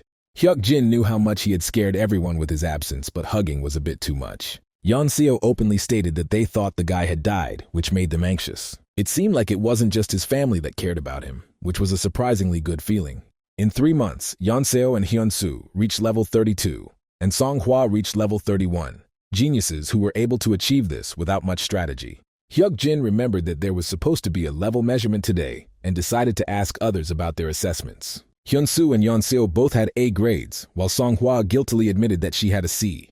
Hyuk-jin quickly reassured her, as he himself had received an F, which left the others dumbfounded. It's not a lie, he just refused to participate in the measurement. The current method of assessment will soon be cancelled anyway. There is no reason to take a level assessment when there are no concepts of skills and magic. The guy suggested that only combat class players had high ranks, and then suggested going to an official meeting. Inside, they were met by Song-gu, who was also worried about Hyuk-jin, who had not been in touch for 3 months. The guy offered to hug, but seeing the expression on his interlocutor's face, he immediately discarded the idea. It seems like Song-hwa helped him make friends with everyone during these 3 months. It was 2:45 p.m., time to start, but Hyuk-jin still couldn't find one person. As his gaze suddenly fell on the guy with the tattooed arm, this was the starting point of today's events. There will be a PvP battle here today. It all started with Tae-jung. He signed a contract with the Lion King and is looking for the quest target. And next to him is Tae-woong, who will later become a powerful wind mage, and Hyuk-jin wants to make him his ally. The guy explained to Senya in advance what would happen at the players' meeting. Everything had to end the way he wanted, and he even made a bet because she didn't believe it. There is a known case where Tae-jung deliberately started a conflict with Tae-woong 10 years ago. So far, everything was going according to plan. Tae-woong, whose talent has not yet been fully revealed, will ignore him, but this will hurt Tae-jung even more. Song-gu, who can't stand this, will get involved in the situation. He has a keen sense of justice and a unique personality, but this situation will be of interest to the guards. Since it has come to this, the picture is practically finished. The players have already started the mess. A PvP zone was established, but suddenly a guard decided to intervene in their disassembly. It was the mid-level administrator Percy, who was unhappy that Tae-jung had started picking on the player he was broadcasting with. Percy will try to stimulate this event and want to beat Song-gu half to death. Here their agreement with Senya comes into play, who turned to Percy, who tried to put unnecessary pressure on the player. He must not forget about the absolute legal systems, and there is no reason to use force against the player. The rhinoceros didn't understand what business it was of hers and why she was interfering. In a situation where Senya has already intervened, it will be difficult to resolve everything peacefully, so the Lion King will send the task again. Tae-jung sensed the presence of the winner, which would require him to enter into a conflict with Hyuk-jin. Now Tae-jung will be burning with a huge desire to challenge him to PvP. And Percy, who finds out about this, will definitely aggressively try to drag him into a duel. But Senya will be prepared and will find an excuse to refuse, choosing another team member instead. Her exclusive player is not a combat class, but she will choose a member of his team who is suitable for PvP. And then Yeon-seo, a future PvP master, steps forward, deciding that this is a good opportunity for her. Tae-jung laughed when he found out that the guy was hiding behind a girl, although he considered himself a man. Of course, the PvP will end in an instant because the guy won't even be able to keep track of her movements. It will be a defeat without a single blow, causing Yeon-seo to call his opponent a weakling. However, Taejong decided to go to the end, because the end comes only after the death of the enemy. Yeon-seo reacted instantly, and it took her 2 swings of the ball to end the fight. As expected of the future Swordmaster, the owner of the contract with the Master of the Demonic Mountain, they helped Hyuk-jin test the eyes of the observer. Even at the first level of mastery, he was able to read Yeon-seo's mana flow and movements. And if he gets used to it and raises his level, in the future he will even be able to copy the movement, and he also gained team experience. If you combine the effect of increasing experience in the observer zone with other bonuses, the experience will increase by 80%. Now Hyuk-jin has a better understanding of the observer class. Just standing behind and watching is enough to gain experience. Suddenly, a guy approached them and found the fight amazing, since such a beautiful girl had an outstanding level. Hyuk-jin knew this person. It was Gu Sung-min, who was in awe of Yeon-seo's skills. He is a professional coin thief who preys on newbies. He has a unique ability to open pockets, which allows him to check the amount of coins in his inventory. Then it should be aimed at him, the richest player in this place. But there is more than one genius thief here, so Hyuk-jin could take a bonus for himself. The guy ended up robbing Song-min, who was about to rob him, and his genius went unnoticed even after the theft. The result is 47,000 coins, and the unexpected increase in balance will make planning easier. Suddenly, Yeon-seo said that Tae-woong wanted to thank her, but it would be better for him to listen. Typhoon Tae-woon, he always remembers his enemies and those who helped him, because his guard is a woman with scales. The boy politely thanked Hyuk-jin, although he himself had not yet revealed all of his skills. The boy accepted the thanks, but it was Taejong and Percy who helped leave a good first impression of him. But now he was ready to surprise his interlocutor by asking about his class as a magician. Hyuk-jin saw Taejong start to pester him, and felt a slight breeze for a moment, so he decided that he was a magician. This was the first time Tae-woong had ever met an adult who had intervened in such a situation, considering the boy to be outstanding. The meeting was supposed to start on the 12th floor, so Hyuk-jin suggested that they go up together. The whole group entered the elevator, and the guy thought they made it in time. Tae-woong is now their ally, and the first stage is complete. He is an important person who plays a key role in the future. Now the serious part begins. The meeting on the 12th floor is scheduled to start at 2:30 p.m. But everything will be interrupted by the appearance of his sudden gate. Everything is like in the past. This is the place where Tae-woon awakened. Hyuk-jin decided to help him wake up and get something, after which they entered the sudden gate of the Windy Hill. Windy Hill is an uncharted gate. The reason for its appearance is unknown, but it was a cruel place. There are 18 columns in total, and to find clues to close the gates you need to destroy them, but this leads to changes. The slowly increasing wind flow eventually tears people to pieces and ferocious monsters appear. If Hyuk-jin hadn't known the strategy from Taegun's memoirs, he couldn't even imagine what would happen to him in such a place. But he had to come here to awaken Taegun and get something. With the eyes of the observer and effective distribution of roles, his plan will succeed. This was the 7th column, and very soon everything will begin to change. Suddenly a central column appeared, which was much larger than the others. At that very second, a task appeared to find the storage of gifts. It is located at the top of the column. Now the active phase of the cleanup had begun, during which Taejong boasted that he had found a clue. The rest of the players were in high spirits, wanting to get this all over with as soon as possible. 8 columns had already been destroyed, and the players were trying to dodge the monsters. After this, a key item may appear, and it plays an important role and is located in one of the destroyed columns. Suddenly, Darren jumped onto Hyuk-jin's shoulder and presented him with the wind shoes. It increases compatibility with the wind element and creates a highly energetic effect for steps. This item consists of 2 parts, and the guy kept thinking about where to get them, but everything was decided by itself. Suddenly, a strong wind began to blow again, forcing the players to lie down on the floor. Raising his head, the guy turned to Senya, asking if she had forgotten about the argument with him. Yesterday she decided to argue with him because she didn't believe that his prediction would be correct. Otherwise she had to open a mid-range store, which is what happened. However, Hyuk-jin chose the wrong opening path, causing the price of all items to be increased by 10 times. He guessed that he would get a fine for such a crossing, but it was too cruel. Now he had 48,000 coins, and he was critically short of the required item. At that very moment, Darren jumped off his shoulder and headed towards Songmin, stealing 23,500 coins from him. Hyuk-jin was thinking about how to get around the store's fine, but the genius chipmunk saved him. The guy promised that at home he would get a mountain of fruit and 15 minutes of petting. He bought 2 enhancement stones and compatibility powder, although he is stressed by such large expenses, but it is time to invest. Hyuk-jin told Senya that he was going to strengthen the items. She reminded him that this could only be done once. After that, the guy created a barrier of blue light, creating a safe zone, because it was not the first time he saw it. He noticed that the Guardian who liked item buff content was still watching Senya's channel. In the safe zone, he can calmly do this when suddenly he noticed something interesting. Usually, the success rate of the first enhancement is around 90%, but this time the success rate for the wind shoes was 120%. In the past, there was a German specialist, Lucas, who was called the Master of Amplification, who talked about something similar. Hyukjin strengthened the wind shoes, increasing the chance by another 10% thanks to the powder. After a few moments, he managed to successfully perform the boost. But it was a blue-level eviction, which is comparable to the usual +2. It was incredible luck, but the guy thought he had a talent for it. He decided to think about it later, because now it was more important to clear the dungeon and get out. It was time to move on to the next stage of the plan, so his gaze turned to Tae-woong. Hyukjin noticed that the boy would not be able to dodge the monster's attack and decided to help him. As a result, he took the entire blow on himself, and the durability of the Orc Warrior's kit was slightly reduced. The guy trusted the equipment set and exposed himself, but was lucky that he did not receive a dose of paralyzing poison. The center of his plan, Tae-woong, must not be harmed. In a sense, it could be called a worthwhile investment. The rescued man began to worry about him, but Hyukjin asked him to lie down because the wind would soon blow again. As they lay on the ground, Tae-woong first assumed that his savior was a tank, but that was not the case. Hyukjin assured him that it was safer to expose himself to him rather than Tae-woong, for which he promised to be in his debt until his death. When the wind died down, Hyukjin announced that he also had a task for the boy.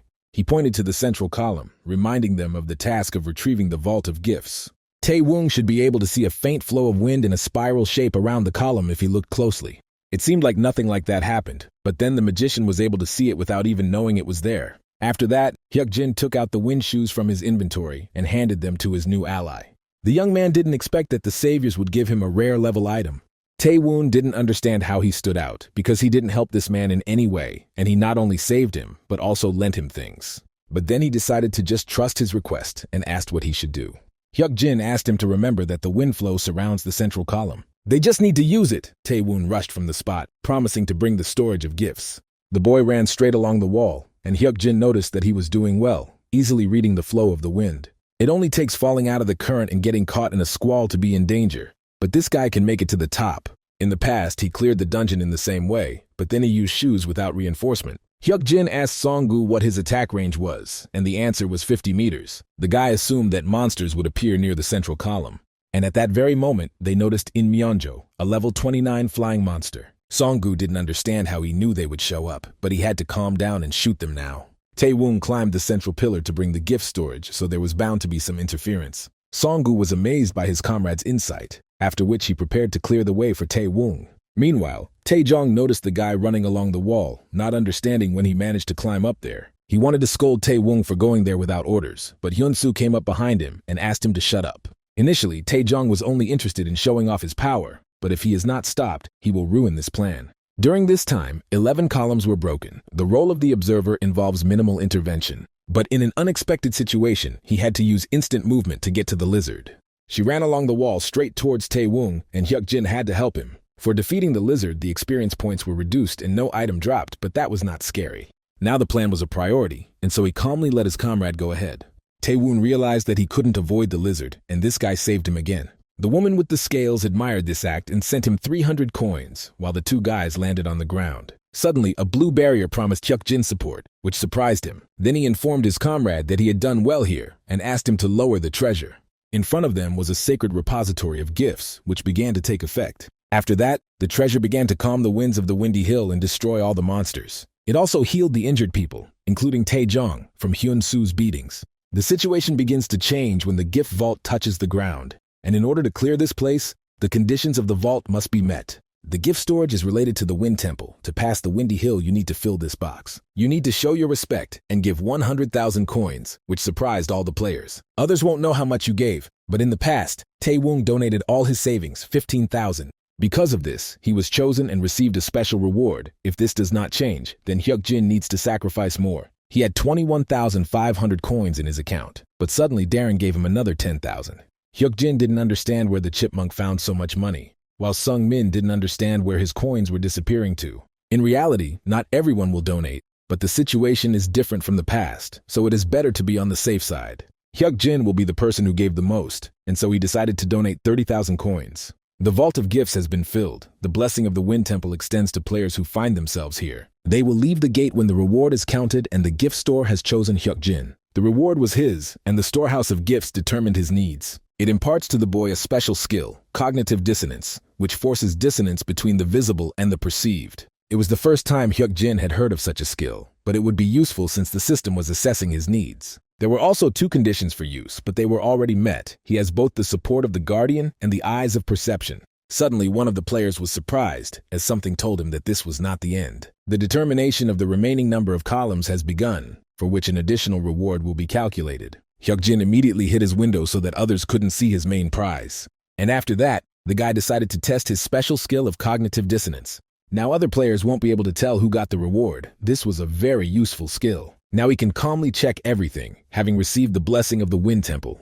For 6 columns, he was given 30,000 coins. In the past, not all the rewards were received because they destroyed the columns. Also received was a hidden fragment, 6 blessings, the conditions for which were met. In the past, Tae-woong said that it would be good to destroy only 12 columns, but his words were not understood at the time. After thinking these thoughts, Hyuk-jin suddenly received the Divine Wind Body Book, not expecting that it could be obtained here. This book is a Wind-class item that greatly enhances characteristics and skills, a special artifact. They've already obtained the Fire God's Body Book, so it's obvious that they can get others as well. It seems like 10 years ago there were only 5 books of the wind, so Hyuk-jin can be considered very lucky. Now he held one of these books in his hands, and it gave him confidence. They just have Tae-woong with a predisposition to wind. Suddenly, Hyuk-jin noticed a candle on his comrade's back that was burning with a blue flame. Tae-woong didn't feel it, which made this situation even more unexpected. The blue candle is a random artifact whose appearance conditions are unknown, but it will open a new zone when it goes out. High risk, high reward, you can choose the players you take with you. However, if you put it out too quickly, the difficulty increases. The blue barrier praised his caution, but it had not disappeared, and it was not too late. But when the candle was almost burned out, Hyuk-jin blew out its flame just in time.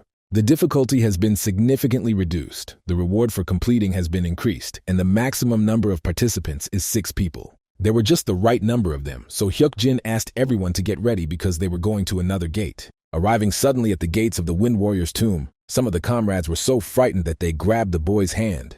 Hyuk-jin asked to leave him alone and not to lose vigilance, because something was not getting closer. At first they thought there was a huge tomb in the center, but it was a great orc warrior. It's good that the flames went out in time, and a whole crowd of archers and ordinary warriors would have jumped out to start with her. Yeon-seo was pleased with this outcome, since they had dealt with this before. She asked the guy if he still had the iron pawn from last time. The guy was glad that she hadn't forgotten the strategy. Suddenly, at the request of the Las Vegas cowboy, a pause was applied, which surprised everyone. He offered a new task to activate the secret of the tomb of the Wind Warrior. In this case, the difficulty will return to the original level, but the reward was generous, and in case of failure, the entire team will die. The first entrance to the Uplex dungeon, this place has not yet been officially opened, and this is a chance not to be missed. And I wouldn't want to lose the coins and gloves, but his offers are always exciting. Lives are at stake. A mistaken intuition or observation will put everyone at risk. Hyuk-jin didn't think they were capable of completing such a task with their current strength. Then the boy handed the Book of Wind to Tae-woong, deciding that he needed it more now. This item will suit him better. If they have Tae-woong with the Book of Wind, then the chances will appear. All this was done for their survival, but in this case, the task would be feasible. It is obvious that the Las Vegas cowboy, the master of gambling, has set the conditions on the brink of failure, but he may not know that Hyuk-jin has obtained the Wind Book. It is possible to destroy the balance with this advantage. Everything is ready. The scales have tipped in the right direction, but there is still something left. The guy decided to offer the cowboy something through Senya, whom he had just summoned. Several anonymous guards began to laugh at him because he decided to make a counter-offer to the guard. However, there was no law that prohibited this, so he was sure that he was in his right mind. The guards have different personalities, and a counter-deal for a guard who considers players worthless is a direct path to the grave. But this does not apply to the Las Vegas cowboy, whom he has known for quite some time. In the past, Michelle from the Golden Tower often made him counter-proposals, and now Hyuk-jin asked his administrator to convey his will to the cowboy. The girl asked him not to underestimate the guards, but the cowboy was interested in his offer. The guy knew this without her, but he also knew that he liked counteroffers and bets. Based on its limited capabilities, the initial difficulty will spawn 2 archers, 1 warrior, and 5 extra orcs. But the cowboy did not set clear conditions and tasks, so he asked to clarify them. His counterproposal is to specify the goals of the hunt using an item that drops from the orc warrior. By offering a task without details, he tries to understand whether the player is worthy of further attention. This is a method of testing who he is going to sponsor in the future. However, his offer may satisfy the cowboy, which will only be to their advantage. Yeon-seo decided to discuss strategy in advance, but Hyuk-jin asked her to wait. The deal was still in force, so the guy decided to pass something on to Senya. The administrator flinched when she saw what was in his hands, forcing a pause. He already has experience hunting the great orc warrior, as well as proof of victory. The guy showed her the fang, and the conditions of the task were fulfilled, but for a complete cleanup, the cowboy's approval was needed. He started actively watching them after that hunt, so he didn't know that he would have proof. This game won't appeal to everyone, but the cowboy will be pleased when he sees that the card in Hyuk-jin's hands is much better than his. However, you can't ignore the reaction of other battles. You need to use the opportunity to increase the reward. He wiped the cowboy's nose, so some of the guards started to fuss so that the cleanup wouldn't count. At such moments, a mid-level administrator must take the initiative and step forward. We need to attract more naive clients or issue a new task that will satisfy everyone. The conditions of the purge were met, but she believes that not all guards are happy with this method. Then Sania decided to ask someone to give her a new task and take an active part in solving the problem. This way, they will create content that will satisfy the majority of guardians. The Lion King and the Whispering Devil each handed over 50,000 coins to the administrator. The tomb clearing will begin soon, but the difficulty is very high, so it will not be easy. They received an offer from the Lion King and the Whispering Devil to defeat all the orc monsters. As the quest began, the orcs' lust for killing increased, and they began to show cruelty. Hyuk-jin's team acted according to plan, and so Hyun-soo and Yeon-seo were the first to rush into battle. The boy activated a special skill, a spirit, to help his comrades. Watching the battle from the side, Song-gu asked them to continue holding back the orcs. He himself began to create a fire spell, which takes time. Tae-woong is the key person in this battle, so Song-hwa had to protect him. The girl will start to aggro the orc archers so that they cannot reach the guy. When the monster's arrows were already in the air, Tae-woong began to cast his spell. It's like the wind blowing on a windy hill. You just have to change the trajectory of the arrows a little. Sun-hwa can avoid a direct hit by using the platinum shield for much longer. She noted that she did not receive any damage, so the magician did a good job. It was as if a new world had opened up before him, just listening to Hyuk-jin's words. This was the power of a true leader. Then Tae-woong assumed that he had the monarch class. Hyuk-jin noted that everyone was doing well, and he pulled out his sword and headed forward. So far everything is going smoothly, but there is one last detail left. He decided to deal with the main orc himself. The boy entered into direct combat, easily dodging the monster's slow attacks. They had already encountered many anomalies, but for now, he would use the usual method. There is a difference of 11 levels between them. It is impossible to defeat him alone and without a special strategy. The usual method will need some modification, but first you need to stir it up a bit. Yeon-seo observed that Hyuk-jin's movements were not perfect, but he strangely resembled a heavenly Pegasus. The guy doesn't have the paralyzing poison he had last time, but now he can read his movements through the eyes of an observer. He is instinctively able to calculate distance and speed, so there is a chance. Hyuk-jin decided to target vital organs again, causing massive damage. He then placed the pawn back into its mouth, and the orc activated its unique intimidation ability.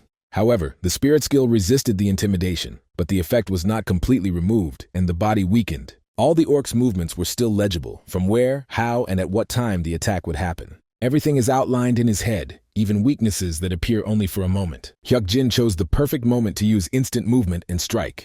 The guy was sure that he succeeded because all his speed and weight were put into this blow. However, the orc thought otherwise and swung his huge fist, hitting Hyuk-jin. Song-hwa ran up to him worriedly, but the orc warrior's outfit protected her shoulder from breaking. He then asked if the others were finished, and when they answered in the affirmative, the guy concluded that he was the only one left to deal with. He was prepared to miss 3 hits from the very beginning. You could say he was lucky. The rest had to remember the last point of the plan, and now the culmination of its production would begin. It must be the fusion of Song-gu and Tae-woong's magic. The fire and wind must work together. When everything was ready, both wizards directed the spell towards the orc. This is the first time they've used merge, but they synced surprisingly well. However, it is Hyun-soo and Yeon-seo who must finish everything, who have already headed towards the monster. Noticing the notification, Hyuk-jin realized with a smile that everything had gone according to plan. A level 30 player fought head-on against a level 41 orc warrior, encountered problems, and received help from his comrades. It was a performance that the guards could not help but admire, and the task was completed.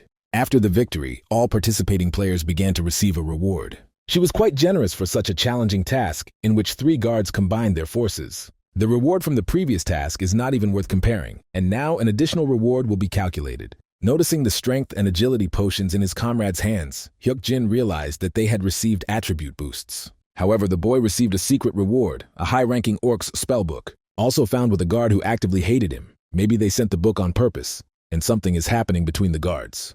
The Lord of the Fields is a guardian who bestows his mercy on monsters, so he despises him. They then left the gate and returned to the 12th floor hall, and time was stopped for the other players while they completed the task. The Lord of the Fields cannot do anything yet, given the opinions of the other guardians, but it is time to prepare. Suddenly, Hyuk-jin heard a familiar voice that was glad that he had returned safe and sound. It was the Shield Taeguk Guild. They showed up right after the quest was completed, even with Song Ki-yeol's head. At that very moment, some boy approached the guy, asking if he was Uncle Kim. It was Seong Jin-cheol. He was curious to see who his grandfather was interested in. Hyuk-jin found it funny, since they most likely sent this kid on purpose. It seems Chairman Ki-young is curious about how capable of a person he is, since he refused the position of the guild leader. Since he sent such a bastard, he had to live up to their expectations. So the boy asked them to address him formally. Jin-cheol didn't like that the guy didn't address him as you, apparently not knowing who he was. Then the boy decided to teach him a lesson and asked the guards to put him on his knees. He started to get even angrier, but Hyuk-jin asked the little boy to behave politely.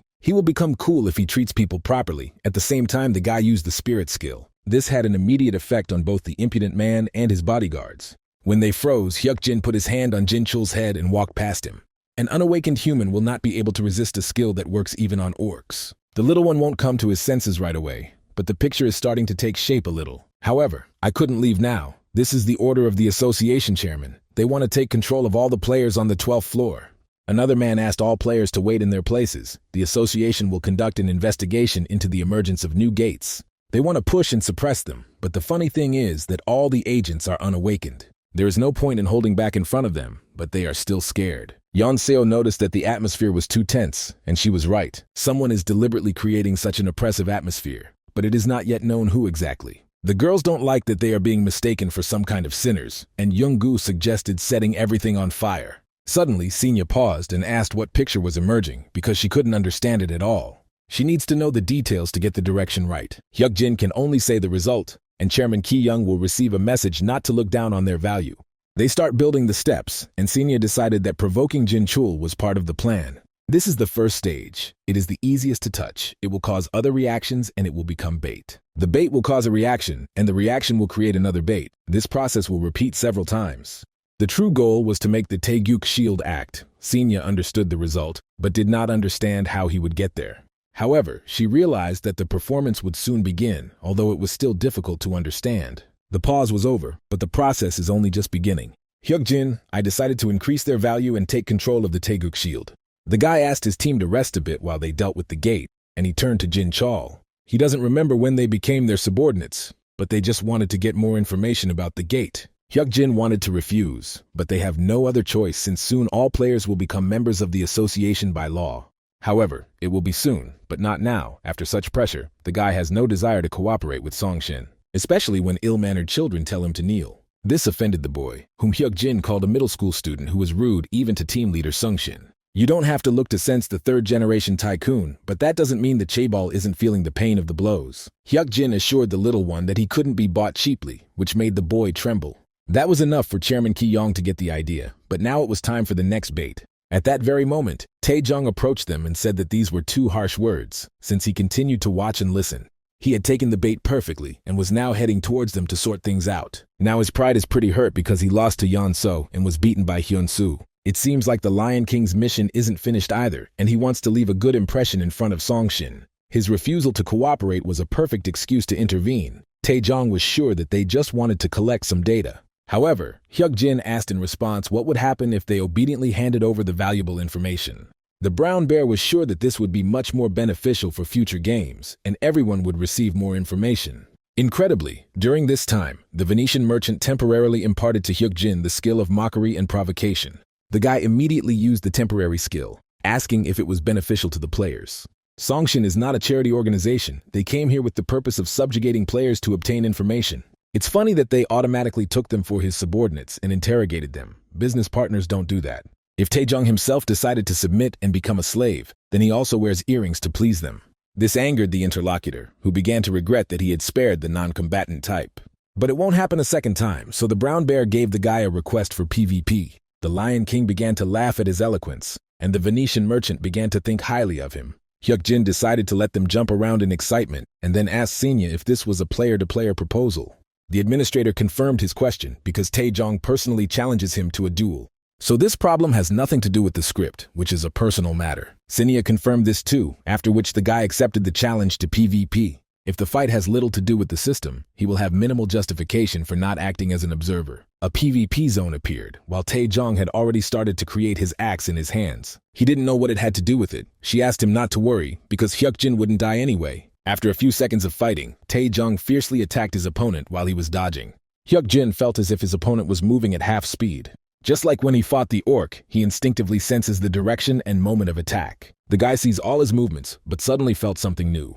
He achieved enlightenment, began to conquer new heights, and the level of the eyes of perception increased. When they both stopped, Hyukjin's additional function of seeing the future was activated. These were eyes that looked into the future, giving an accurate prediction of the enemy's movements and attacks. The guy realized that the semblance of intuition was becoming a skill, which seemed like a cheating ability. This skill was activated precisely in the fight with Taejong, which made it possible to defeat him. Hyukjin could see into the future for 1 second and therefore easily dodged any attack. He then decided to stop the test by asking his opponent if he had told him about his class. Its essence lies in long-term observation of the enemy in order to find his weak points. At that very second, the guy grabbed Taejong by the hand and threw him over himself. The people of Songshin watched this fight with stunned eyes, unable to look away. The role of a leader is to gather information through observation that will help guide team members in the right direction. Maximizing team efficiency and unlocking player potential allows for optimal raids and hunts. By defeating Taejong, Hyukjin showed everyone his abilities, and thus the second stage ended. When it was all over and they left the building, Hyukjin felt like it wasn't over yet. At that very moment, someone rudely called out to him from behind, but this only made the guy happy. The Lion King and Taejong can't do it so easily, so the brown bear wanted to kill him. The Lord of the Fields also decided to take action, causing level 32 Shroff orcs to appear behind Taejong. Nobody understood why the guy became like this, and where these monsters came from. Yoongu suggested burning them immediately, but Hyukjin asked him to wait and be on guard. This time, the hunt was on them, and it was at that moment that the police arrived at the building, ignoring Hyukjin's warning.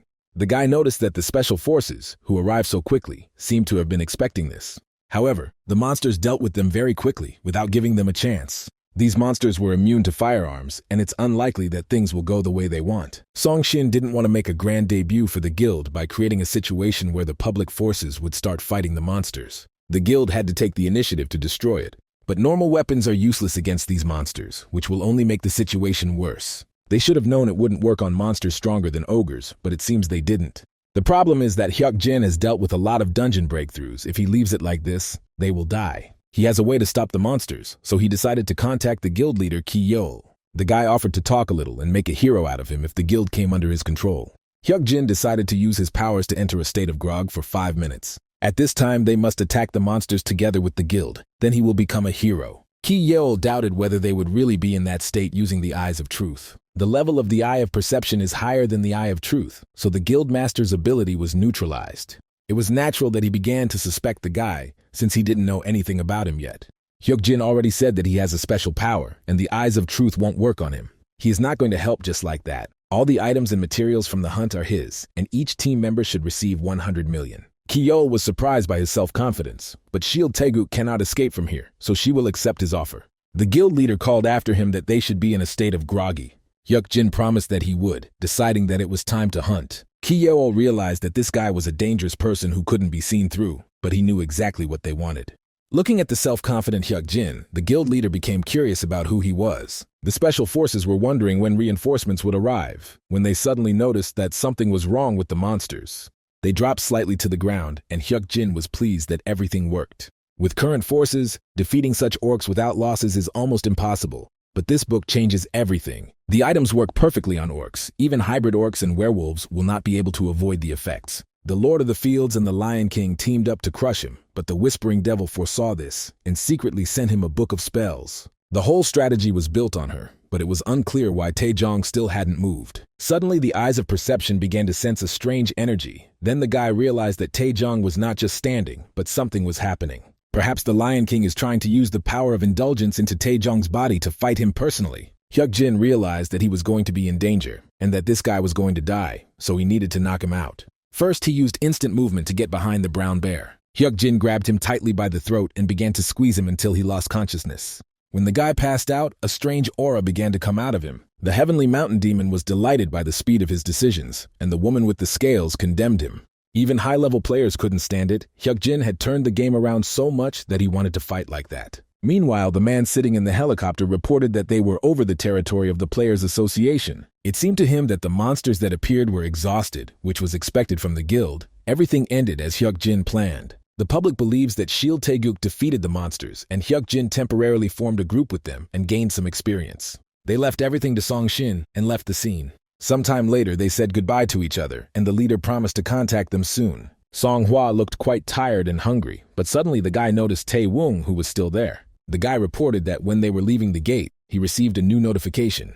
It was said that it was possible to open the Wind Temple dungeon, but it required a key item, a foxtail. Hyuk-jin announced with a smile that he could ask for help, and he would give advice. Tae-woong thanked him, but he didn't know where to find the foxtail. In the past, the Wind Temple was known as the dungeon that Tae-woong cleared out alone.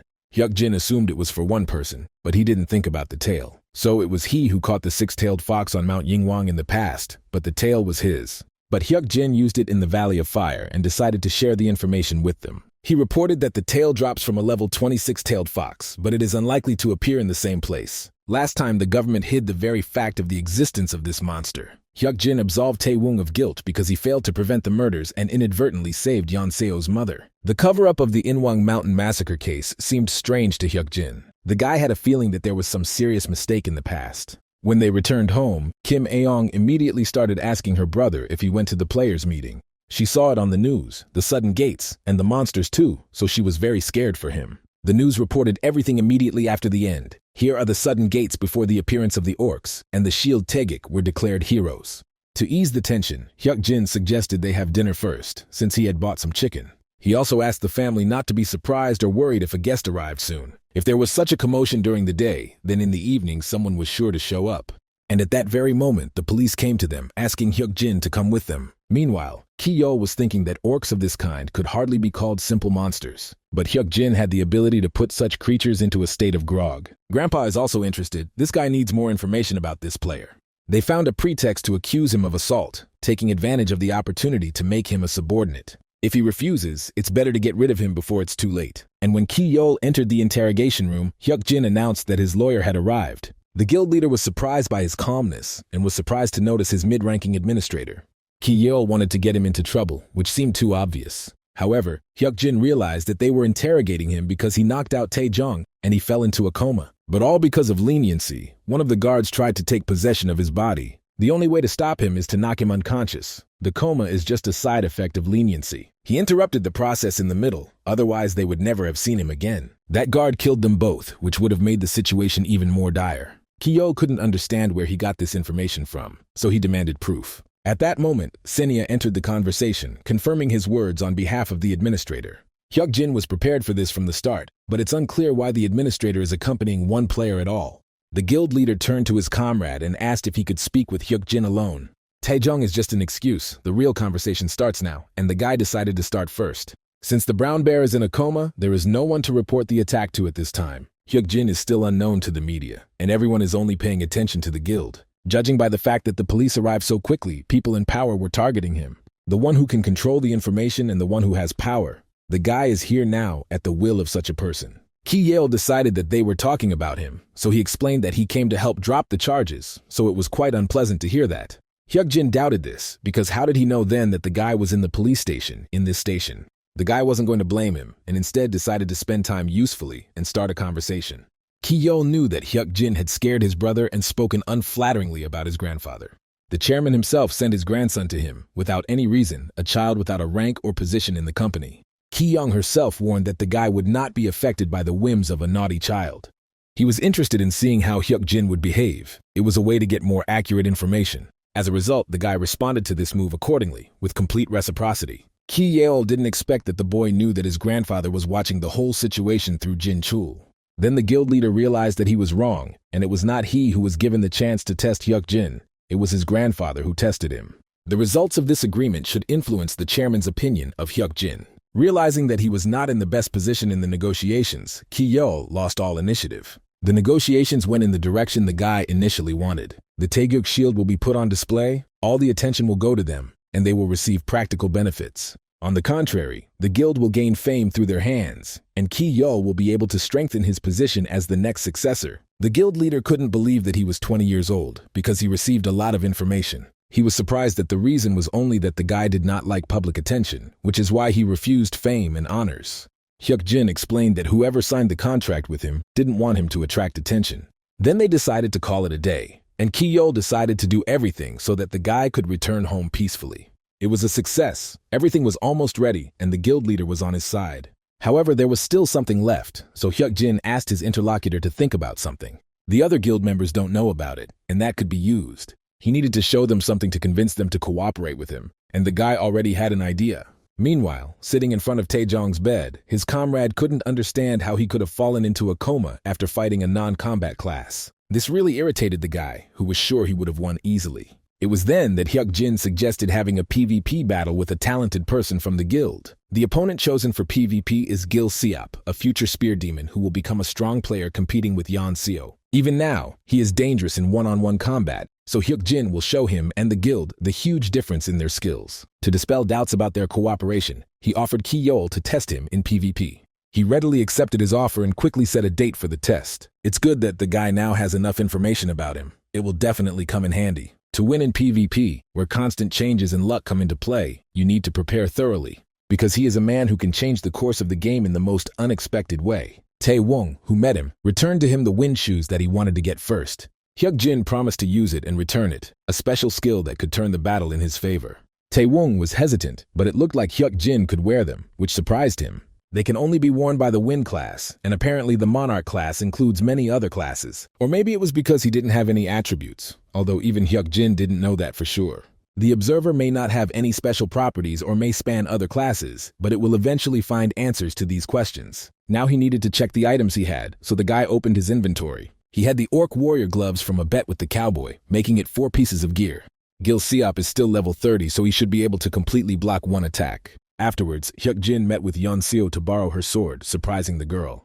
She thought it was a sudden invitation to a date, but it turned out to be something else. Since she had received the title of Heavenly Demon from the Demon Mountain Master, she should have gotten hold of a good artifact. The guy was very lucky that the item could be transferred, so Yeon Seo handed him the sword. Asura is a legendary sword that was passed down to the descendant of a heavenly demon. The guard gave her permission, but Hyuk-jin didn't even know that she had such an item. Asura, the King of Swords, called the Ghost Sword, will be known as the Sword Master's favorite weapon in the future. It's a little different from what the boy remembered, but it's definitely Asura, the fluttering artifact. Most of the options are disabled. The attack power is rather weak, but it is quite enough. On the day of the PvP battle, Hyuk-jin was told to come to the player center and the battle would be on the roof. Usually PvP is carried out on wastelands or designated fields. If players with strong physical abilities fight indoors, the building may be damaged. In the early stages, it doesn't matter that much. They don't seem to understand the principles of PvP at all. A little while later, Ki-yeol and the other guild members approached him. Golden Priest Jin Hong was also here. It seems like all the core members of the guild doubt his abilities. Suddenly, a girl came out to him, wanting to know something before the fight began. Suji asked why he decided to hold a closed battle, since it was a good opportunity to gain glory. The poisonous witch has begun to act, judging by the fact that Ki-yeol doesn't even try to stop her. Everything was planned. They must be able to use all means if they want to go hand in hand with him. Hyuk-jin didn't want to reveal himself just for this reason, but the girl decided that the guy himself understood that he would be destroyed. She didn't like watching a non-combat class fight against a combat class, but she offered to drink it together if he lost. The guy doubted it, but it seemed to him that she would become his first opponent. The energy gathering on her little finger was an intoxicating poison. She wanted to stop him under the guise of a promise. The eyes of perception sensed the energy of temptation and immediately destroyed it. The difference between the eyes of perception and the energy of temptation was judged to be very high, causing the level of perception to be increased. At that very second, his eyes of perception activated the reflective gaze. Hyuk-jin didn't think that he would be able to unlock a new ability at this stage. These were eyes that reflect immaterial energy. They can return all spiritual and mental attacks. It seemed that his eyes worked now, and he managed to seduce Suji, who immediately blushed. Then the guy asked what he would get if he won, and the girl agreed to anything. Hyuk-jin surprised her by asking for the decomposition water that poison-related class people can create. Water of Decay is an item needed to clear MANHUA Point and Ogong Cave. She helped him get it without any difficulty, and now it was time for the main event. Hyuk-jin was disappointed with Ki-yeol and decided to end their cooperation if they conducted another such test. He hoped that at least the fight would end fairly and honestly, noticing Gil Sub nearby. When the PvP zone started to be created, the guy decided to show everyone the limitations of their world. The enemy drew his weapon, after which he introduced himself, also stating his class and weapon. Hyuk-jin did the same, but only named his class since he didn't have a primary weapon. The whole scenario has been worked out, so the guy will adjust it as he goes along. There were many guards watching the fight, and and the guy was trying to figure out which guard to work with this time. As the Las Vegas cowboy began to watch with interest, Hyuk-jin realized that this was a great moment. He asked his opponent if he liked to bet. The guy smiled and offered to bet that he wouldn't move from that spot, which intrigued the cowboy. If he can't move away, he won't be able to dodge the first attack. So the guy decided to stand there, asking Gil-sub to attack with all his might. The opponent was stunned by his words, deciding that he himself did not understand what he was talking about. However, he needs to convince those around him that he can beat him by a wide margin. Hyuk-jin suggested him the idea of hitting him with all his might, which only made Gil-sub even more angry. The cowboy was very interested, and the Whispering Devil applauded cheerfully. The guards immediately reacted, and the enemy decided to see what his self-confidence was worth. He didn't understand where the non-combat class got such arrogance, which the guy decided to make him regret. Gil-sub is probably thinking about aiming for the heart and ending it all with one blow. But when his spear reached its target, Hyuk-jin remained standing, unharmed. Ki-yeol couldn't believe his eyes, but they explained to him that this was the power of the object. As expected from Han Seok-min, who would be called an analyst in the future. This is a set effect, full protection against all attacks below level 35. The effectiveness value of an item changes completely depending on the method of use. The guild leader realized that this was not an easy fight. Hyuk-jin shows him the importance of items with his guild member. It seemed to the guy that Ki-yeol had started to think in the right direction. He shows this in hopes that the players will pull themselves together, but Gil-sub is not about to give up. He lost the argument, but not the PvP, so he wants to continue the fight. Currently, Hyuk-jin's defensive ability can only be used once a day. If the Taeguk shield realizes the value of the new achievements and takes action, it will affect other players. The woman with the scales was delighted, along with the blue barrier and Senya. He decided to give them a lesson that would help them become stronger, and the guards saw the picture he painted. This time, the guy decided to use the sword to have a real fight. A few moments later, Gil-sub launched a full-force attack at the boy he had been dodging. Hyuk-jin read the opponent's movement, but there was a strange feeling. It seemed like the moment he gained the ability to see into the future, as if Asura wanted to say something. At that very moment, he activated a unique ability, the Path of the Sword. This is usually a unique skill to swordsmen. Perhaps he got it from using Asura. Now he sees what they were trying to show him, a road in space that will allow him to suppress the enemy. Hyuk-jin used instant movement to attack Gil-sub, which was easier than he thought. Suji was shocked by his precise movements. This is PvP where it is impossible to kill, but the guy decapitates so naturally. If Hyuk-jin really wanted to, he would have killed them all. Gil-sub decided that the boys had many opportunities to acquire good items, but he doesn't think it's a fair win when the difference in equipment is so big. Ki-yeol wanted to know more, but Hyuk-jin decided to fight again if the results were not convincing. But before that, he decided to talk about the difference in class strength. Gil-seop is a spearman who dominates in PvP, but in this fight it didn't matter. He wanted to hear the opponent's opinion, since clashing with players was Gil-sub's specialty, not his. Then he offered to fight in a battle where his special skills would be revealed. He also informed everyone that members of his team would soon arrive here. When they arrived, Yeon-seo realized why he was borrowing things. The goal seemed to be to show not only his dominance, but also his cooperation with his team. Hyuk-jin's goal is to crush them by demonstrating the difference in strength. After that, the guy went to Ki-yeol, asking if he wanted a rematch. Judging by his actions, he expects them to be crushed, but in case of victory, they will have their own benefit. The guild leader accepted the offer, after which the guy asked Senya to declare a GVG zone instead of PvP. This was only possible with the support of the guards, but the cowboy had already agreed. At that very second, the GVG zone was announced, and then they were transferred to that very zone. A lesson in the importance of items, suppressing the initiative of the Shield Taeguk guild members through a team battle. Ki-yeol understood what he was trying to achieve, except for one detail. He fulfilled the conditions of the open fragment. GVG, Guild versus Guild. The number of players in this fight is 6 versus 6. The other side has been excited since the hidden fragment was announced, because without understanding the strategy, they are almost impossible to detect. First, Hyuk-jin needs to ask him if there will be a continuation of the hidden mission scenario. The hidden objective was to win the first battle, which would allow him to gain better options. The guy had already refused the Golden Turtle, and in the Dungeon of Soul Station. The only time he used the connection was in a jackpot challenge, and although the requirement for outstanding feats is ambiguous. This time they are offering a promotion as a reward, it is better not to refuse. He linked the title's effect to the hidden fragment, then asked his team if they were ready. Hyuk-jin has begun casting roles, as it's time to prove his abilities as a monarch. A few minutes later the fight began, and Yeon-seo quickly defeated her opponent. She thought he was a tank, since he had silver armor, but he turned out to be just a healer. But when the girl relaxed, she noticed too late the magical attack flying towards her. At the same time, something interfered with Suji, who was surprised by the unusual light of her magic.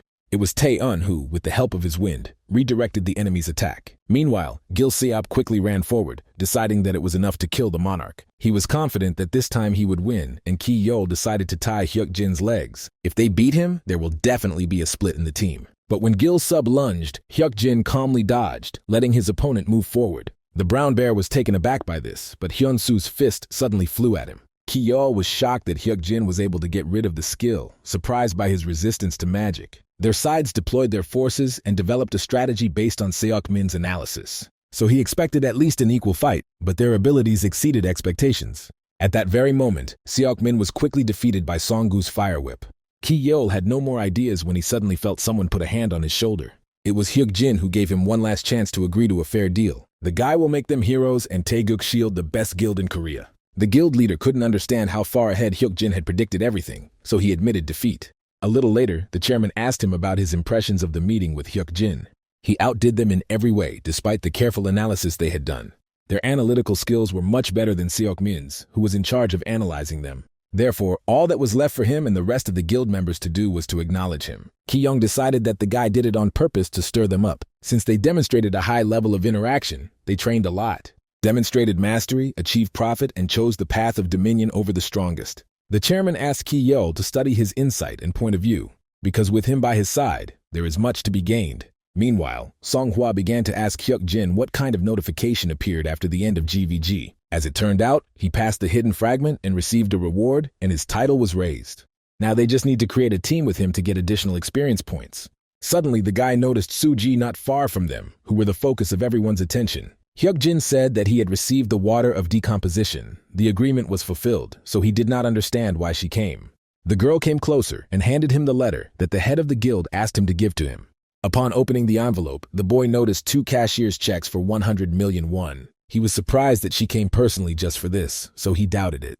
The money could be easily transferred to the account, so she definitely insisted on this method. This is the first time Suji has seen a man who does not react to receiving such a sum, and she really likes him. She ended up coming to seduce him. She is known for her scandals with celebrities and players. The girl decided to ask him out on a date, but Hyuk-jin abruptly refused. He asked to tell Ki Yeol to contact him if a body covered in black was found in the southern region. Suji accepted the request and decided to dress up a bit more next time. Song-hwa immediately stated that she had a bad feeling about that girl, and she trusted her intuition. Now they had 2 days of rest, during which they will prepare the next strategy. The next day, Hyuk-jin gathered everyone in a cafe, and the rest of the people were surprised by such a company. The guy announced that today they would go together to the building across the street, Uplex. They have the right to enter it first, so Hyuk-jin was completely calm. Soon that place will turn into a dungeon, but they don't know the exact time, so they need to scout the area in advance. The people inside will die, just like in the Seoul Station dungeon, but he will warn everyone through the Taeguk Shield. Hyuk-jin will contact Ki Yeol when he finds clues.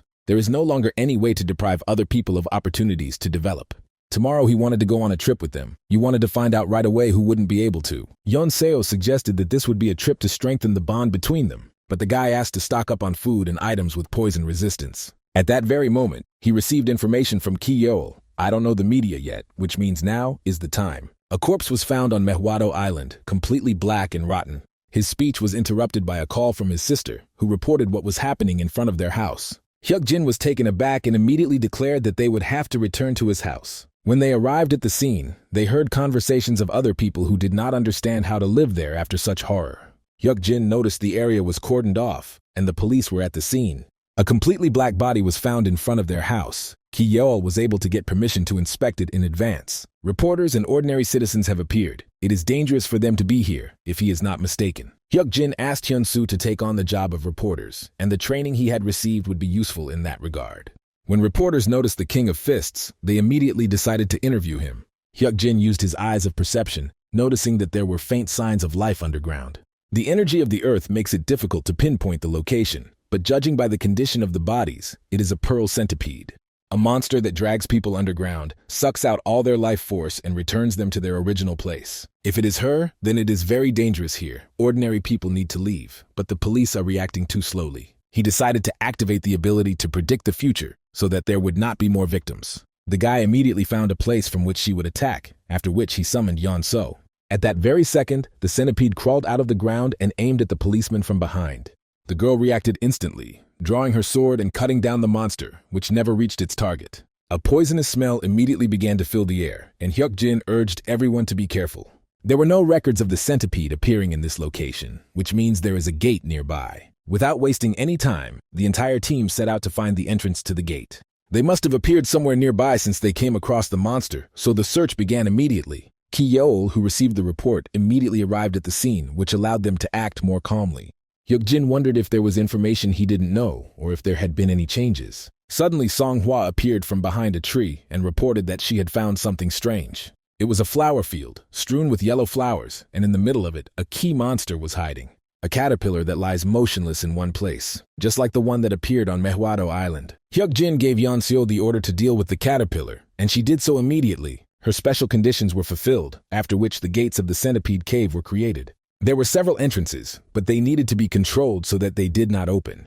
It is unclear why the gates to the cave opened here. Details appeared that differ from the past. Suddenly, the boy announced that only Songgu would go with him, and the rest would keep watch outside. The magician doubted that the two of them would be enough because he was afraid of insects. Upon entering the cave, Hyuk-jin asked him to be quiet because they react to voices, but it turned out to be a joke.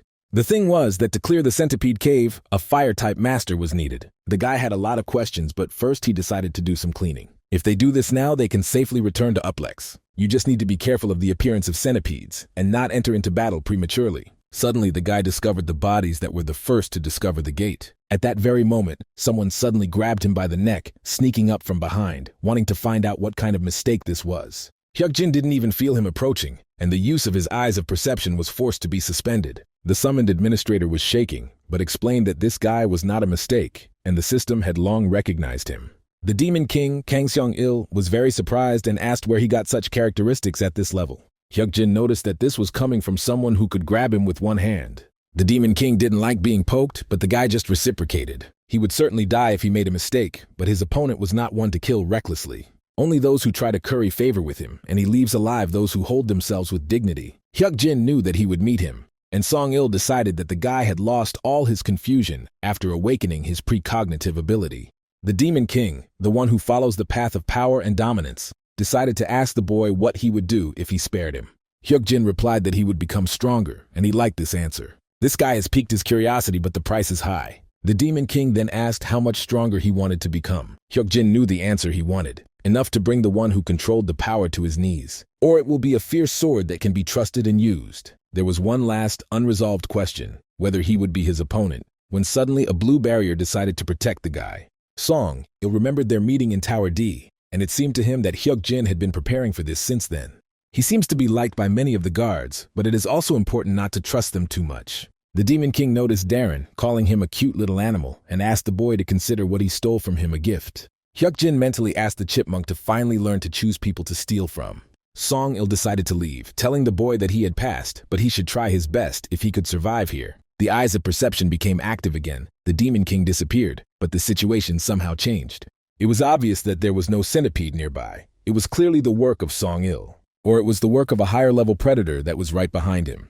Hyuk-jin noticed the living tree that came out to him, not expecting that there was such a monster here. A predatory tree that devours pearl centipedes. It has a habit of attacking their habitats. That's why Song-il said that phrase, because a battle can't be avoided, and the tree's level is about 40, and he can't handle it on his own. Hyuk-jin knew he could die here when his friend noticed the bodies the centipedes had abandoned. If he used that thing, the chances of winning would be 50-50, and he immediately summoned Songgu. At that moment, the tree rushed to attack, but the guy was already determined to defeat this creature. Songgu ran towards him because he clearly heard Hyuk-jin's voice, which was somewhere nearby.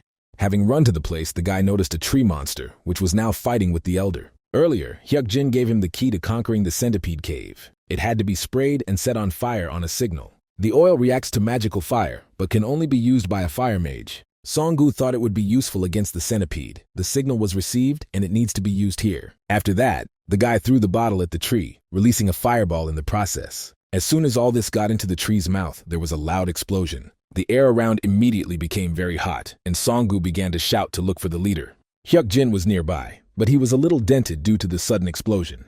He called out to Songgu, a battle ensued, and they had to desperately chop down branches until he arrived. During this, the guy used 2 items. One of them was the goblin spirits that he received in an unknown forest. This is a perfume that allows you to activate stealth for 3 minutes. Having lured the tree to the right point, he hid in a safe place. Songgu appeared in time and set the monster on fire.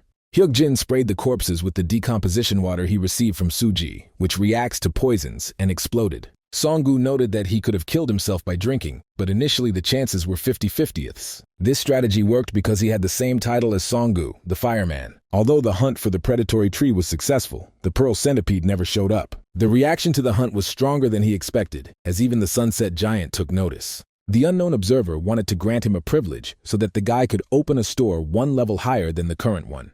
The opportunity to open a mid-level store was too tempting, but there had to be a reason. Hyuk-jin looked at Darren and remembered that he had stolen some item from the Demon King.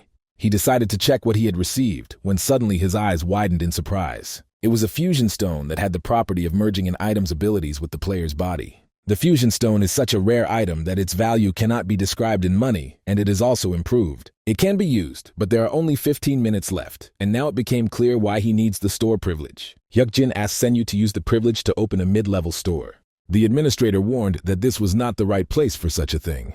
However, Hyuk-jin didn't have time for that now. He needed to use the fusion stone. Senya understood everything, after which she began to activate the privilege. A blue barrier was created, which made Song-gu surprised. Hyuk-jin was lucky. This time they got away without a fine, because it was paid by an unknown observer. As it turns out, not all items are suitable for fusion, with a higher probability for accessory-type equipment. He had Legolas's ring, and that's what he decided to take. It needs to be strengthened 3 times, but breaking it isn't scary. The thing is that he has 10 of them. The first enhancement was successful. It also moved from blue to purple level. The special function was only available once, but it was very useful, and now it was a ring that absorbed physical damage. Usually, strengthening does not happen so easily. Perhaps it is worth writing it off as luck. But this was only a preparation. The most important thing is the merger. Even in the past, the probability of success was not precisely revealed. The only way to increase it is through mind control. Hyuk-jin chose the ring as the item to fuse with. Unlike before, when he couldn't do anything, this time everything will work out. The guy feels like foreign energy is seeping into his body, but he needs to read all the flows. Song-gu, who was watching from the side, guessed that he was doing something important, but he was still surprised by the leader's focus. A few seconds later, Hyuk-jin opened his eyes. The fusion was successful, and she, as an item, turned into a player skill. The guy received an absorption skill that converted absorbed damage into health. A little later, the clearing crystal was destroyed and the gate was cleared. The merge was successful, and the gate was cleared without casualties, but it was a shame they didn't catch the pearl centipede. Predatory tree, fusion stone, the hunt ended with unexpectedly high profits. The rewards did not include the item he needed, but there were still some interesting items. It looks like they'll have to go to Mewado Island to get the centipede. Suddenly, Hyuk-jin noticed Darren, who presented him with 30 centipede pearls. The centipede pearl is needed in the Uplex dungeon. The chipmunk found the body of the centipede and brought the loot. The boy stroked and praised the rodent, promising him lots of acorns at home. At this point, preparations for the Uplex dungeon were almost complete. All the items have been collected, and Ki-yo will take care of the rest, and they don't need to go to the island anymore thanks to Darren. Meanwhile, Ki-young was hesitant about the decision to close Uplex and Modern Department Store, which are still in good condition. If Hyuk-jin's words were true, it would bring them huge profits, but there was still something to worry about. Right after clearing the Scolopendra cave, Hyuk-jin reported incredible information about the dungeon in Uplex 2 days later. Even if this is true, it will be difficult to stop the work completely if there are no signs. But soon they will appear. It will all start with gas leaks, small earthquakes, or a swarm of ants in that place. Ki-young tried to figure out what they would do if they listened to him, and his words turned out to be a mistake. Ki-yeol suggested putting pressure on him if he tried to deceive them, so you won't get what you have in a company that puts people's safety first. The effectiveness of the Shield Taeguk Guild will be undeniable if he is proven right. Then they would be able to build a more trusting relationship with Hyuk-jin. But Ki-young wondered if Ki-yeol had come up with this himself. This was not entirely true, since the chairman helped him with Hyuk-jin, as he thought. Ki-yeol quickly develops after meeting him, although the man thought that he was not such a special person. This made him curious, so he wanted to know what the guild's plan was in case the dungeon appeared. Meanwhile, Hyuk-jin was taking notes of what he remembered from the past. There was only 1 day left before the appearance of the dungeon, for which many should be prepared. The future may change again because of him, but it is better to avoid damage while it is possible. When the morning of September 29th arrived, the entire team arrived at the place that would become the dungeon in the future. Hyuk-jin doesn't know the exact time, but that's how it was in his prophetic dream. They successfully shut down the building, thus reducing the number of people involved. Suddenly, he noticed that the players from the Taeguk Shield were also heading inside, but perhaps they were just there for show. Songhua immediately spoke out against Suji, and surprisingly, Yeonseo was of the same opinion. However, the guy asked them not to get distracted since there was something much more important right now. Suddenly, a dungeon began to form. and the entire team immediately fell silent. The movement into the dungeon starts from the entrance, so everyone should be prepared. It was 8:40, this would be a difficult raid, but Hyuk-jin was prepared. Everything should go well. When suddenly the system noticed that no living people were found in Uplex, the conditions for activating the dungeon were not met. A system adjustment will be made to meet the activation conditions, and forced entry is not possible. The guy couldn't believe that the very structure of the dungeon was formed by absorbing living people. Hyuk-jin reminded them that they had the right of first entry, so he was determined to enter now. After a couple of minutes, they finally managed to enter the dungeon, but everything around looked modern. They entered as quickly as possible, but the people nearby were already sucked in. There were Jin Hong and Suji from the guild who were next to them, as well as 2 civilians. The dungeon expansion efforts have been halted due to the normal entrance. The operation to sacrifice life has been suspended, so those who have already been taken have been released by the system. Hyuk-jin immediately ordered to check the condition of ordinary people first. It was lucky that they got in quickly, and they didn't get too badly damaged. Otherwise, they would have locked a lot of people behind glass and killed them. Suji immediately decided to thank the guy, but he decided that there was no need. They avoided casualties, but in order to climb to the second floor, a special condition had to be met. They didn't have time to sit back because his team didn't know the strategy, and there was no time to explain. The guy briefly asked Hyun-soo to use stun to stun Jin-hoon for 5 minutes. Without wasting any time, he turned to Suji, quickly asking her to just follow his instructions. She shouldn't be surprised or resist if monsters appear in a few minutes. The girl can close her eyes if it is difficult, and then she should behave as quietly as possible. He also asked ordinary people, who were simply terrified, not to move, to close their eyes and ears. The first floor scenario will start soon. The rest must stand to death while he aggroes everyone onto himself. He managed to warn in the shortest possible time, but now everyone is responsible for themselves. When the timer finished counting down, black dogs immediately ran out to them. Suji felt so much pressure that she couldn't determine the level, and Hyuk-jin was going to fight them alone. Perhaps he realized that Jin Hong was afraid of dogs, so he knocked him out on purpose. She wondered how he could know about this, while Hyuk-jin took out a roasted piece of meat from his inventory. The guy tried to act calmly, because they would die if he angered them, and decided to act according to the plan. He threw up black yak meat, which makes you feel full even in small quantities. Black dogs are monsters that they will never be able to defeat with such levels. Therefore, we will have to use other methods, acting more intelligently and rationally. The monsters don't try to attack, they seem to be happy that the guy is feeding them. The first person to successfully use this strategy was Lao Yu, a master of taming. There's no need to rush. They'll eat him if they start to worry about who the guy turned out to be. And the dogs calmed down. Only the boss remained, slowly heading towards him. It was a 2-headed black dog, which even had a name, which means that it had an owner. This information was not found in the past. Hyuk-jin was only able to find it out thanks to the skill. He felt a thirst for murder, which was more like intimidation, like a test. The boy tried to remember Lao Yu's notes, but at that very moment, Charles opened his mouth and grabbed Hyuk-jin's head. Yeon-seo noticed this with horror, but she didn't know what to do, or if the leader was really okay. Suddenly, Hyuk-jin raised his hand and stroked the boss while his head was still in his mouth. A few seconds later, the dog reluctantly released his head, giving in to his petting. The guy praised him, but he himself felt the acidic saliva that even Lao Yu could withstand. The system confirmed temporary taming, due to which the dog's aggression completely disappeared, and the escalator to the second floor was activated. At that very moment, Senya appeared before Hyuk-jin, simultaneously activating the pause. She apologized for the interruption, but was forced to ask if he had any special knowledge or taming skills. The guy explained that he was simply using his dog instincts, but he himself realized that the guards had reacted violently to what had happened. The administrator doubted his answer, but he suggested that she check it personally. The scan of the mid-rank administrator revealed no taming skills, which surprised Senya. Then she became even more curious about how he was able to tame the monster. The new guard, the shepherd boy, was also surprised.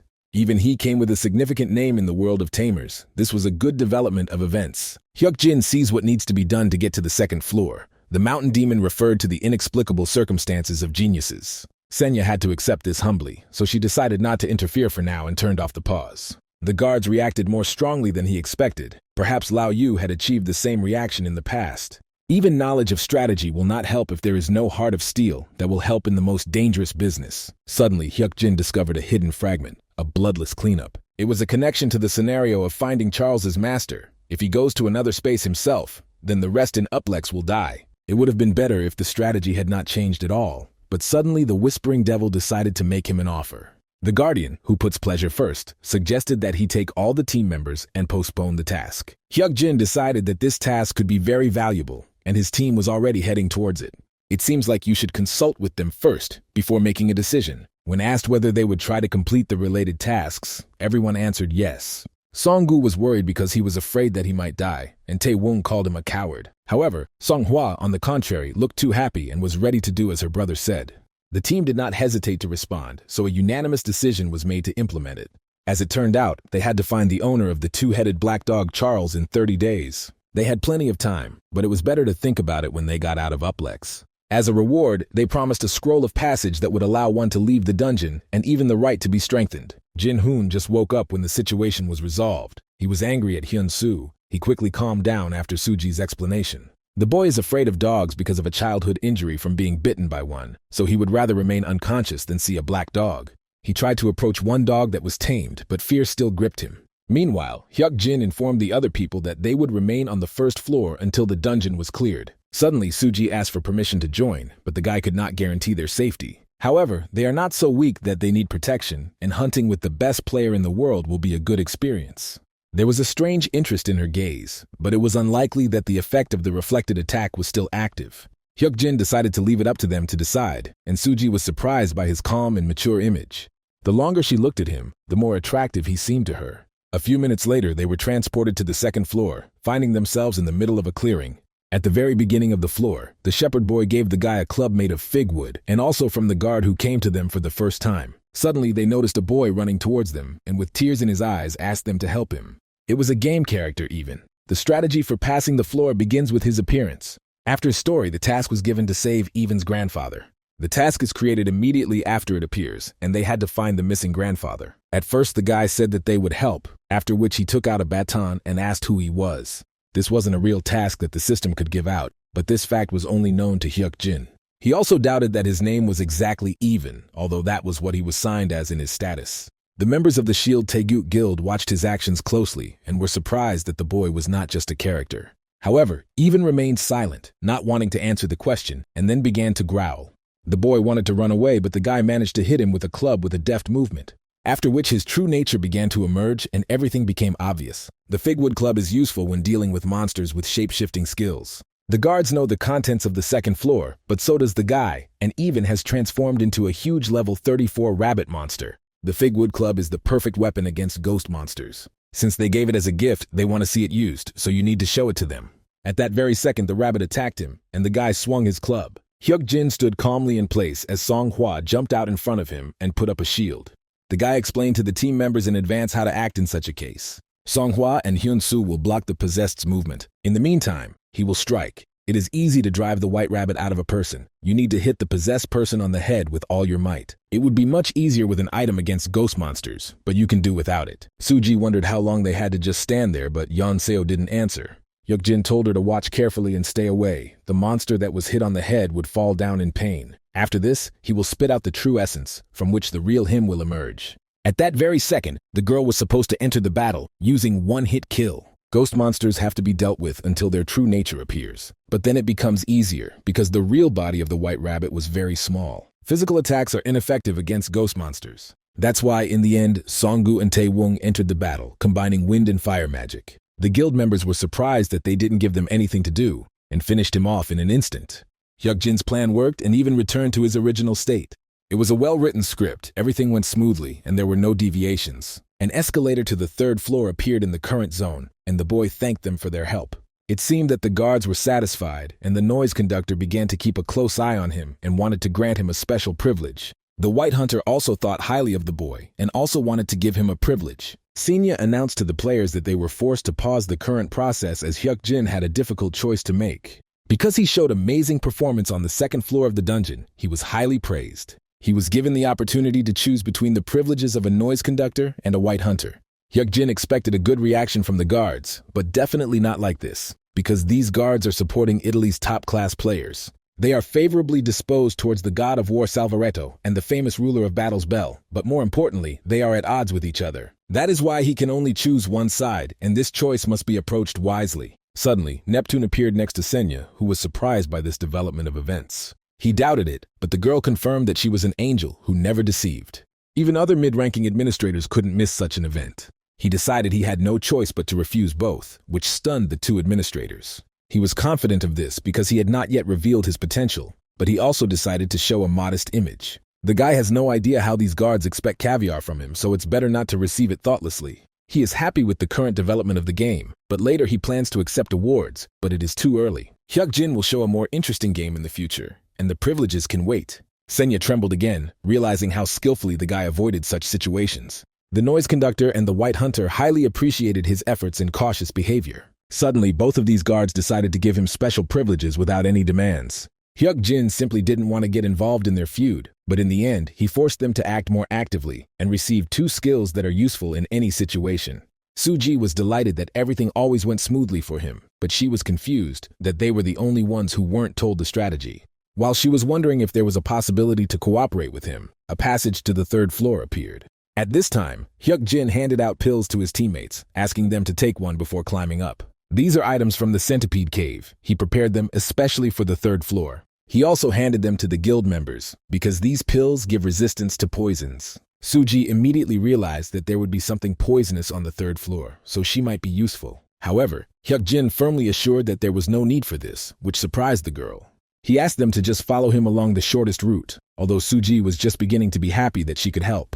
The boy concluded that there would be no hunting and they should move on without fighting, which surprised the others. He warned that if something like this happens in the process, you need to skip the hit and ignore it. Jin Hong wanted to know the details, but the guy explained that they wouldn't die that way. The guy used a spirit skill, adding that he had special eyes that could see more than others. They can trust and go with him or stay on the 2nd floor. However, Suji was determined to listen to Hyuk-jin since he had proven his professionalism. He is the strongest player now, so she will follow him no matter what. Just now he looked at them as if he was seriously considering leaving them. It was good that she stopped it, otherwise who knows what could have happened. But she became curious about his special eyes. When they reached the 3rd floor, they immediately started running. The 3rd floor of the dungeon is filled with toxic smoke. They must destroy the crystal somewhere in this area. Poison resistance is greatly increased by using prepared centipede pearls. The search must be completed while the effect is in effect, but monsters will interfere. A group of poisonous snakes appeared in front of them. As luck would have it, the strongest creatures on the 3rd floor. Hyuk-jin was going to get through with the help of a potion, but now he will have to ask Songhwa for help.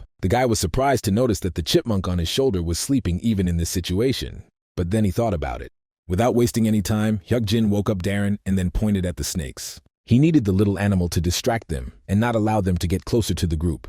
The chipmunk found this task difficult, but at that very second the boy threw some acorns in front of him. It worked instantly, causing Darren to rush forward, collecting acorns, but immediately found himself in front of the snakes. This time was enough for the entire group to successfully slip past them. Darren is a genius thief who even got into the Demon King's inventory. He is quite capable of escaping from the snakes. They will take advantage of this moment by using the conductor's special song skill. The effect of the Scolopendra pearls of the entire group has been increased by 20%, making things a little easier for everyone. Suji was once again in awe of Hyuk-jin, as they were able to take the shortest route, avoiding the fight. After a few seconds, they reached the crystal that needed to be broken. Immediately after this, a passage to the 4th floor appeared. Darren escaped from the snakes and returned safely. So they passed the 3rd floor without serious damage, but Songgu suggested that they rest a little. Hyuk-jin decided to take some time to reorganize and regroup. They ran non-stop until they reached the crystal. The mages Tae-woon and Songgu had the hardest time of all. That's why they looked more exhausted and tired now. Hyunsu noticed that they had returned to the department store, but the guy convinced him otherwise. It was the 4th floor of the dungeon. It just looked similar. You could consider it a copy of a real department store. However, the guy did not sense any monsters, so he suggested splitting up and looking for clues to get out of here. The 4th floor is a department store type area where players need to find a hidden clue. However, Hyuk-jin already knew about it and clearly understood it after finding the store from the walkthrough strategy. A man will be waiting for him inside, who immediately asked the guy to stand still. This character's name was Noah, and he held a club in his hand while asking Hyuk-jin who he was. Noah from the 4th floor of the Uplex, the final figure to complete the dungeon. The character's specialty is the level at which he cannot be defeated. Players who mistook him for a monster died in battle with him.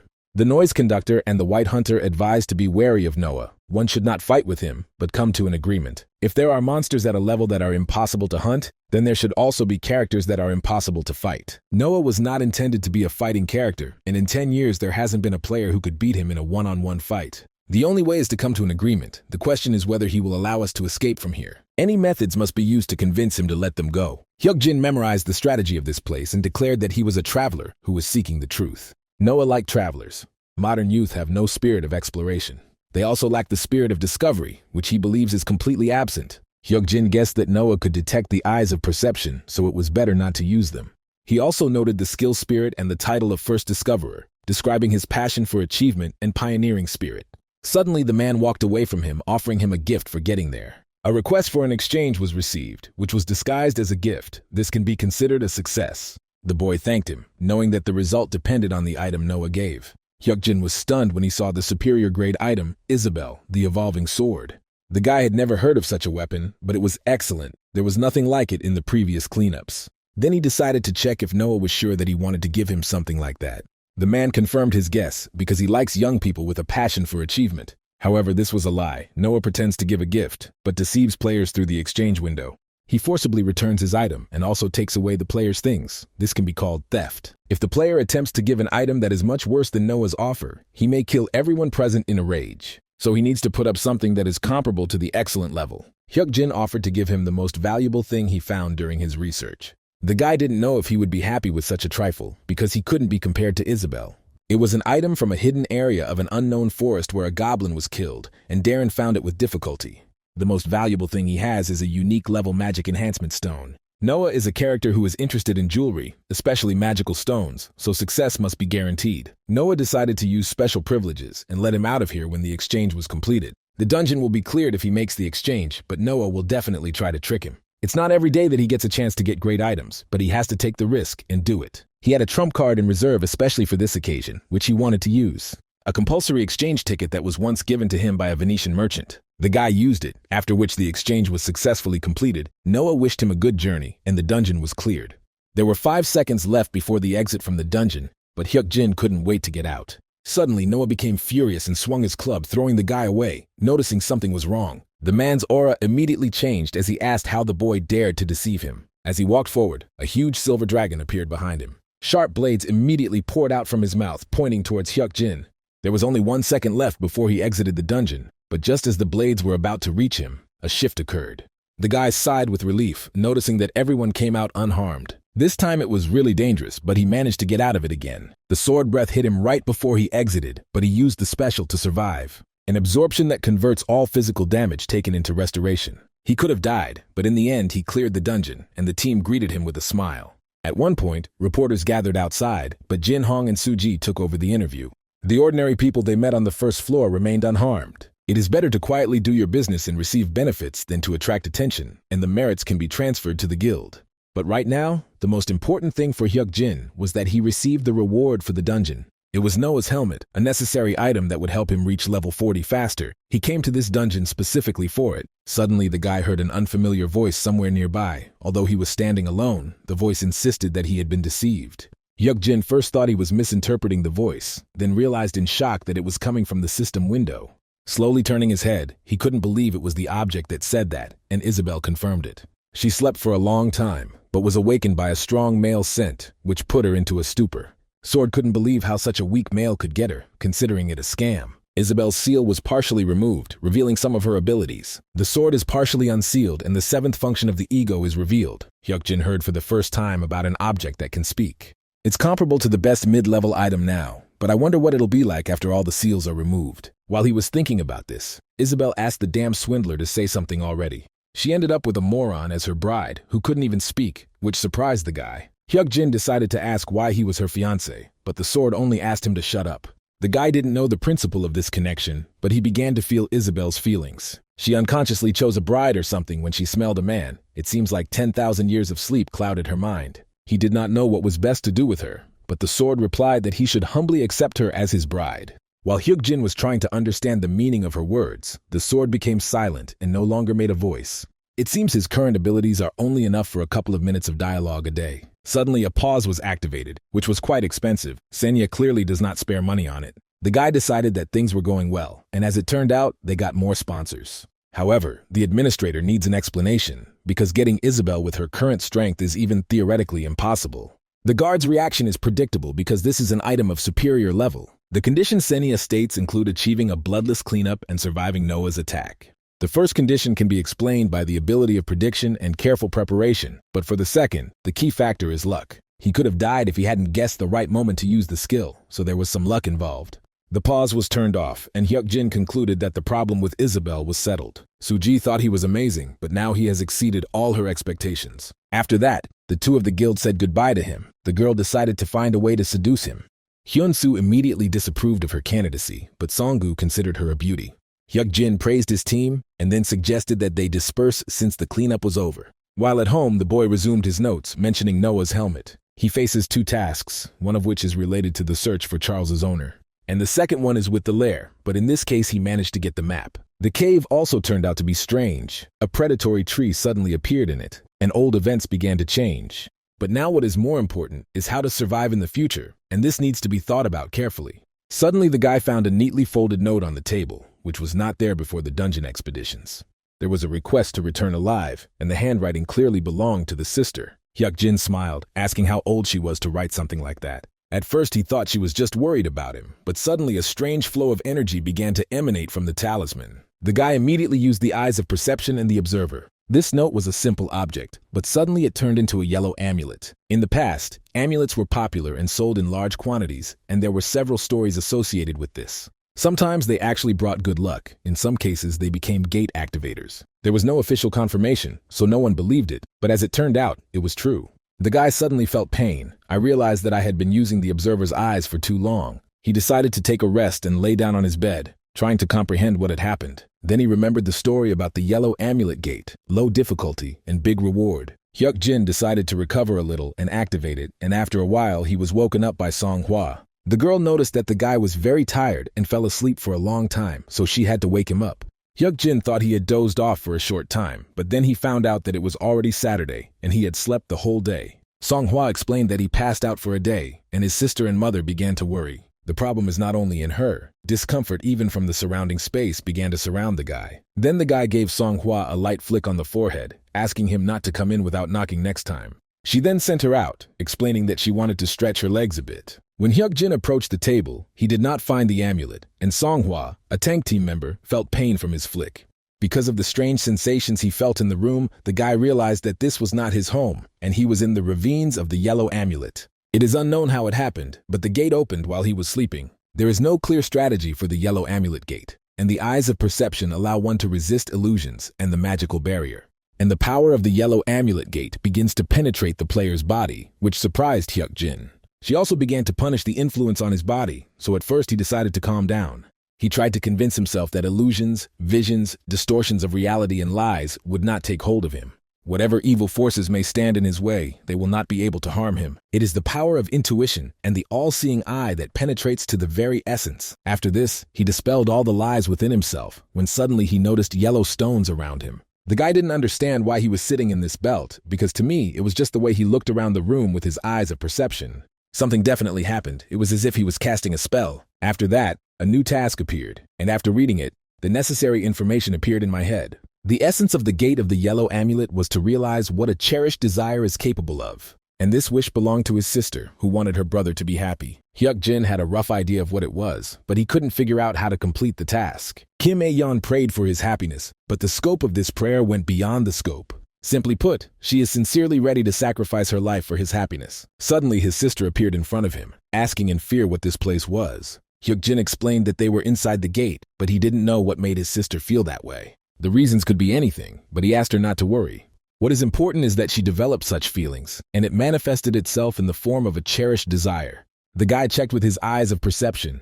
This was not his sister, a fake creature created by the gate. But she looked the same, so he was happy. But the guy suggested that they talk later. The guy doesn't know what a badge of fame is, but he needs it. The gate also says to sacrifice the one who wishes, that is his sister. The real one can die when the fake one is killed. That's how this place is set up. If the reward could be obtained by sacrificing a family member, he would rather surrender, so Hyukjin repeated the spell. He doesn't need that kind of power. Regression will be useless if he bows to it. In this place, the will comes to life. His desire must be stronger than his sister's desire. Instead, he would rather pray for the happiness of his loved ones. But this time, his fate will be written by his own hands, so whatever evil forces block their path, they will not be able to harm them. It is the power of intuition and the all-seeing eye that penetrates to the very essence. He was sure that he had said this recently, so he asked again to dispel all the lies, and the spell was successfully cast. The level of the eyes of perception has temporarily increased, but this depends on the completion of the will spell. The eyes of perception crushed the false power. Absolute completion was achieved, and the brown crystal began to be created.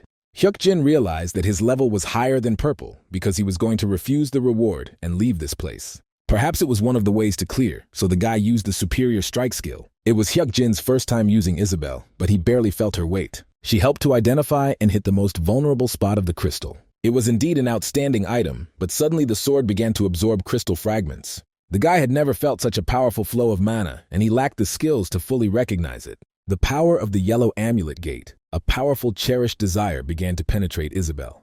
This is true power that does not require sacrifice. It has penetrated into his strongest weapon. Suddenly, Isabel scared him by asking if the guy was crazy. She asked him how he dared to talk to Suji while she was gone, and asked him to avoid that woman. Hyuk-jin decided that this was nonsense, but the sword wanted to hear a clear answer. Because of the hospital, she wanted him to cheat on her, but he didn't even think about getting closer to Suji. Isabel's ego skill duration had increased, and now she was asking him to come to his senses because he was a married man. He is pathetic and weak, but he remains her bride. At least there is a base, so she was going to raise him. Suddenly, she reminded him of the skill he used to break the crystal. She wondered why her fiancé had such low-grade abilities when he could have used something unique. Hyuk-jin, I noticed that she was about to say something, but changed the topic mid-sentence. Isabel uses her unique power on her own, but it is unclear where the sword gets its power from, which is not related to its special skill. Suddenly, the fusion of the sword path and the superior strike began, resulting in the creation of the Sword of Insight. She combined high-ranking skills herself, without any sacrifices or items. It was unclear why there was even a possibility of obtaining such a weapon in the initial stage, but he had already heard the name of the Sword of Insight. Then the guy noticed cracks on the sword, but Isabel explained that it would soon recover. She doesn't give a gift because it's cute. Her bride should have at least one normal skill. There will be some nice synergy if he uses this skill with his unique ability. The Sword of Insight was one of the special abilities that the Empress of the Sword Forest possessed. Isabel began to feel strange after absorbing this desire, feeling a burning sensation in her chest.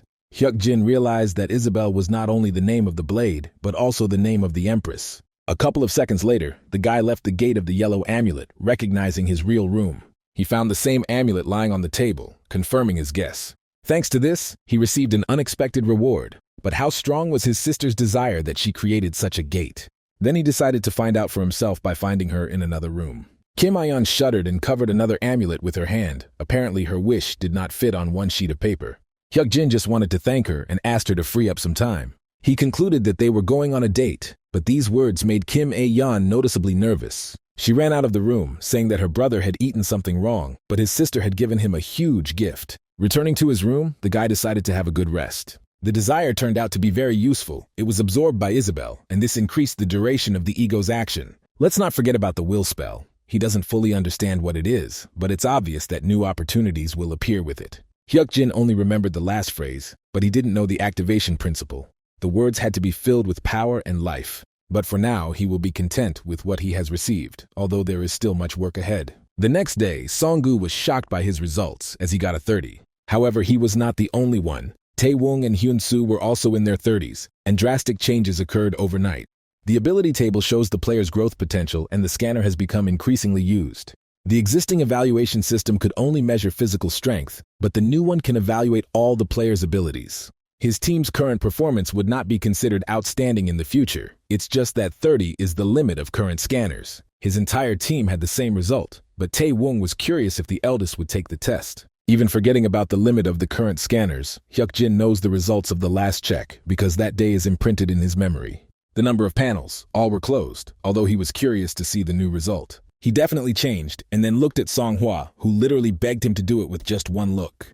Unable to bear it, the guy agreed, after which he asked Senya if the broadcast was active. Hyuk-jin was about to take the ability table test. This was a good chance to show the results to the guards. While Senya was setting the stage, the guy was confident that he could now be the most famous player in Korea. A little later, everyone waited for the eldest results with bated breath, confident that he would also have 30. But when Hyuk-jin saw the results, he frowned, realizing that he had no talent this time either. The rest thought that this was some kind of mistake, because this simply couldn't happen. This is strange because the test before the regression showed a table, but a closed one, and now it is missing. How then did he get to this point? The battles, the strengthening, the taming, even the role of a monarch. The current result may greatly surprise the guards. Perhaps this is the best way to attract their attention. Suddenly, they noticed one of the laptops sparking, and Ki-yeol asked the employee if it was hurt. As it turned out, the device broke after his test, but it was not his fault. A distorted flow of energy can be felt from the scanner, which broke after its inspection. It seemed like the result might be wrong, so Ki-yeol suggested retesting. Hyuk-jin declined because the association plans to create rankings based on the number of panels in the table. He asked to be placed at the very end because he had no talent, although he was able to find out something by examining the scanner. He broke down with the result of no talent because he could not appreciate it. It is generally accepted that having more talents is an advantage, but there will always be players with equal numbers but different abilities. Talents have their own levels and classes. There is almost no exact information, but there were irregular people in the world. The first version of the scanner allows you to designate 30 panels. Even the abilities of his team are not shown in full. So, the higher talent level caused an overload and broke the scanner. Perhaps the same thing happened before the regression. He didn't have the opportunity to undergo a retest. But he didn't care, as long as he was content with the fact that he had a high level of talent. The results of his test were automatically posted on an electronic board outside the testing room. It was expected that people started whispering that there was a player with no talent on Hyun-soo and Yeon-seo's team. Songhwa was angry at them because they had no idea how amazing Hyuk-jin was. Lack of talent is ideal for activities that pursue only profit. Suddenly, the guy noticed on the news a monster that appeared at a factory in the city of Ansan. The government is calling on the Players Association to provide support, so Hyuk-jin has assembled his team. He explained that a new monster had appeared and the government was asking for help from the association. They admitted that modern science could no longer cope. The association would recruit volunteers for a raid and begin the cleanup. However, he will not participate. There is another matter, but his team will cope without him. Therefore, they can agree to participate if they want. These words sincerely surprised everyone. He needs to focus on the mission about Charles's master, and he can't close all the gates himself. A little later, Hyuk-jin saw a picture in front of him, in which men stood in front of something iron and huge. After this, the guy opened his eyes, waking up in his bed, and realized that it was a dream. But then he realized otherwise. It couldn't have been a simple dream, and he was sure that he had seen something else. Without wasting any time, he called Tae-woon and decided to find out where he was. The guy took part in the raid and was currently riding on a bus. From their team, only he and Jin Hong were familiar players. It was definitely a prophetic dream. Hyuk-jin is sure that it will happen during the raid on the three-wheeled combat vehicle. He had no idea he had such talent, but the result would remain the same. The problems will start later, when this raid starts. Detailed information was needed, so the guy decided to remember the content of the dream. If you enter the world from above the observer's eyes, he will be able to observe from a third-person perspective. After a couple of minutes, he saw that the monster had been successfully defeated, and the final blow had been Tae-woon's wind magic. Strange things started to happen after that. People didn't move, including Tae-un, but it's unclear why they froze. The stiff body, which looked like tree bark, something familiar began to appear in the guy's head. The scarlet thread is direct evidence of murder. A predatory tree could have originated there. Remembering things that had already happened in a dream was more exhausting for the psyche than he had expected. But in the end, he found the reason for the strange phenomenon, and he didn't think that it would appear there. One of the representatives of Korea's irregular players, An So-hee, the Red Ghost, everyone will die if nothing changes. The next day, Hyuk-jin was already sitting in the car, having finally decided to take part in the raid. He changed his plans, which Hyun-soo was genuinely happy about, and decided to personally let him down. They leave at 4 a.m. to be there in time for the raid. Although the call was unexpected, Song-gu and Hyun-soo agreed, and Yeon-seo would go separately and join later. The more you talk about your predictions, the more variables there are that reduce their effectiveness. However, all this becomes strange, because the first meeting with the Red Spirit took place not in Ansan, but in the village of Hyo. The dream that the guy saw does not at all coincide with what he knows about the past. Maybe it is not a prophetic dream, but if this is truly a prophetic dream, and if the Red Spirit appears, then something terrible may happen. At that very moment, Hyuk-jin suggested out loud that this time he would commit murder. However, Hyun-soo was sure that if there was someone who deserved to die, he should die. Song-gu took these words more seriously and asked if it was true, but Hyuk-jin hoped not. If this happens, the guy asked not to try to stop him. If it becomes necessary to kill the Red Spirit, he will be forced to do so. Song-gu understood that the guy knew a lot, but he did not approve of such actions. He wouldn't want to see his senior kill a man right in front of his eyes. Sometime later, the three-wheeled fighting machine began to go wild. The team that arrived at the scene was surprised to notice that the raid had already begun. Hyuk-jin noticed that the civilians had just been evacuated, and a raid was underway, albeit ineptly. It looks like Jin Hong will now be under the guidance of analyst Sung Min, who has participated in these battles many times. He also found Tae-woong along with Soo-ji and Gil-sub in the leader group. It remains to figure out where the Red Spirit might appear, as a friend of the guy discovered a red thread. Hyuk-jin asked the others to stay put and keep an eye on what was happening. He knows how the Red Ghost kills people. If you time it right and find a weakness, you can win. Turning the corner, Hyuk-jin was surprised to notice that So-hee was the red spirit, but it was a little different. After the raid, Song-gu was reading the news and noticed that Tae-woong made the headline because he finished the fight beautifully today. He was slowly starting to become a star, which made everyone else happy. But then they turned their gaze to Hyuk-jin, who had been looking quite gloomy since the morning.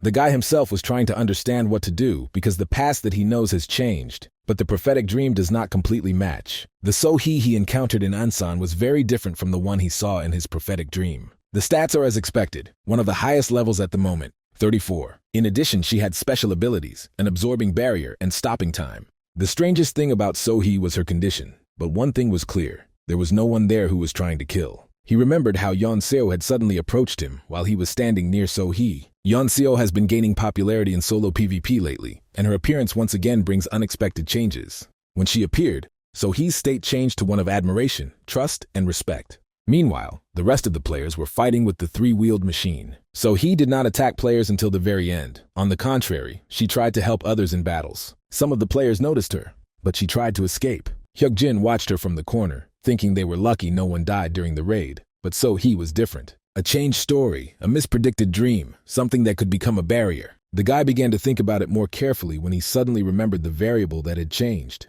One of the leaders of the demon army, the killer maniac Ju-hwa, has disappeared. Anyway, he was supposed to participate in this raid, but he died in the dungeon of Seoul Station. On the other hand, he is something that was not there in the past, and the prediction seemed to be what happened when Ju-hwan met So-hee. The rest of the team thought that the leader had gone too far with the meditative state. Suddenly, Suji approached them and noticed the entire team assembled. She asked them not to be so gloomy and to greet her with a smile, after which she handed the envelope to Hyuk-jin.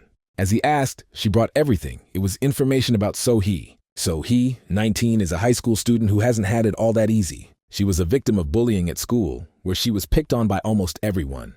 The bullying, which she read on the initiative of one boy in the first grade of middle school, continued even after entering high school. Not only was she abused at school, but she was also abused at home. So-hee's mother died when she was very young, unable to cope with the loss, and her father became an alcoholic. Every time the father got drunk, he drank his daughter, and always looked for an excuse. There was no one to lean on, no place to take shelter. The police helped her little by little, but later stopped helping her, and the violence only escalated and continued. Suji did not understand how such a man could be a father, and if she were the girl, she would have poisoned him. This situation does not fit into the framework of common sense. Reading this information, one can only feel anger. She had no protection in this world, so it could be said that she fell into a deep distrust of people. If it had been Ju-hwan who came to the raid today instead of him, So-hee would have been influenced by that killer and would have turned into a red spirit. But now she still has a chance. Her power can be used in another direction. Suji, as if reading his thoughts, invited him to meet her. The only person who would greet her at home was this drunk father, so she decided to wait a little. Hyuk-jin noticed that she was very observant and thanked her, but the girl asked him to drink with her instead.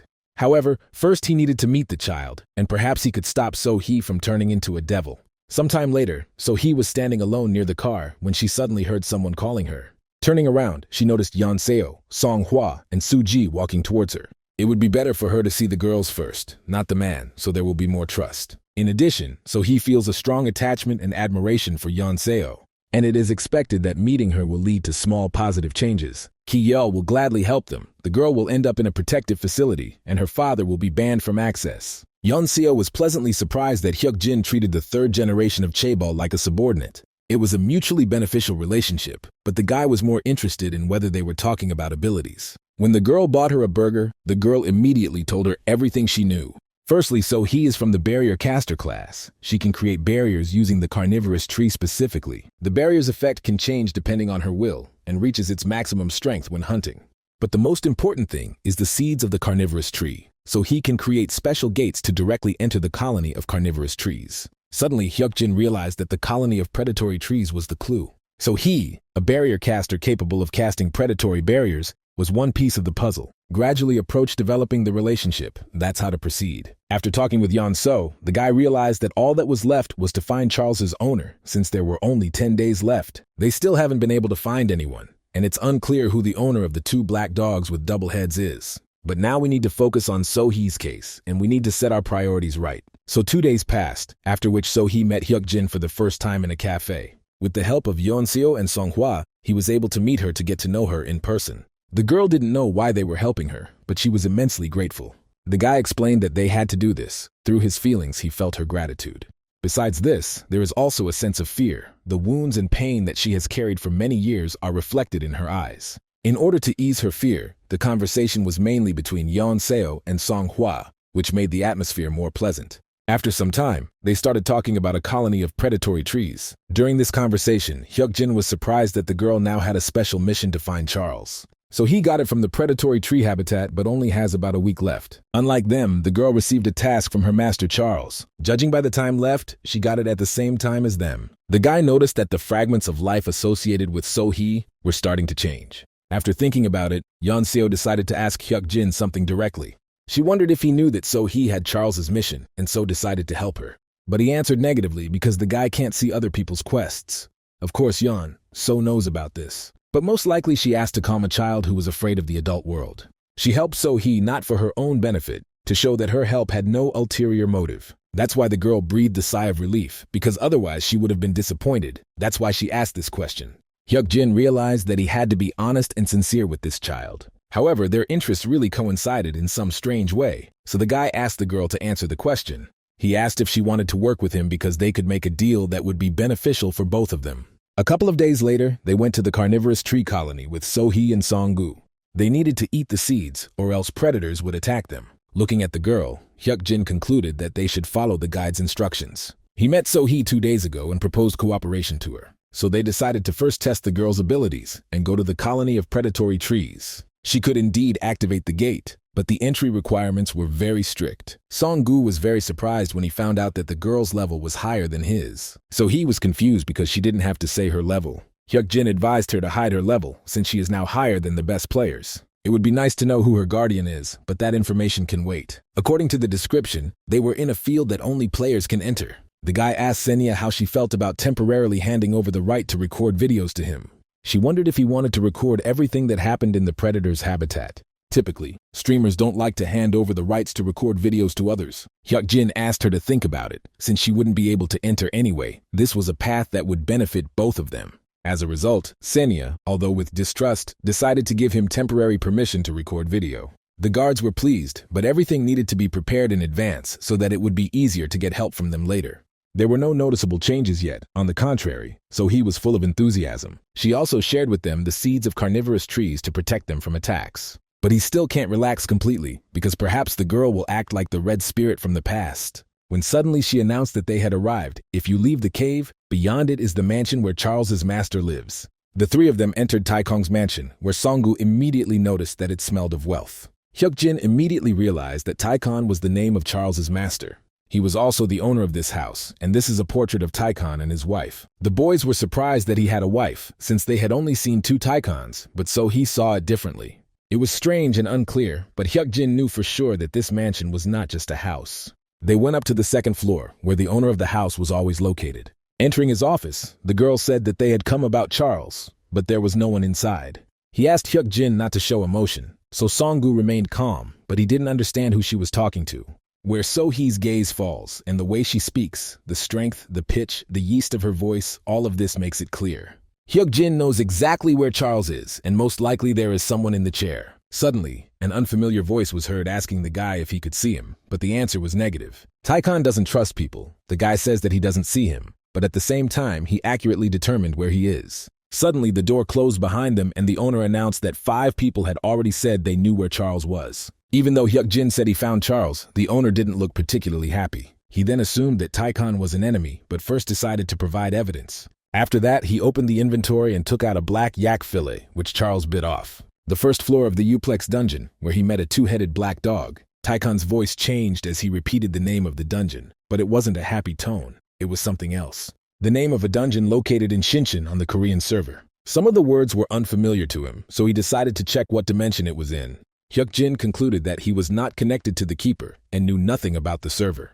The guy explained that Charles was locked on the 1st floor of this dungeon, and he himself realized that Taekong was not an ordinary NPC. Suddenly, a man materialized in front of them, deciding that the guy was telling the truth. Then he thanked them, because thanks to them he knew who he needed and what he needed. In fact, he knows well about the Korean server and the Uplex dungeon. So right now, he will kill Hyuk-jin and go save his dog. Reacting instantly, Song-gu blew up the doors behind him, causing everyone to run out of the office. The magician knew that this would happen. After all, he had difficulty obtaining this evidence, but Taikon still wants to kill him. Taikon is the owner of the mansion and the one looking for Charles. After receiving information about the dog, he attacked them. At some point, something strange began to happen to So-hee, as if she disappeared from Hyuk-jin's field of vision. Suddenly, Taikon jumped out in front of them, assuring them that they would not be able to escape with a measly magic spell. Stopping, Hyuk-jin gave the command to Song-gu to go first, since the player in front of them was not an easy one, a monster. Among these creatures, there is a monster that resembles an evil spirit that manipulates human weaknesses. Conventional methods won't help catch him, but the guy won't find his weakness and will attack. At this time, Song-gu must take So-hee to a safe place. Standing in front of the man, the boy declared that he was not Charles's master. There is no way that a creature with such a huge estate would not have found at least one dog. He can't leave this place, and pretends to be looking for Charles, luring the girl with dark thoughts in her head. This statement provoked Taikon, who rushed forward to attack. Hyuk-jin had no trouble dodging every attack with ease. After collecting all the evidence, it can be understood that Taikon is a chained spirit, which means that there is an object in this mansion that is holding him back. If it is destroyed, it will lose its power. Usually it is an object that the spirit is attached to or afraid of losing. If Hyuk-jin understood correctly, then this object should be his portrait, which the guy used the Sword of Insight on. It worked instantly, causing the spirit to howl in pain, spreading its energy everywhere. His body also began to collapse as the man tried to reach out to the boy. Hyuk-jin asked if he was really afraid of his real master. Two portraits that were absolutely identical. These were portraits of the real owner of the mansion, and not Taikon. However, the man, frightened, covered all the portraits with his face, and so he left them a hint in the form of a portrait of his wife. Taikon underestimated the girl because she has darkness in her soul and does not trust people. Suddenly, the man felt some threads begin to bind his body. At that very moment, So-hee appeared behind him and used her skill on him.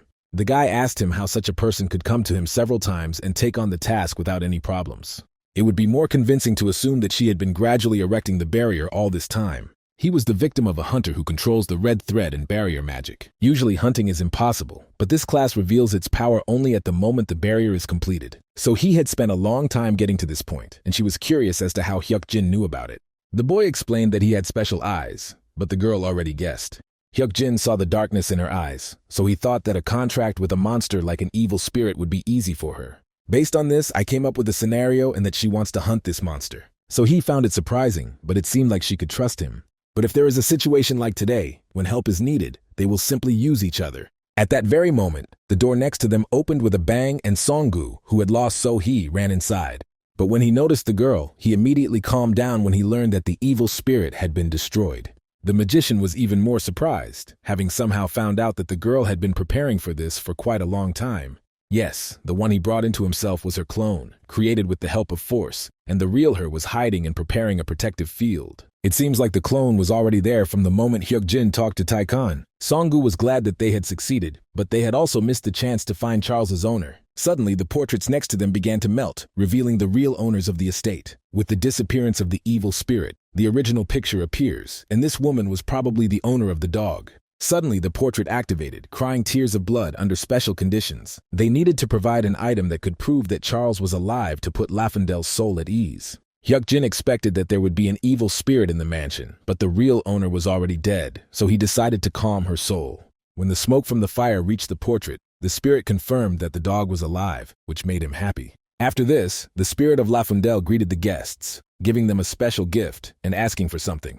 Sometime later, they entered the den of the Devourers, where they were met by tree monsters. So he deftly dealt with them with her threads, thereby surprising the guys. Song-gu inquired about the barrier, which turned out to be a fierce hunting barrier. This was the famous red spirit barrier that Hyuk-jin had personally observed. Once, with the help of this barrier, 600 civilians were brutally killed right in the center of the city. But now it is used to hunt the Devourers, but that is not the most important thing now. If you follow the directions on the map, they still have a long way to go. As soon as Lafundel was sure that Charles was alive, strange changes began to occur in the mansion. The building suddenly began to fall apart, and Hyuk-jin noticed Darren trying to get his attention. He discovered the remains of Lafundel, which contained an inexpressible longing for Charles. They had to hand over these remains to the dog to fulfill the last request. Suddenly, Lafundel's plan began to study the map of the Devourer's habitat. The location map has been updated, and it turns out the Devourer cluster is a cave. Lafundel's father realized the accumulation of the Devourers, and for his sake, and their seeds have a great effect on the tears of the red flower.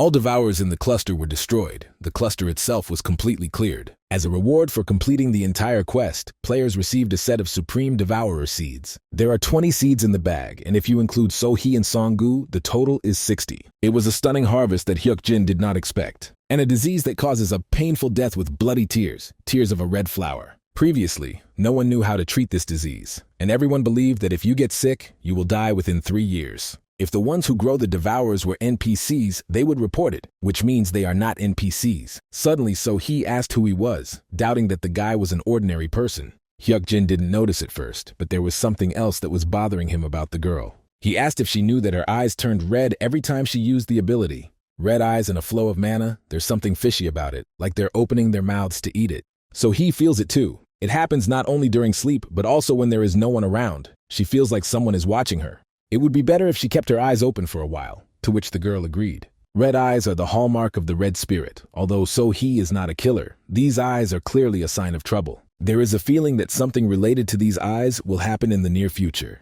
A little later, they returned to the Uplex dungeon, where Hyuk-jin first gave the master's remains to Charles.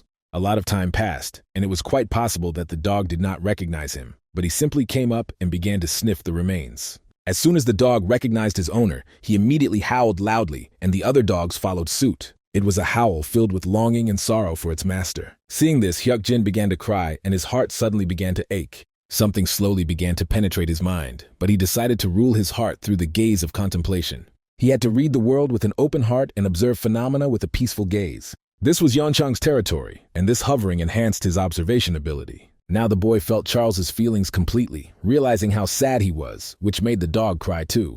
The task of finding Charles's owner was completed, and it was considered a perfect completion. The shepherd admired his empathy and expressed deep affection for him. As a reward for finding the owner, Hyuk-jin was given the title of Lord of 100 Dogs. At that very moment, Songgu approached him, asking if they needed to go through the 4th floor again. At this moment, Hyuk-jin had 2 ideas, but suddenly he received an unexpected task from the shepherd. He is in search of red eyes. The shepherd is sure that these red eyes are somewhere on the Korean server, and they need to be found. Hyuk-jin was taken aback because he didn't understand why the guard was hunting for the red eye. The shepherd boy is a guardian known for only supporting tamers. The guy isn't even a tamer, just an observer, and he was suddenly given a quest. The red eye refers to Sohee, but it is unclear for what purpose it was given. First, you need to accept it. The guy then turned to Songgu and decided to give him an answer about clearing the 4th floor. The main thing now is to get out of here as quickly as possible, using the scroll of free passage. This was his plan, after which Hyuk-jin asked his comrade if he believed him and asked him to give him his scroll. It seems that the other guards have now started to show great interest as well. The guy decided to try to upgrade this scroll to increase the stakes. He then began to strengthen the basic scroll of free passage. Songgu was surprised that the leader actually strengthened it and even added a pure brown crystal. The mage started asking if the monarch was really a class that leveled up well, but it wasn't. Even though this is a starter scroll, it has a dungeon exit effect, which can be considered cheating. As you know, the chance of improving by 1 level is only about 50%, so it is usually used without strengthening. But Hyuk-jin had already tried strengthening various objects several times, and these experiences gave him confidence. That is why, now that he is being watched by many guards, he decided to invest a significant amount. For them, it must have been something of a success, so the guys decided to start slowly and go out. They tore the scrolls apart, destroying the brown crystal and thus completing the dungeon. But suddenly Hyuk-jin felt a strong pain in his eyes. Songgu immediately became worried, and the boy realized that he had already experienced this feeling. He decided to act now rather than delay. If this continued, someone from his circle would be in danger. Meanwhile, Yeonseo was telling Sohee why the carrot cake at this place was so delicious. But the girl still couldn't believe that she and Hyuk-jin had become so close. It seemed to Sohee more and more that she was falling in love with him, but in a purely friendly way. Songhwa said sadly that Hyuk-jin probably wouldn't come. Suddenly, the guy asked Songhwa to call him if Sohee's eyes suddenly turned red. A few minutes later, the 3 girls visited a restaurant where they were served carrot cake. Suddenly, Yeonseo stated that Songhwa and Hyuk-jin now have a really good relationship. Usually such relationships are rare, but they really get along very well with him. So he decided to ask them who he really was, because he seemed very interesting to her, and as if shrouded in mystery. Songhwa immediately tensed up when she saw the girl's eyes turn red. She noticed that it happened from the moment she started talking about Hyuk-jin. The girl wanted to tell the guy about this as soon as possible, but suddenly they were told about an emergency. The situation in the Hapjeong and Hongdae areas is currently extremely dangerous, so everyone has been asked to evacuate immediately. There was also chaos on the street and the police were on edge due to the situation. In front of the police stood a guy who held a girl hostage, holding a knife to her throat. Behind this man stood monsters that looked like upright dogs. Then this guy sent the monsters ahead to do whatever they wanted. At this time, 3 girls arrived at the scene, realizing that this was the work of a tamer. Yeonseo wanted to ask So-hee to cover her back, but when she noticed her eyes, she had a bad feeling. There was a truly ominous atmosphere all around, and absolutely everyone felt it. At that very moment, one of the monsters ignored Songhwa and headed towards So-hee. Yeonseo reacted instantly, cutting off the dog's head with a sharp swing of her sword. She noticed that the girl was a little out of sorts right now, and it would be better for her to stay away for now. A little of the monster's blood landed on So-hee's cheek, and she scooped it up and put it in her mouth. This made her eyes glow even more red. By this time, Hyuk-jin and Song-gu arrived at the scene. That guy already knew that there would be a terrorist attack here with hostages from the rabid dog trainer. But that wasn't the reason for the anxiety he felt. There was an unusual energy coming from So-hee. A thick aura of killing intent slowly rose up, but he didn't know what happened before he came. However, at this point the shepherd's quest was completed, which the guard was very happy about. The guy immediately received his reward, also opening the last hidden one. Hyuk-jin asked Song-gu to go to Yeonseo and stall for time. He needs to prepare some things, but first he needs to stop this psycho. The mage stepped forward towards the tamer as he ordered him to get out. At the same time, Hyuk-jin approached, surprising the villain with his appearance. Kang Yong-han stated that he was having fun here, and his state was accompanied by pleasure and perverted joy. The guy assumed that Hyuk-jin also liked to play by tearing apart women's arms and legs. The hero realized that he really was crazy, so there was no point in wasting a lot of time on him. As he suddenly gave everyone the command to pay attention, the master of dogs orders all dogs to stop hunting. Yeon-han was taken aback that his dogs had started listening to another person.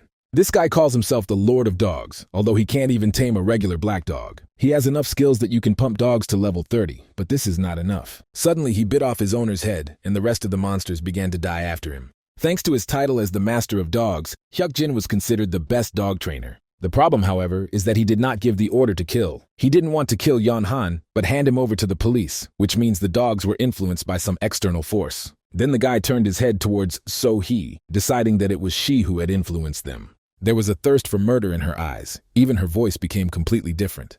He offered to discuss something with her and took her to the gaming center to be in a calm environment.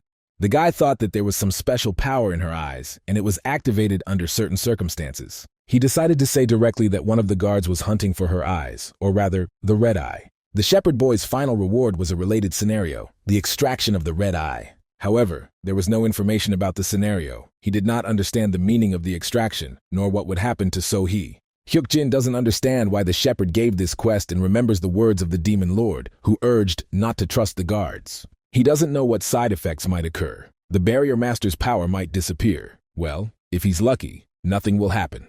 But if she keeps those eyes, it might have a bad effect on her. With an uncertain tone, So-hee asked if it was possible to destroy those eyes with Hyuk-jin's skills. She was afraid, feeling something was wrong about those eyes from the beginning, but there was no one she could tell. Because everyone she trusted started to scare her, and she couldn't trust anyone anymore. While the girl was asking for help, the boy felt So-hee's darkness and her fears. Hyuk-jin agreed to help her, feeling the same sensation he had experienced when he sensed Charles's emotions. And the feeling he had with the yellow amulets returned again. Then the boy put his hand on the girl's head and began to read the spell. Suddenly, golden energy began to emerge from the ground, enveloping the room. After a few lines of incantation, the Song of Will was successfully activated. Observation, empathy, and a sincere desire to help, all this naturally takes shape into a spell of will. And thanks to him, Hyuk-jin faces So-hee's darkness and the darkness within himself. He remembered his late mother and his sister, who suffered from leukemia, and now it was as if all of this had never happened. But once he also thought that he had no one in this world. If the previous spell of will was a weapon against false power, then the current one is a spell for salvation. Depending on the degree of completion of the will spell, the level of the extraction hand will also temporarily increase. Hyuk-jin worriedly warned the girl that it might hurt a little. The girl screamed in pain, but after a couple of seconds it began to slowly subside. After the guy used the saving hand, he realized that if he used the extraction as is, So-hee would have gone blind. This little shepherd probably knew, but he didn't say anything. But now it's different. Hyuk-jin only extracts energy from the red eye. Sometime later, the boy was woken up again by Songhwa. Sitting up, he realized that he had lost consciousness from exhaustion. At that very moment, Ki-yeol entered the room and announced that he had been unconscious for about an hour. The child who was with him is now being calmed down in the next room. She said that she does not see anything. But after the examination, it became clear that vision would gradually recover. This information greatly pleased the guy who was worried about it. So He's pain, transmitted through empathy, was stronger than he could have imagined. It must have been in terrible pain, but she managed it, and now the boy was holding a red eye in his hand. A little later, while at home, Hyuk-jin decided to rest a little more. He asked the staff to look after the girl, so now she is receiving VIP-level care, but it is not finished yet. The resulting red eye cannot be read in detail. For some reason, even the reward for the extraction scenario remains hidden. In other words, this is an unusual situation. The shepherd knows everything for sure, but deliberately hides the truth. It's questionable to hand over the red eye to him now, but he is a keeper with enormous resources and power. It's important to maintain a business relationship with him. So Hyuk-jin asked Senya if she was broadcasting. Having heard an affirmative answer, the guy calmed down, because otherwise he would have been disappointed. Suddenly, the administrator announced that thanks to the player she learns a lot. She admits that through him she learned broadcast timing and various staging techniques. It seems that there is no trace left of her former self-confidence, and now she is ready to learn. As she saw for herself, the guy got a red eye, and that's why she stopped broadcasting. So he asked to watch carefully what he would do next. From that moment, a new picture was drawn. He can't handle it alone, so he needs to prepare a plan to get the other guards to come into play. First of all, the Gwangwamun dungeon will open in 2 days. It must first be cleared under the guidance of the Taeguk Shield, but most of the citizens caught in it will most likely die. Unlike the situation with Uplex, there is no way to control the situation and you can't rely on luck. Trying to forcefully change the course of events for the sake of control may create even more unpredictable variables. Suddenly, Hyuk-jin noticed that there were traces of the will reading on his hands, as well as a slight influence of the hand of salvation. It was a reaction to his idea that he wanted to protect people, and it helps the eyes of the observer. The abilities begin to connect, but it is unclear where this trail leads. Hyuk-jin was trying to figure out what he needed to find when he suddenly felt a faint, distorted current. He couldn't miss it, so he concentrated and extended his hand. Senya watched in shock as the entrance to the dungeon was discovered before it was officially revealed. At that very second, the Gwangwamun dungeon open beta scenario began to launch. Hyuk-jin was now standing in front of the portal, not believing that he was able to activate it on his own. It opened ahead of schedule, which had never happened before. He originally didn't plan to open for another 2 days, which could also be a hand in the management. The situation has changed, but his physical condition is fine. Perhaps the guy will be able to paint a better picture. Senya watched closely as the dungeon scenario was in the process of being activated. She wondered if Hyuk-jin would enter the dungeon alone since the temporary capacity was 120 people. It is recommended to continue playing with other players, otherwise it may be dangerous. However, the guy told her earlier that he would show her his game directly. He will show here how crazy he can make the guards with his game. So the guy went into the dungeon alone, finding himself in a strange space. Luckily, it seems the structure hasn't changed because this is the open beta scenario he knows. The starting point, the royal road, is the path of the king, and only those who possess the quality of a king can pass through. But if someone decides to go through without these qualities, the difficulty of the dungeon will increase significantly. But the guy is not a king now. A title such as king will probably only appear in the distant future. Senya could see that Hyuk-jin was currently in a serious thought process. However, it was all simple. He just needed to go a different way. Jackson said this: players without the title of king must go using the darkness that supports the royal road. The guard's response was good, and it continued to improve faster than he thought. A couple of minutes later, the guy reached the next checkpoint, stopping in front of 2 statues. The first was the statue of the Red Lion. Lava that flows for 1,000 years has the properties of 1,000 degrees Celsius. Nearby was a blue statue of a lion. It was the complete opposite and exuded 1,000-degree frost. Hyuk-jin will have to cross a path filled with the heat and cold of a millennium. There was a lot of talk about it being water that couldn't exist thermodynamically, and science couldn't explain it. In his head, the guy knows this place inside and out, so he knows about the gap between these 2 statues, where the enormous temperature meets. This was the only buffer zone that was not affected by heat and cold. Hyuk-jin walked forward, continuing along the path of harmony. If he had walked along the royal road, he would have gone from here to the main hall. But crossing the road in this state, the boy arrived at the Gyeongyoru Pavilion. This is not the real Gyeonghueru. It is made on a much larger scale than the original. He then turned his gaze to the lake, noticing giant man-eating fish, so it was better not to fall into the water. At this point, the analysis of the field was partly completed, and only the pavilion remained. The real scenario starts here, and at that very second, the safe zone started to disappear. Gyeonghyoru's scenario began to open up, and zombie-like people appeared in front of the guy. Right now, the infected banquet hall began, but suddenly Isabel spoke up, surprised at what was happening. The sword immediately began to complain that Hyuk-jin had come here alone and was going to leave her a widow. If Isabel feels the same, then the guards are probably awake too. This place is a spawn point where 200 infected creatures are summoned at once. At first, it seems like it would be difficult for a level 32 observer to figure this out. But Hyuk-jin had been preparing for this day for a long time.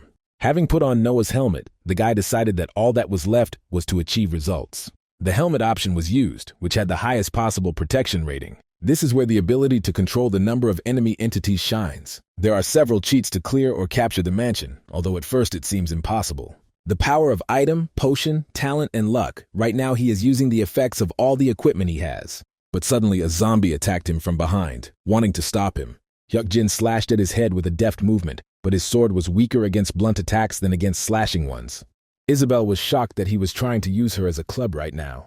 When the boy began to actively fight, the sword loudly insulted him and the actions he had committed. As expected, it's a sword, but it's a transcendental equation item, so he can use it as a club. Now the aggro is fixed on 10. Their movements are much easier to read than he thought. So Hyuk-jin will just continue in the same spirit, while listening to Isabel's dissatisfaction. Sometime later, he completed the scenario, and the partial clearing of the dungeon was acknowledged. Isabel had a sealed unique ability that increased damage and attack speed when striking with a blade. The observer's eye level has increased, and a unique ability, heterogeneous fusion, has been revealed. With this, Hyuk-jin must have impressed many of the guards, and they must be pleased with his performance. But then, as I expected the guy, he received a new offer to go through the content after the scenario to clear the entire dungeon. The offer came from a shepherd in Las Vegas, which the boy told Senya about. Hyuk-jin decided that it would be difficult to accept the offer at this time, but he was going to create a new game.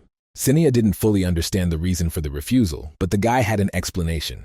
The thing is, he already has a quest that he is completing. This is what the boy who cried wolf wanted, red eye. However, recently the guy realized the true usefulness of the red eye, and he will still need it.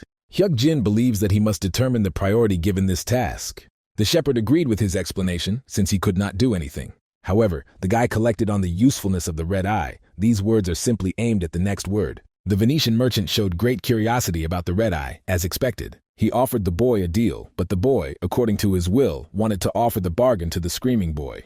Hyuk-jin would like to consider the red eye not as a simple quest item, but as a trade item. He proved his qualifications to trade with them on equal terms. And in this situation, the shepherd absolutely cannot act arbitrarily. So the boy thanked the guard for waiting, and the boy who cried wolf declined the deal. Back in his world, Hyuk-jin realized that the deal with the screaming boy had failed. This guardian set a time limit of 999 years for quests, thus wanting to get the red eye by any means necessary. The scenario ended with a partially cleared rating and the guy received a reduced reward. Hyuk-jin did not pass on the red eye to anyone and also confirmed that he could move the guardians at will. When the guy returned home, his attention was immediately drawn to Songhwa. She and Raiden were wearing an apron, and the girl asked how she looked in it. Hyuk-jin guessed that she was cooking something, and judging by the smell, it was chicken. She always liked chicken, but now she can even cook it herself, but it doesn't look appetizing. If Songhwa tries it and is disappointed, she will have to order it separately later. Hyuk-jin announced that he was leaving for a meeting soon, so she could have lunch and get ready. A life where you can find happiness in simply cooking chicken is not bad, as long as Songhwa smiles. This is a life that didn't exist in the past, and the guy wants to protect it. A little later, the entire team gathered in the conference room, deciding to discuss the Gwangwaman dungeon. Yeonseo was sure that this place had just appeared, but the guy said that he had already gone there alone. Their goal this time is not to clear the entire dungeon, but only to gain the maximum amount of experience to raise everyone to level 40. Tae-woong wondered if it seemed like their goal was just to level up and nothing more. This guy could calmly assess the situation, so he guessed that this was not the only thing the leader was aiming for. If that were the case, they would not have gathered here to meet, so they have another purpose for the meeting. But just as he was about to announce it, there was a sudden knock on the door, and Songshin entered. It had been a long time since they had met, but Hyuk-jin expected the man to come looking for him. After looking at his status window, the guy was surprised by such a level and unique abilities. A little later, Ki-yeol came to the chairman because he wanted to see him. Ki-yong, standing in front of the window, said that he met with Hyuk-jin today. They were most likely talking about Gwangwaman. The guy found out about it because a person who can see the future appeared in their guild. The girl pointed to 3 doors. The king goes along the royal road. Before the royal road, he will doubt the waters of baptism. She said that the gate she saw in her dream was painted black. This was the first time the chairman had heard this story, but today Hyuk-jin offered him a deal, a way to explosively level up in a dungeon that's opening soon. It was amazing and funny. This guy had become even more mature since the last time they saw each other. Now the man found it funny that he had once tried to make him his hunting dog. Ki-yeol concluded that Hyuk-jin was clearly an unusual player, so it was time to invest rather than make a simple deal. The information he has a very high probability of bringing Songshin to the top. Therefore, they must invest as much as possible in areas outside of his gameplay. The chairman agreed with this because such investments were worth it. and it would be a sign of their close connection in the future. The man noticed how much Ki-yeol's vision had expanded. The way he maintains a relationship with Hyuk-jin hints that he has better qualities than Young-gi. In the past, Ki-yeong carefully hid the fact that he was a gambler, and now, 3 years from now, he will die at the age of 71. Based on how the guy feels, his class is Golden Monarch, and it seems there is a way to secretly increase his level. It may be related to the Guardian or the Golden-Horned Goblin, but perhaps he is growing at the cost of his life. At that very moment, Hyuk-jin noticed his team nearby, which was fully prepared. He suggested that they go, as now they needed to focus on the task at hand. In the past, when the dungeon opened, players were reluctant to enter. And even if you clear it out, you won't instantly make hundreds of millions, given how badly the previous raids went. And even now, with much less risk, that perception hasn't changed much. No player wanted to be the first to enter the Gwangwaman dungeon. Sung-gu delivered the decisive blow by passing Gyeong-hwaeru's scenario. The whole team was surprised at how Hyuk-jin even came up with this strategy. When he came alone, he could not gain experience through direct combat, but through the observer, this became possible. If So-hee were here, the hunt would have been even easier, and for us, this is more than enough. They will repeat this scenario until they reach level 40, but first they need to take a break. Suddenly the guy noticed Senya, who started glitching and talking about the instability of the broadcast. As it turned out, it was a server reboot caused by the huge number of connected guards. In this state, the stream could not continue, so the launch was stopped for some time. The administrator apologized, explaining that his strategy had caused a great stir among the guards. It's natural. Clearing a dungeon in a unique way during a difficult phase will stand out a lot. Hyuk-jin remembered there was another reboot once, but it was even worse. They expanded the server after that time, but it would be nice to do it again. Judging by her face, the guy understood the picture. It was not impossible, but it would require a large investment. They need investment to make a profit, but they are still far from that. But if there is a loss, the guy is ready to cover it, and even sign a contract. He is so ready to prove his worth. And it's not just him. Senya is also a content creator. He doesn't do it alone, and she doesn't stream alone either. They create content together, so she has to be confident in it, because if she doesn't believe it, no one else will. And if the administrator cannot gain this confidence, then she must trust him and follow his example. Senya wasn't exactly cut out for the job of a mid-level administrator, but maybe there was something else he didn't know. However, the girl said that the idea of creating content together touched her soul. Senya never thought that a player of her level would just tell her to follow her, but his words have their own power. So she will continue to create content with Hyuk-jin, which made the guy happy. Everything went very well, and under such conditions the guy can also make bold investments. Suddenly, Isabel turned to him, asking if he was trying to die. She wondered what he was going to do with this angel. It was obvious that jealousy was playing in her again. She didn't believe that this little angel was still alive and hated her, considering her useless. At that very second, a notification appeared that the baby angel had started watching him. Senya didn't understand what was wrong while Hyuk-jin was shocked that their conversation was being broadcast. The stream shouldn't be a problem, but the appearance of this angel worried him a little. Baby Angel is a guardian who is known for creating love triangles and ruining relationships. Hyuk-jin was afraid that he might do something stupid, but then he suggested to Senya that they talk about their future plans. The next day, Senya confirmed that Hyuk-jin was right. Since the server was updated, the funds spent have been replenished through investments from the Guardians. It was natural since they produced the only content on the Korean server. This gave the administrator a broader perspective and understanding.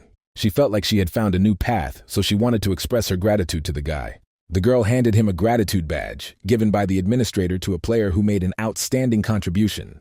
This token has a limited number of uses and is also expensive in itself. It was a big luck that he got it early on, plus Hyuk-jin thought that wasn't all. Senya announced that the token can be activated anywhere and the reward will be distributed randomly. The guy thanked her, promising to use it when needed. He had planned to go to Gyeong-hwaeru Field today, but the schedule changed. Hyuk-jin just remembered what he needed to do, so he went into town, wanting to buy a woman's handbag. He made quite a lot of purchases, which surprised the consultants who followed him. The guy didn't pay attention to prices and took absolutely everything he liked. Kim Ayan didn't understand what he was thinking about now, making such purchases. But he had told her earlier that he would make sure that she walked only on the flower paths. The girl thought her brother was crazy, but he simply decided to thank her for everything. After all, thanks to her, he cleared the yellow gate of the talisman, so it was time to act. After filling his bags with various things, Hyuk-jin decided that this was still too far from the final gratitude.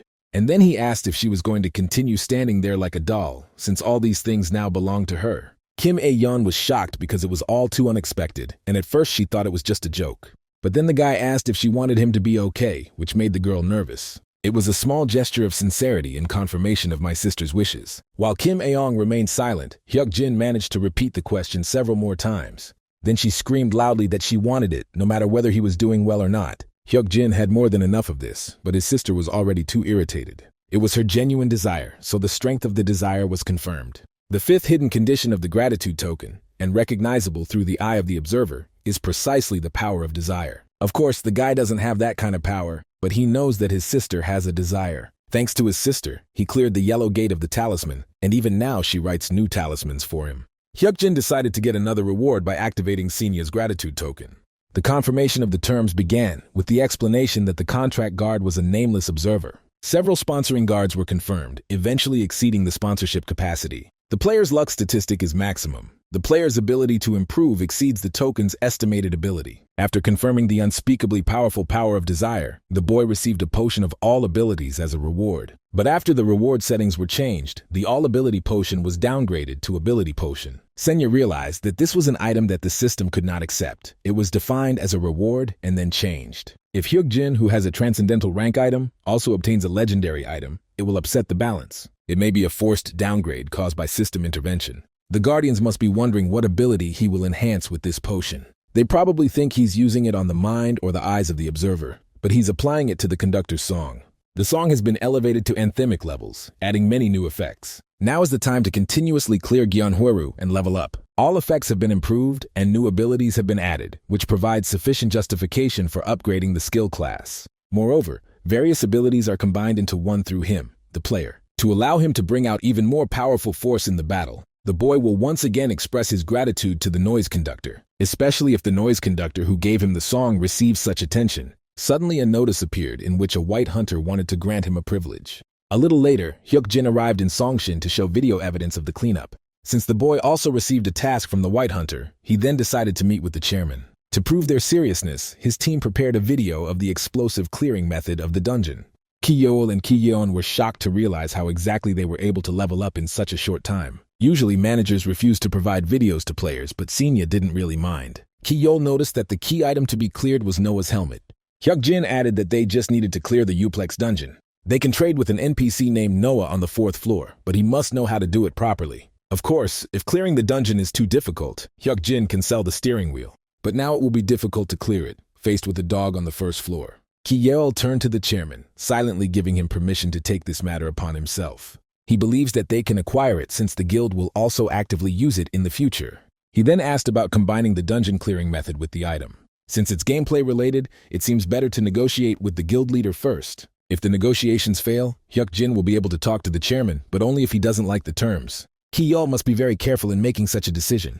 A little later, the guy met his team again near the gates, which were guarded by special forces. Ki-yeol asked him to come to this place, and he agreed. For the rest of Hyuk-jin's time, he will simply continue to clear Gyeonghwaru to level up. Suddenly, Tae-woon pointed out 2 people to the leader, but the guy had long felt that someone was watching him. Looks like there's one more thing to take care of before heading into the dungeon. The chairman of Korea's largest conglomerate, Songshin Group, Ki-young, has 3 grandchildren. Among them, the eldest son and eldest daughter are in fierce competition for the position of successor.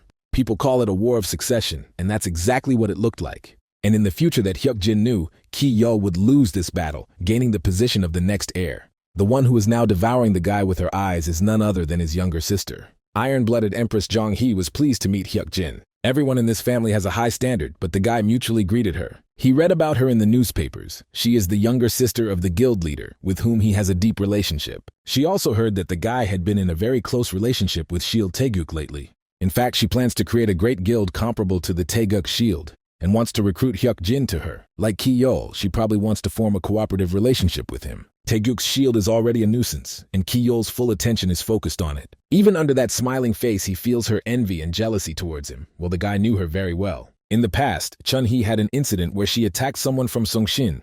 There was no specific solution from the law. It just showed that money and power are above the law. Compared to her, Ki-yeol is a very decent and honest person, so Hyuk-jin decided to refuse. And besides, he's currently busy clearing out the Gwangwaman dungeon. The girl noticed that he was a very self-confident person, and her status showed that she was very unhappy. He must have spoken to his grandfather with such confidence when he was a nobody. She is ready to leave today, but it would be better to formally set a date and meet next time. On the outside, she smiles, but the emotions are clearly visible, but for him, it is still a childish level. The player next to her pushed the guy, and Hyuk-jin decided it was a provocation. This guy was Chung Hee's right hand, the Diamond Vajra, Kang Un-min. He probably wanted to put silent pressure on him. His level was definitely 30, so the guy started thinking about responding to the provocation. He called out to Young Hee, asking why Ki Young and Shield Taeguk were interested in him and cooperating. In fact, she was also very curious to know the answer to this question. She suspects that Hyuk-jin has some weakness that could be of great help to her. The guy calmly replied that it was not necessary, although he expected such words. The current Chung Hee doesn't know him at all. Even if she received information from Ki Yo, she would still be limited. However, she was wrong about him, and right now Hyuk-jin wanted to prove it to her. Chairman, the cornerstone of Seongshin, as well as Ki Yo. The reason they were clinging to him was because of his extraordinary abilities. Along with this, he demonstrated to Isabel. Hyuk-jin offered to take a look at it for herself and then requested PvP. A few minutes later, Hyuk-jin's team watched as their leader fought with Un-min. Comrade Chung Hee was already pretty battered and didn't understand what was happening.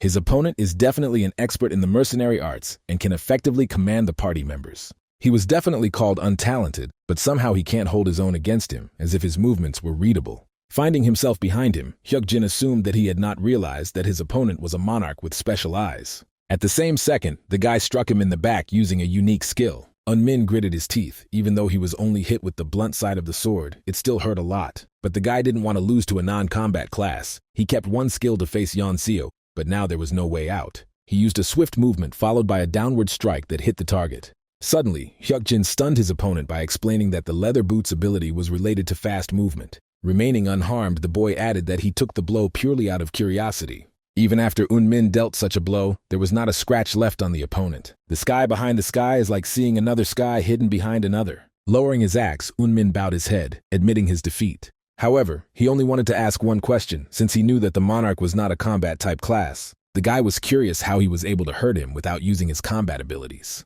At first, the guy threw himself at him to impress Chung Hee, but now Hyuk-jin sees only pure admiration. Then he decided it was time to show him that he was right in calling it amazing. He decided to show him just once the true power that the monarch class possesses. After activating the conductor's anthem, Hyuk-jin felt his special abilities become even more powerful. By drawing out even the power of Noah's helmet, he can focus the range of dominance on one person. Hyuk-jin decided to stop there when he noticed Un-min kneeling down in front of him. This should be enough proof of who he is, and Un-min trembled, hoping that he would be spared. The White Hunter was pleased with his stunning combat prowess, causing the Hunter qualification quest to be passed.